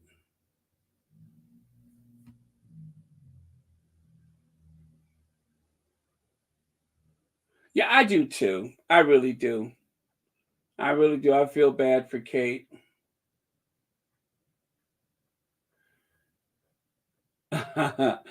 What could I say? I'm old school. And Grace Jones is from Jamaica, right? Grace Jones. Yes, be strong. Be strong. Jamaica finally got the royals they wanted.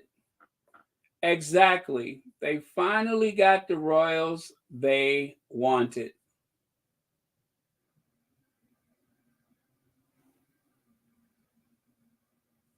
Yep. They finally got the royals they wanted. What a beautiful picture. Wait till y'all see the. Let me see if I can grab that one. Let me see if I can grab that one. No guts, no glory. You know what they say? No guts, no glory. Let me see what I can do.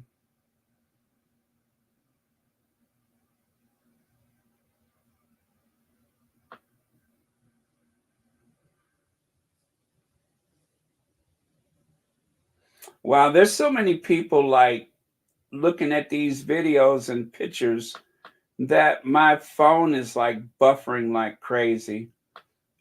That's because there's so many people online. You know what I mean? All of this stuff is going viral, and I can't really access stuff. Oh no, this is shade. This is shade. Why is the Sussex squad so shady? Why? I know why, because they asked for it. Oh man. Yep.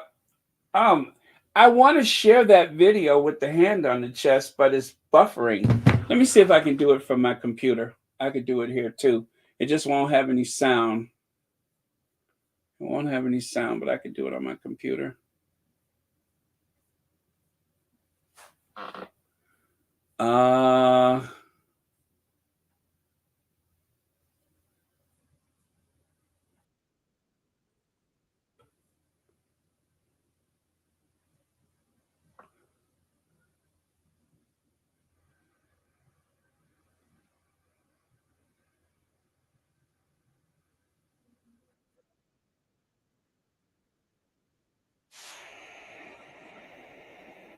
huh.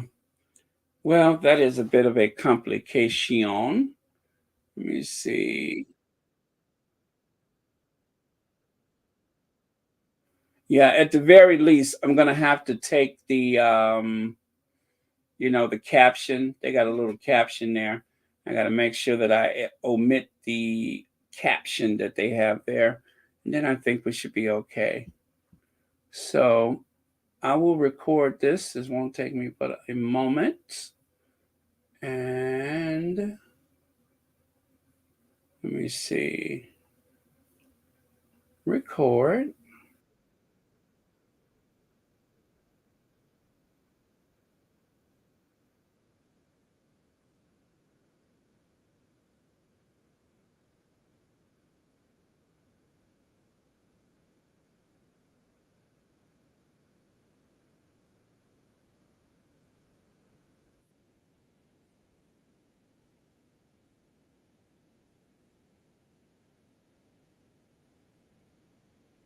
Okay, that should do it.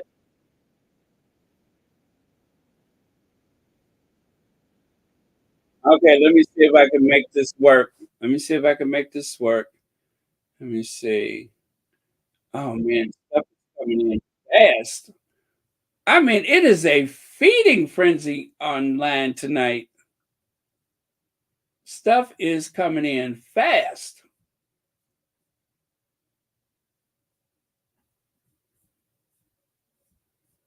Okay, let me see if I could do this. Give me just a second here.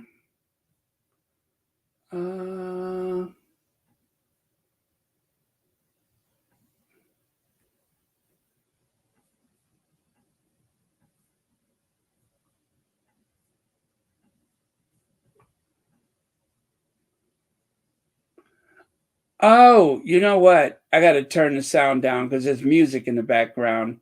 That would be a problem. Okay, so I can play the video, but I can't play the music.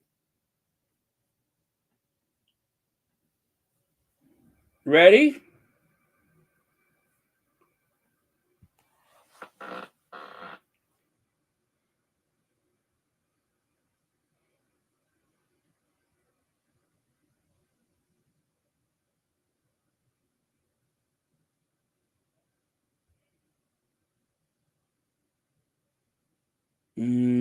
Oh, how sweet.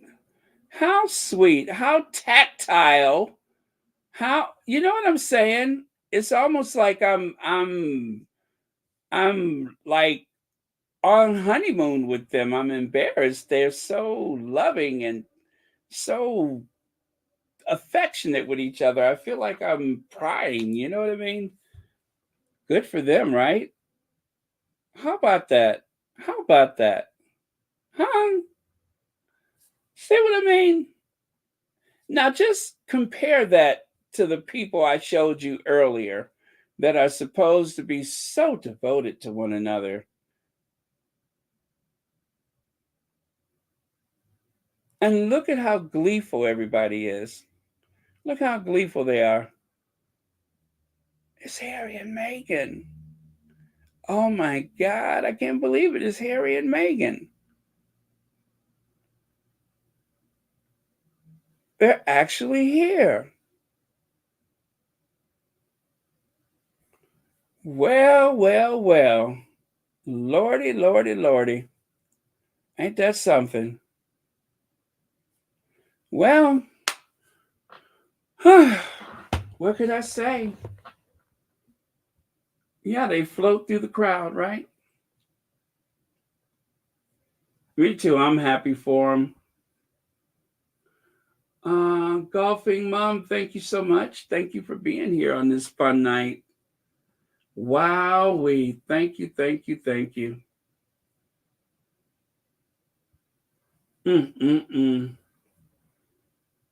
Okay.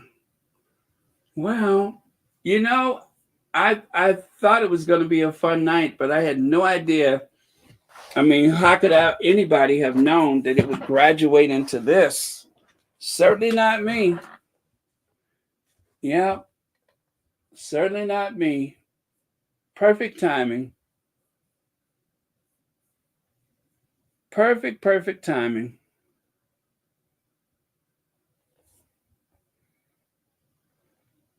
And look at how big those are, like the biggest earrings I've seen Meghan wear in a long time.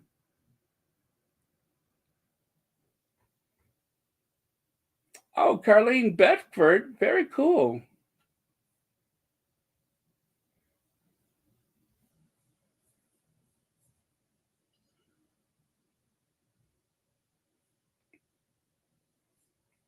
Wow.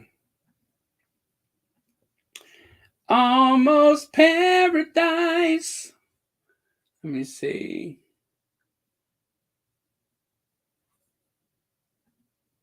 Right, Joyce Anderson, you're so right. If I had come on later, well, everything has its purpose, so everything just worked out the way it was supposed to. But I get your point. It doesn't mean I was going to get off any sooner, so that delays me cleaning up. I still got my Christmas tree up, and every day I've been saying, well, I'm going to go ahead and get on and get off so I can go and get that tree down and That tree is still looking at me. Still looking at me. Pretty soon, I won't have to take it down at all. It'd be a matter of just plugging it back in. Oh, well. How nice. How nice. The Duke and Duchess of Sussex. Yes. And Meghan looks so regal tonight. So regal.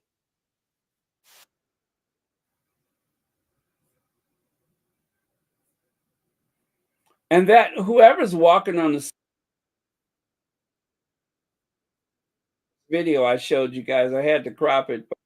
I wish I could have shown you the whole thing, but there's a big caption in the middle, and that was not good. So I had to eliminate that caption. Oh, okay. So love you guys. I'm going to say goodnight. Let me see how many people are still in here.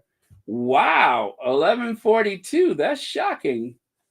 I thought at least another 300 people had left, but nope, you're still here. Okay. Oh, did you?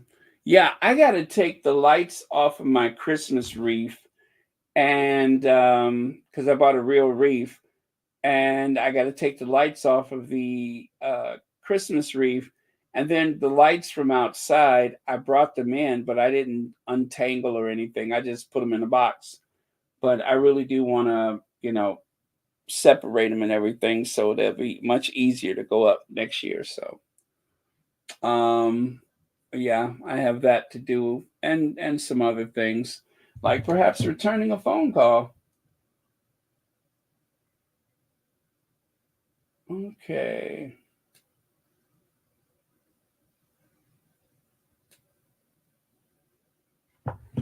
All right. That's it. I am going to go. Love you guys. I will see you all tomorrow. And I'm going to wait for the movie to end so I can catch all the activity at the end of the premiere. Gosh, in an ideal world, I would have been able to time things had I known, and I could have done the regular stuff in the middle and then have the exit for the end, but we didn't even know they were going there. And the reason why we didn't know is because they're not living over in the UK. They're in Montecito, where there are no leaks. So that's why we didn't know. Because in Montecito, there are no leaks.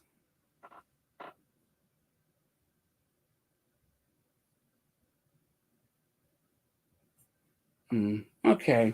Well, let's end with the Once Upon a Time. I think that'll be fun. We'll end with Once Upon a Time to celebrate 50,000 subscribers. Okay. Oh. I couldn't think of what to do. Let me see here.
Yeah, I was just taking one last look, and it don't appear as though anything has changed. So, oh well, I just taking one last look because when you're having fun, you just don't want the night to end. You know what I mean?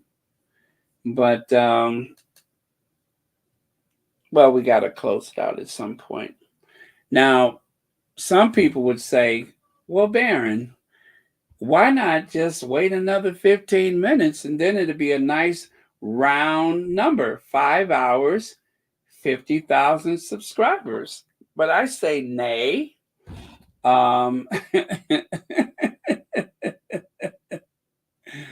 I say nay. What's that they say? Don't leave anything on the dance floor.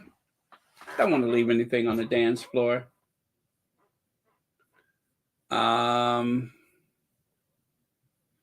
Me too, cookies and cream. I had fun. I had a lot of fun.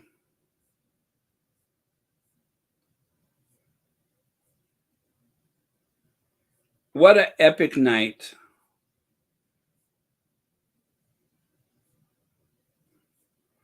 And this is at this point, there are going to be a lot of people that are going to state the obvious. And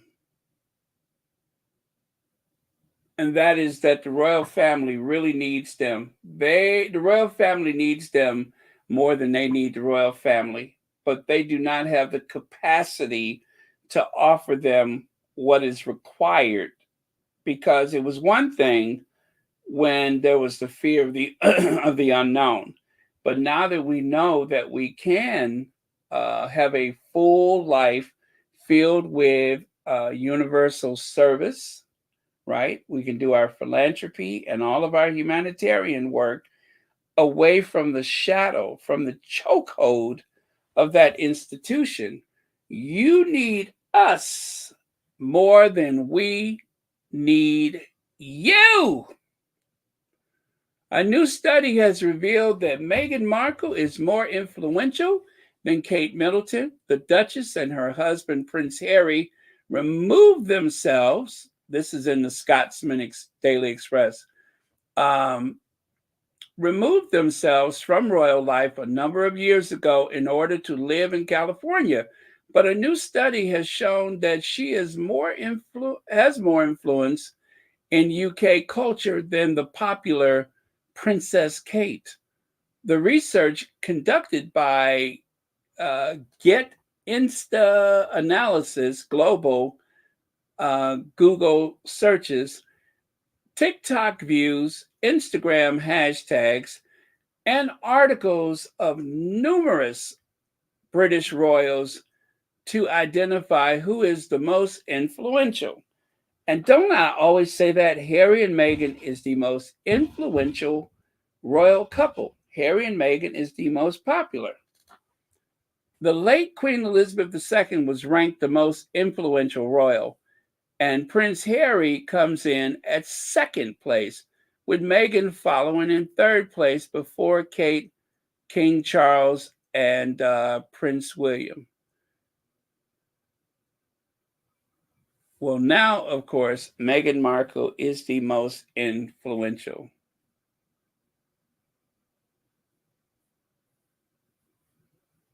I mean, look at the way that the other one is dressing, because Kate, with her Mary Poppins and all that kind of coat dresses, was not making such an impact. As a matter of fact, those outfits were like a wall. And then Meghan showed that you can be elegant and professional and approachable.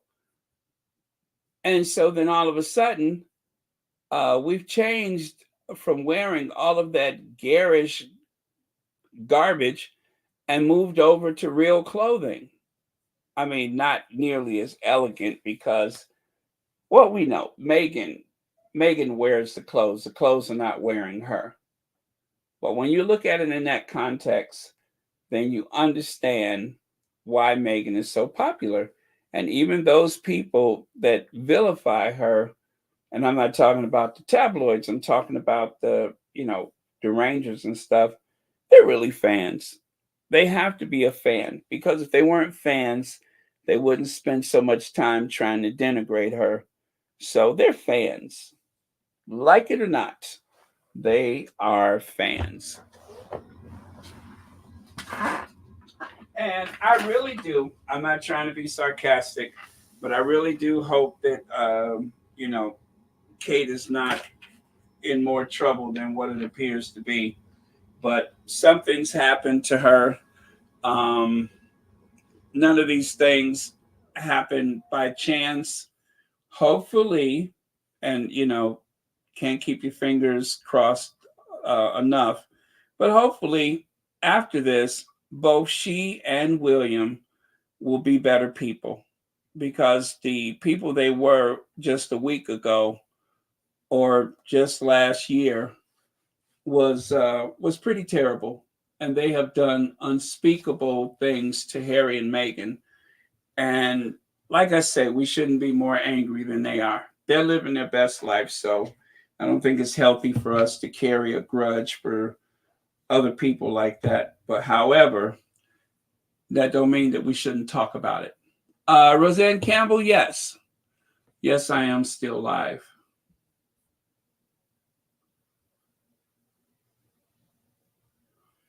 Yeah, I am still live. And I'm going to just take one last look just to see what I see. Do you see what I see?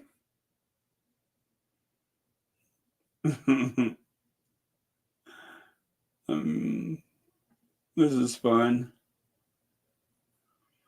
Now, did I share this one already? No, I think so. I think so.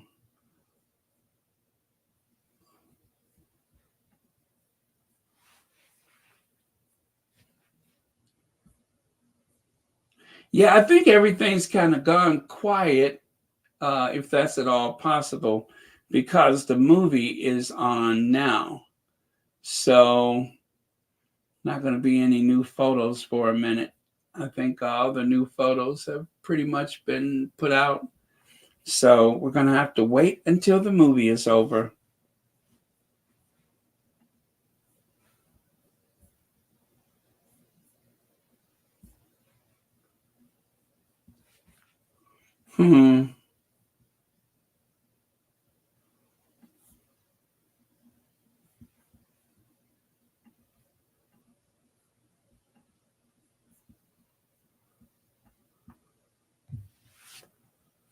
I thought we said goodbye. Wait a minute. We were down to like 800 something people. Why is there more people in here?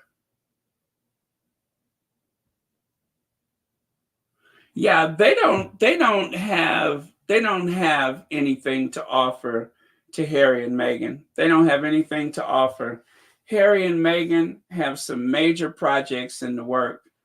Harry's and Meghan, but Harry for the first time in his life, and possibly Meghan, they're property owners, right? They have their community and family. Big Mama's in the house. Baron, you come on just to say my daughter was leaving Tennessee. She has since made it home, and you are still on. What? Yes. Wow. I mean, I guess that was time to drive to Tennessee. Woo! Or fly. I guess they flew to Tennessee. Anyway, but yes, I'm still here. We are having too much fun. You're back. Hey, Leslie F. I didn't know you left.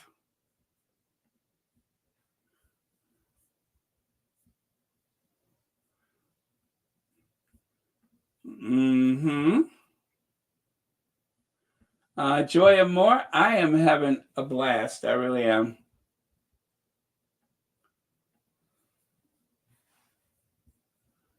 Oh, wait. I forgot Pedal was on. I just saw that. Let me see.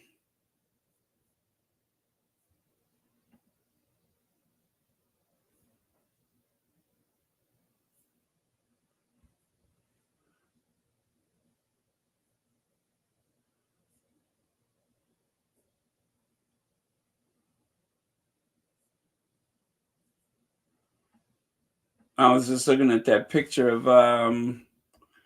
Megan putting her hand on Harry's chest and stomach. I mean, we're saying on his chest, but it was really chest and stomach. Very sweet gesture, though. I think it's very sweet.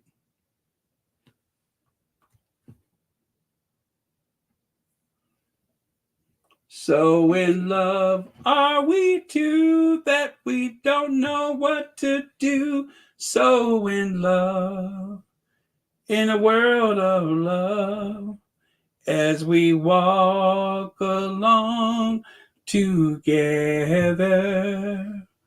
as we stroll, da, da, da, da, ooh, so in love are we two that we don't know what to do.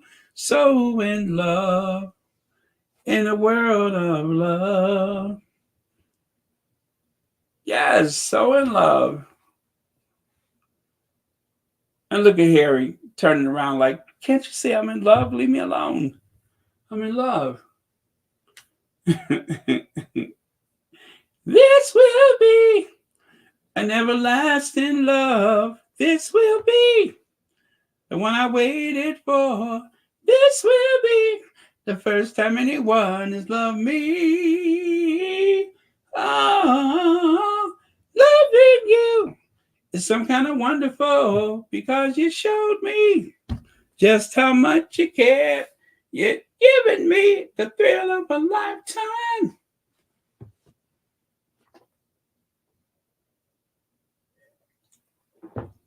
And squeezing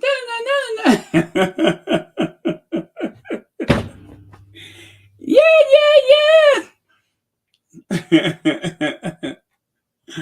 Oh man. Yeah, how sweet. I love the way that the person is walking alongside of him. That makes it that much more special.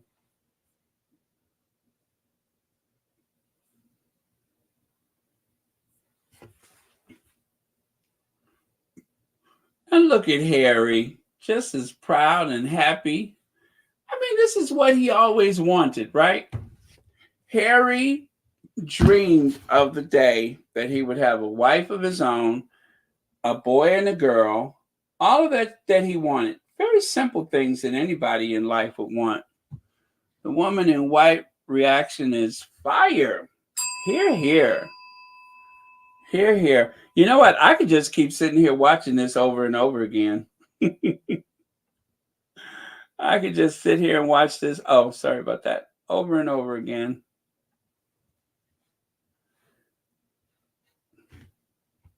Ooh, yeah. Ooh, yeah. Ooh, this will be you and me. This will be eternally loving and squeezing and hugging. Because you sure deserve it. Yeah. Oh, love. Now that song's going to be stuck in your head, isn't it?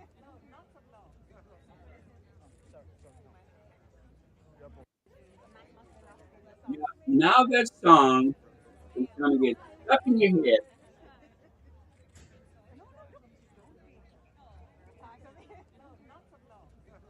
Uh-oh, looks like my other source is up, but so far she's got the same thing everybody else has. But remember I told you I'm looking for my other source? Look like she just woke up. Look like she just woke up. Because she always finds stuff that nobody else has.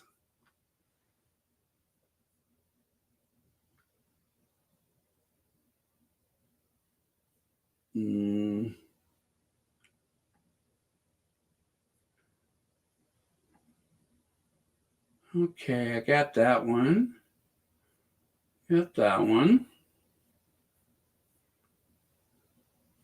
How much fun is this? You are the sunshine of my life. Yeah, that's why you'll always be around. You are the apple of my life.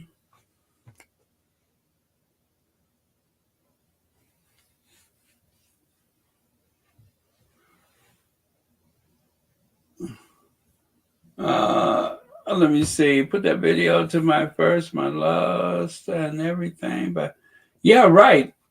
That'd be perfect. Sounds like a copyright, but that'd be perfect.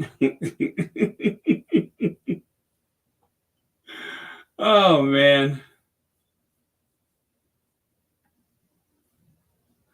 There we go. Walk. Yes, queen. Yes, walk.